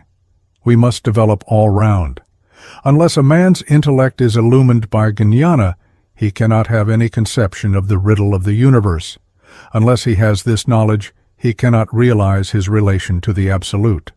He is as a man groping in the dark. He cannot, in the absence of such recognition, experience the joy that surely results from the love and service of humanity, for the Lord shining within changes the face of this world, shows me how I am one with others and by no means different. until the higher self unfolds through the training of Raja Yoga and dominates the lust of the flesh, the lust of the eye, the pride of life. No progress is possible, and progress in the control of the lower self comes only through Raja Yoga. It is time we came to the proper appreciation of this fact. Turn once again to the light on the path, and read this attentively and follow it. Seek it not by any one road. To each temperament there is one road which seems the most desirable. But the way is not found by devotion alone, by religious contemplation alone, by ardent progress, by self-sacrificing labor, by studious observation of life. None alone can take the disciple more than one step onwards. All steps are necessary to make up the ladder. The vices of men become steps in the ladder, one by one, as they are surmounted.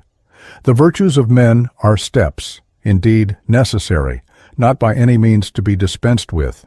Yet though they create a fair atmosphere and a happy future, they are useless if they stand alone. The whole nature of man must be used wisely by the one who desires to enter the way. Each man is to himself absolutely the way, the truth, and the life. But he is only so when he grasps his whole individuality firmly and by the force of his awakened spiritual will recognizes this individuality as not himself, but that thing which he has with pain, created for his own use, and by means of which he purposes, as his growth, slowly develops his intelligence to reach to the life beyond individuality, when he knows that for this his wonderful complex and separated life exists. Then indeed, and then only he is upon the way. Seek it by plunging into the glorious and mysterious depths of your own inmost being. Seek it by testing all experience by utilizing the senses in order to understand the growth and meaning of individuality and the beauty and obscurity of those other divine fragments which are struggling side by side with you and form the race to which you belong. Seek it by study of the laws of being, the laws of nature, the laws of the supernatural, and seek it by making the profound obeisance of the soul to the dim star that burn within. Steadily, as you watch and worship, its light will grow stronger.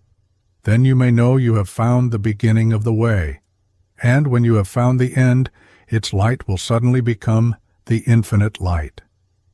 Let the reader study and restudy this beautiful passage and formulate the ideals of his life along these lines. The mental motive temperament, in my opinion, is the best fitted organically for the rapid unfoldment of spiritual susceptibilities.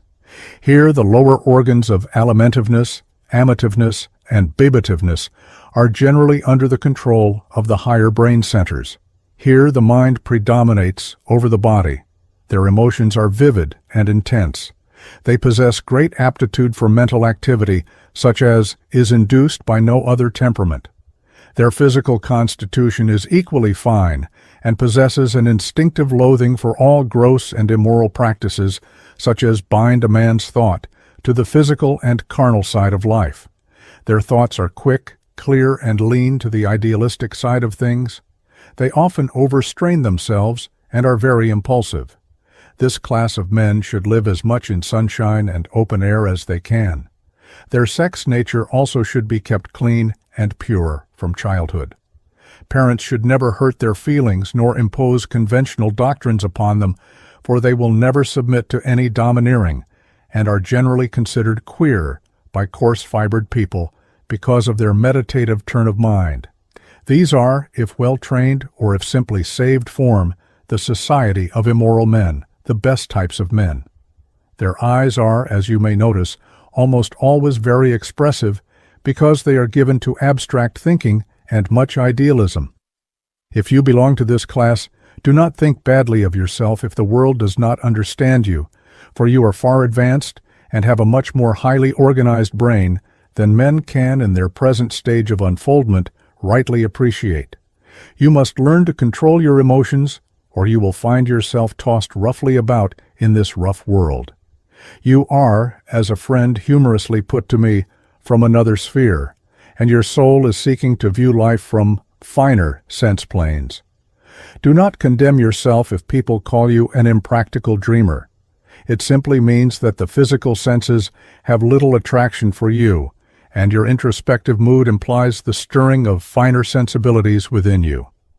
Your indifference to worldliness is the result of satiety, and I, for one, do not condemn myself on this score.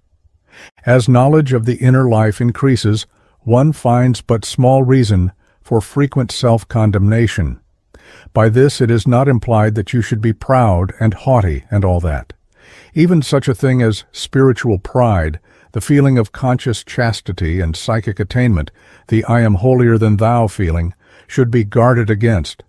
Such a thing is sure to have its fall. Many so-called spiritual teachers who spring up, grow, and then go to seed are really victimized by this feeling. What is meant is that you should not hypnotize yourself into a false sense of undue humility, shyness, and nervousness, things which sap your moral strength so that you cannot look another man in the face. Remember, friend, it is no sign of spirituality to allow others to dupe you, to bite you in the face, and sit upon you. You should on such occasions stand up to such men, and by your bearing give them to understand that you are by no means a vacuous fool or a brainless scapegoat, but that they must keep off, or you will wax dangerous. Do not sit with or have anything to do with men who have no sympathy with your views. They must either come up to your level, or they are welcome to go their way and leave you in peace. Do not go out of your way to correct others. Do not unnecessarily meddle with the affairs of people who are self-sufficient. Do not feel disturbed if people make fun of and scoff at your cherished ideals. Let them. It matters not. They do not realize the depth of their ignorance, and hence their dogmatizing, care-crazed, peacock-like attitude. You may safely trust time to bring light to them. Let me recall to your mind Hamlet's most truthful words. Pure as ice, chaste as snow, thou shalt not escape calumny, and truly even the great Christ was maltreated, so what of our puny selves? The student should cultivate indifference. Many have complained to me of being forced by sheer pressure of circumstances to live in the constant society of men who are given to obscene and immoral practices. I can quite understand the position of my friends. Such things are really painful to a growing soul, and to avoid them, thousands seek the forests of India, lest the world, the flesh, and the devil should awaken responsive vibrations within them and spoil matters. But all cannot do it, and the time is fast approaching when the general race consciousness shall take a higher range and obviate the necessity of such isolation. However, we may, for the nonce, call to our aid the habit of shutting ourselves up in absolute reserve when forced into such society. Do not let us hate them, because that would be a serious breach of the occult law of love, but withdraw your attention and sit perfectly still. This is a good way of training your willpower, and you should make use of it to the best possible advantage. But should they by overt act try to shake you off your balance, then I do not see any harm in putting up a fight. And when once driven to this step, do not desist till you have reduced your tormentors to final and unconditional surrender. All this may sound to some very unspiritual, but even a worm shall turn, and I must warn my readers against the will-weakening habit of allowing others to make fools of them. Hold your forces in reserve and turn them into proper channels.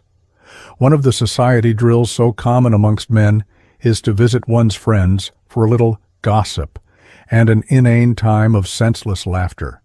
Such a practice is declared to be a means of relaxation, but I solemnly warn and forbid my readers against all such forms of indulgence. Leave weak-minded fellows to think of such relaxation. You and I simply cannot afford to demoralize ourselves by such follies. However, we hope to tell you a little more of all this in our next chapter on character building proper. Men are like so many toys in a toy house. One blow, and they go to pieces. It is not a bit of use covering a hideous carrion with a mass of roses. Our very love of God is often, candidly speaking, the outcome of fear.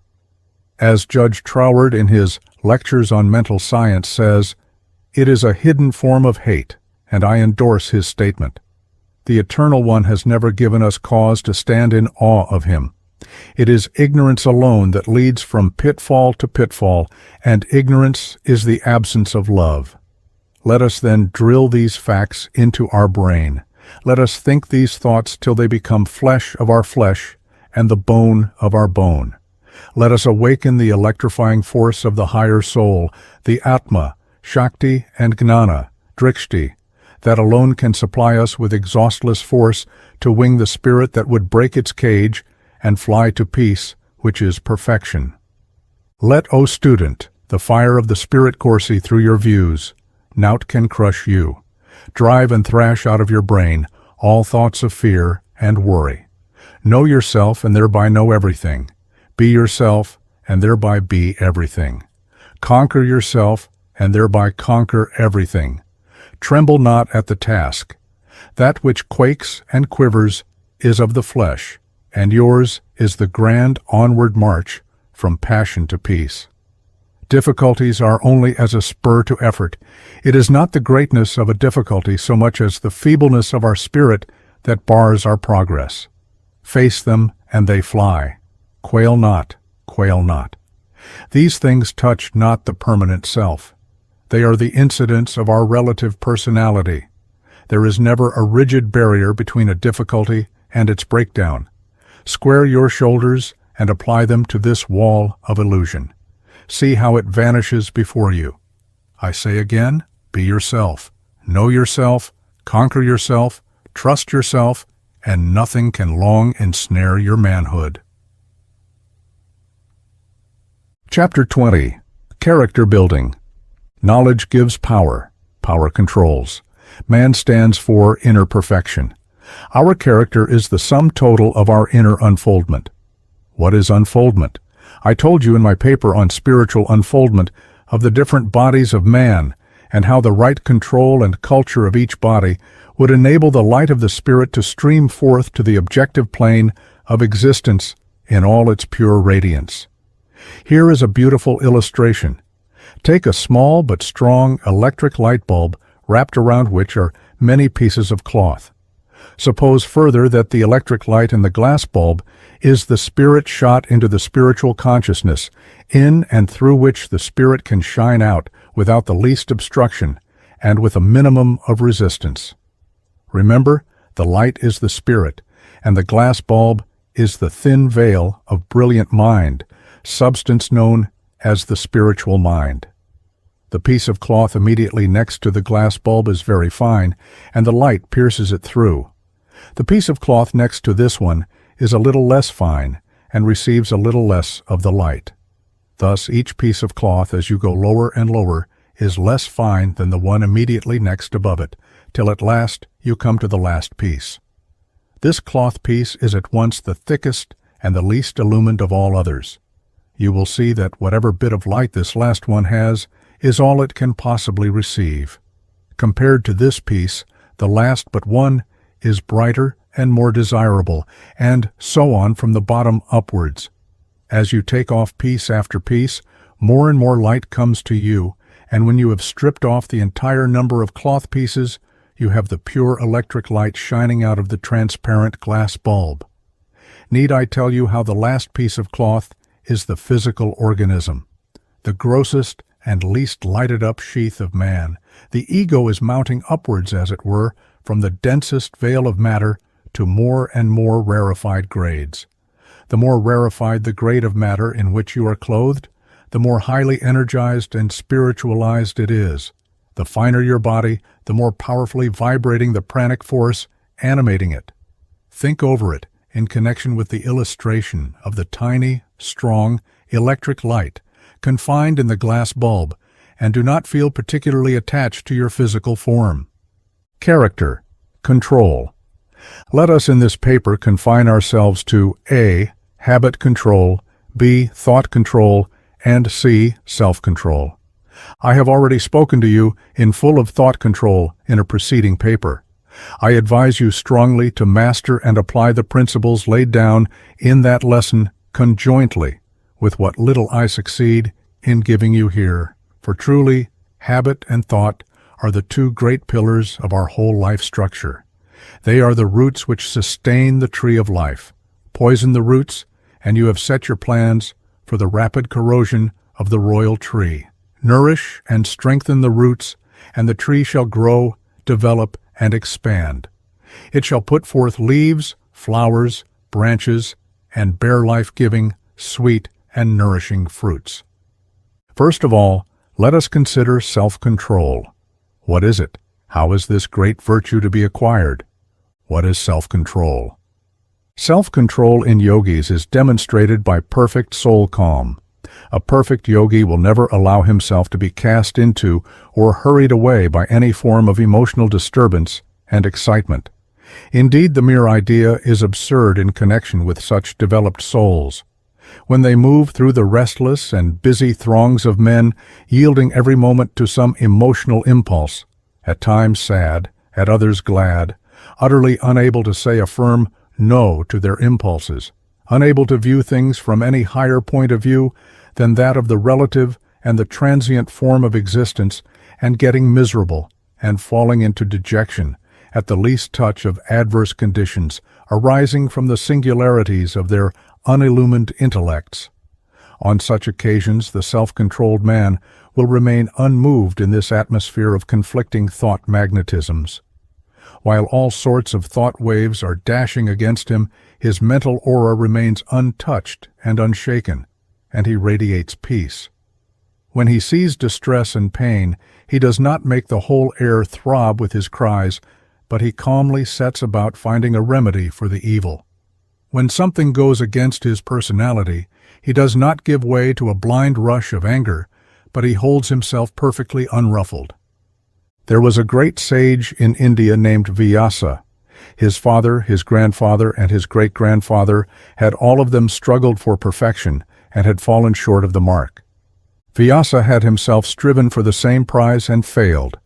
But as no honest seeking goes unrewarded, at last a son was born to Vyasa, who was to manifest perfection in himself. Vyasa named him Sukha. He taught him, trained him, and initiated him into the inner mysteries of the spirit. Sukha was wonderfully intelligent. He soon grasped the principles of spirit and embodied them in himself.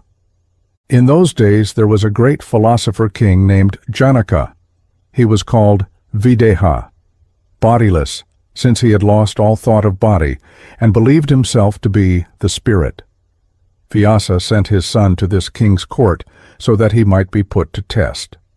Janaka, being a developed occultist, came to know of this intuitively and made suitable arrangements. When Sukha arrived, no notice was taken of him. The guards gave him a seat, but otherwise were quite oblivious of his presence. This was no light matter. Vyasa was the most venerable sage in the country, and could dictate to anyone. But Sukha was a Jnani. For 3 days and nights he was left to himself. He sat there calm and serene. Then they conducted him into a splendid suite of rooms. All sorts of luxuries, fragrant baths, and regal honors were paid to him. Not a muscle of his face moved. He was calm, serene, and thoughtful. This continued for 8 days. Then he was led before the king, who was sitting in full court. Music was playing. You know the intoxicating influence of music upon the brain. Beautiful girls and damsels, fit to bewitch the most abstemious of men, were dancing and singing. In short, it was a most impressive and splendid court. The king presented to Sukha a cup of milk. It was full to the brim. Go 7 times round the court, but spill not a drop of milk. Sukha gravely bowed his head and accepted the cup. Round and round the court he went. Thousands of pairs of eyes were leveled at him. The music, dancing, and nautch girls of ravishing charm were all up in arms against his concentrated attitude of calm and repose. But this man went round, and after the 7th round returned the cup to the king, full to the brim, with the same quiet expression. The king, the court, and everyone else could only gasp with surprise. This is the ideal self-controlled man. Naught could distract his attention. Can you conceive of a more positive proof of self-control? We shall do well to bear this story in mind, and, whatever be our position in life, Our gaze should ever be turned upwards and inwards. Never mind the form of occupation, always maintain an inner balance, and as soon as you are free, your attention should fly back with intense longing to the higher life. What is habit control? Habit or automatism compels all organized life. Habit is a rhythm established by the will. Now the former is static. It works along subconscious lines of mentation. If you lift the brain cap of man, you would see the belt of glowing and phosphorescent brain substance, physiologically known as the corpus callosum. This is the organic base of consciousness for the operation of mental energy. The finer the matter, the greater, the more powerful its vibrant force. This matter is constantly in motion, that is, it ever vibrates. Habit is a mode of motion. It is the same pitch of vibration repeating itself. The action of the will is dynamic. When a man thinks concentratedly for some length of time upon some resolve, deep vortices are formed in the brain substance. To these vortices, the will communicates a certain wave, motion, which continues till the force which gave it the initial impulse exhausts itself. The stronger the will, the greater the wavelength and the more lasting its action, and the deeper and more intensely active the vortices. You know how tenacious human nature is of habits. It cannot but be so. Your thoughts create these vortices. Your actions deepen them.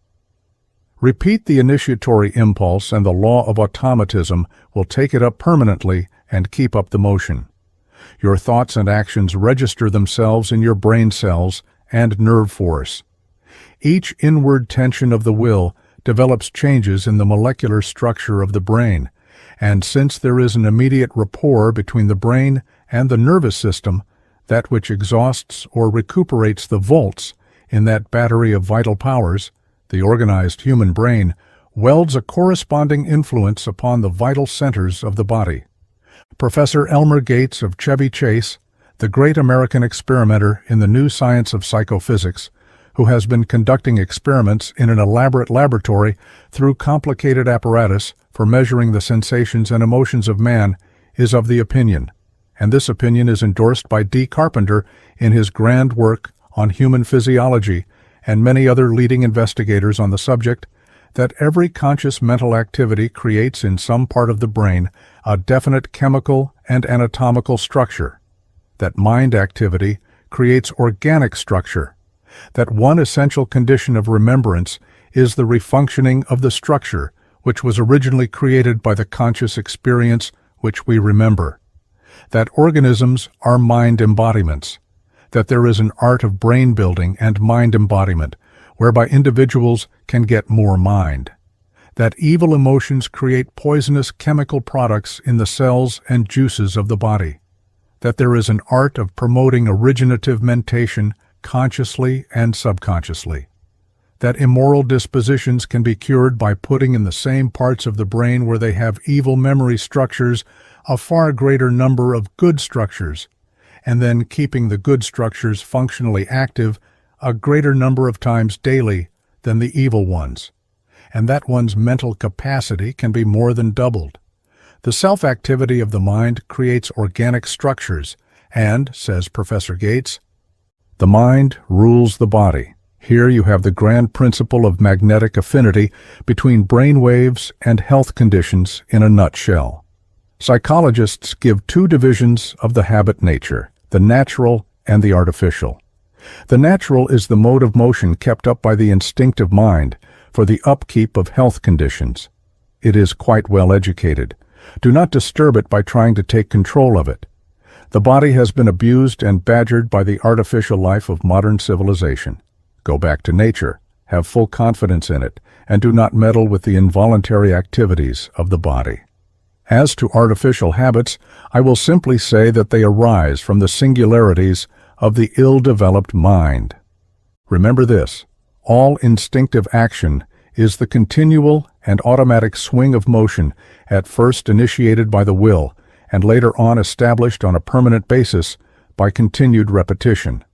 This rhythm, if improperly and unwisely initiated, can be swung onto a new line or can be disturbed. The will which started the motion can assuredly call it back by starting an opposite set of vibrations, which are finer and more powerful, and bring about an equilibrium of forces, and, by the further sustenance of same, develop an entirely new condition. One can change one's physical conditions as well as mental and emotional states by suggesting to one's subconscious mind the desired transformation, and by constructing a mental picture, contemplating and projecting same into the realms of subconsciousness.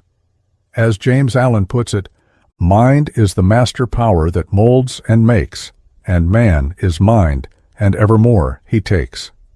The tool of thought and, shaping what he wills, brings forth 1,000 joys, 1,000 ills. He thinks in secret, and it comes to pass. Environment is but his looking-glass. We build our future, thought by thought, or good or bad, and know it not. Yet, so the universe is wrought, thought is another name for fate. Choose then thy destiny, and wait, for love brings love, and hate brings hate. Again, all that we are is the result of thought. Lord Buddha, the Dhammapada. Now, if you would control your habits, you must begin by forming positive decisions and then act them out. For instance, if you want to correct yourself of fearfulness and nervousness, sit quietly and repeat to yourself in all earnestness, I resolve to drive out of my brain all fear thoughts. I will not permit them to come in. I am master. I am brave. I am perfectly fearless. I resolve to be full of courage, snap, and mental vigor. I am master. Repeat this to yourself earnestly, concentratedly, and positively. Insist upon immediate mastery. Say, I will conquer this moment, this very moment, and set up the strong present tense. This is a most important fact to remember.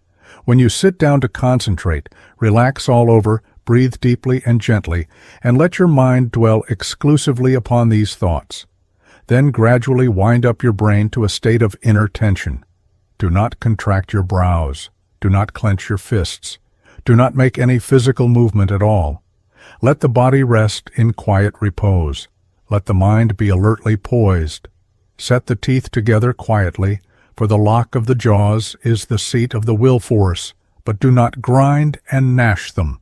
Simply close your eyes and shut out of your mental vision all the external world. Retire into yourself mentally. Draw inwards. As the mind becomes tense, the body naturally follows suit. But this is not right. You should break off from time to time and then begin again. Soon the body shall be taught to lie quiescent, while the brain is intensely active. Concentrate twice every day at the same hour. Soon the law of periodicity will set in and lead you into your room for your concentration exercise, although you might have forgotten it. Be rigid in these matters. When you have once begun, do not be overcome by initial failures and your lapses into former states of mind. The new form of vibrations must adjust themselves along settled lines, and you must persevere by right thoughts and their determined execution into actions till then. Do not make false promises to yourself. If you do so, you will become a miserable dreamer, prostrated by mental weaknesses. Determine to do a thing and do it. After you have made your resolve to banish evil thoughts and crush a certain bad habit, turn your mind to oppositely higher types of thought and habit, and persist in your resolve to be master. Remember, a resolve will last a certain length of time in proportion to the force which generated it, and then it must be renewed repeatedly till it becomes clinched into a habit. Hold firmly in your mind the particular thought which you would embody in yourself during the time you are nourishing your body and at least an hour afterwards. This will liberate certain finer forces from the food and nourish particular brain centers that you are building up. Do the same when walking in fresh air and when having physical exercise. This will deepen the thought channels in the brain. Remember, at first there will be resistance from the lower brain centers, but as the higher centers develop, they will take absolute control. Go on. Stop not. You must build up a new brain in which the higher centers will control the lower ones, and this process of brain transformation has to be done. It is very painful, But now that you know these things and see the absolute necessity of setting about the task, it is no use getting impatient. The following lines from Dr. Sheldon Levitt, MD, will help you immensely when practicing the above exercises. It has a direct bearing upon the setting up of the strong present I have already spoken of. The present tense crystallizes possibilities. In I am and it is are wrapped great possibilities. There is a wealth of satisfaction to be found in being able to say, in all faith, I am well, I am strong, I am happy. Assurance like this crystallizes into tangibility, the things for which otherwise we are perpetually longing. It is a giant hand reaching out into the future and bringing to our feet what has long eluded us. Faith then proves a wonder worker. It stands sponsor for us under all the trying conditions of life. When desire rises within us for some great good upon which to build a useful and happy life, the present tense of faith at once brings it within our grasp. To effect our purpose, we should not hesitate to avail ourselves of the help to be had from any of the facilities at command. In a particular emergency, all we lack may be the inspiration which shall drive us to triumph. Our greatest trouble arises from the tendency of the human lower mind to dwell upon failure rather than success.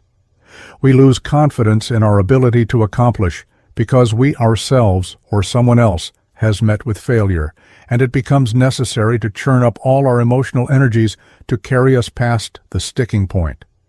The best of us are not using a tittle of the powers which we really possess.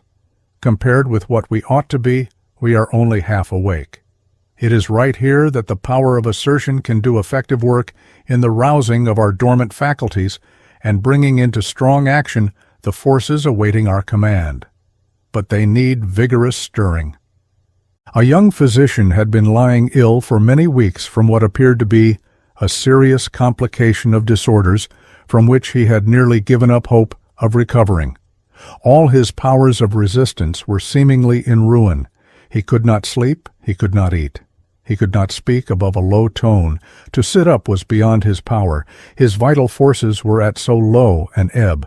His circulation was feeble, and even his mind appeared to be wavering.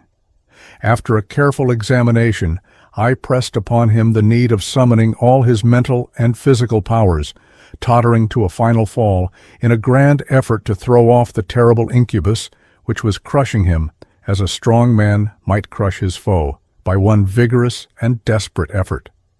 It did not seem hard for him to believe, under the stimulation, that he would ultimately recover, but to bring his faith to immediate acceptance of relief was the difficulty.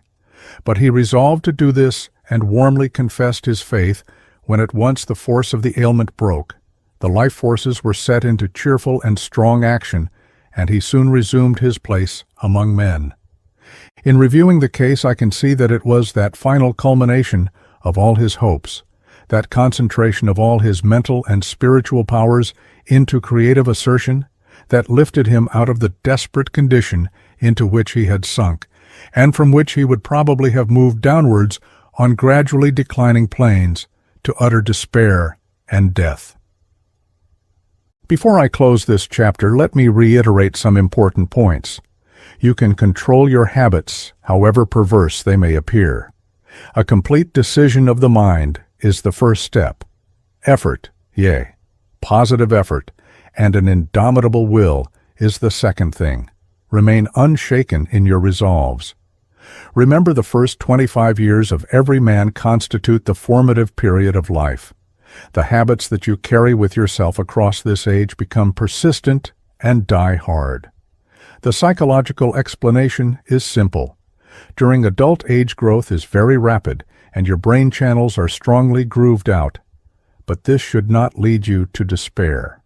You can render your brain responsive and pliant by earnest endeavor at any period of life.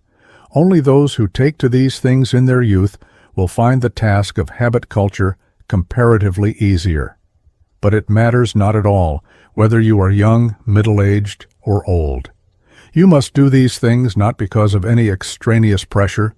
You who have followed me so far cannot and should not believe in any such thing, but because it is the law of your nature. At first, when you start forming a new habit, there is resistance from your brain, and many heroic efforts are necessary. Then gradually the task shall become easy and really pleasant. Another important fact to remember is that if at some hour today you go into your room and send forth an intense thought, next day the same thought shall start up in your mind at the same point of time. This is known as periodicity. Therefore, supposing you want to perform some difficult task with which your mind is not accustomed to cope, sit up a few hours previous to that time and suggest to yourself, "I wish you, subjective mind, to prepare yourself for the performance of such and such a task tomorrow at 4 o'clock. Be sure you do it. Now, prepare yourself." Next day you will find yourself quite prepared to accomplish the task. Suppose you wanted to get up at 4 o'clock in the morning. Before retiring to bed, say to yourself on your subjective mind, "Look here, I wish you to get up, or wake me up, at 4 o'clock. Be sure you do it." You will wake at that hour. Always concentrate your attention upon such auto-suggestions and repeat them till you feel sure your commands will be obeyed, and they will be, if you insist upon their fulfillment, positively and persistently with confidence. Believe in your power to succeed, and everything in nature shall rush to your aid. Conclusion. Dear student, before we part, let me thank you for having paid attention to what I have said thus far. This work is meant solely to extend to you a helping hand in the thickening gloom of materialism, which I see with horror and pain all around me. Whatever I have tried to tell you has received a trial at my own hands, and may it strike a sympathetic chord in your heart. It may be my good fortune to present to you more fully some truths of the grand yoga philosophy of ancient India, of which I have hardly succeeded in touching even the outskirts. You may catch a passing glimpse here, a flash of light there, but what of that? The Lord alone can enlighten your intellect, therefore meditate and pray often, and wait in patient earnestness for the dawn of spiritual light from within. It will come. You cannot escape your own birthright. Peace, peace, peace be unto you.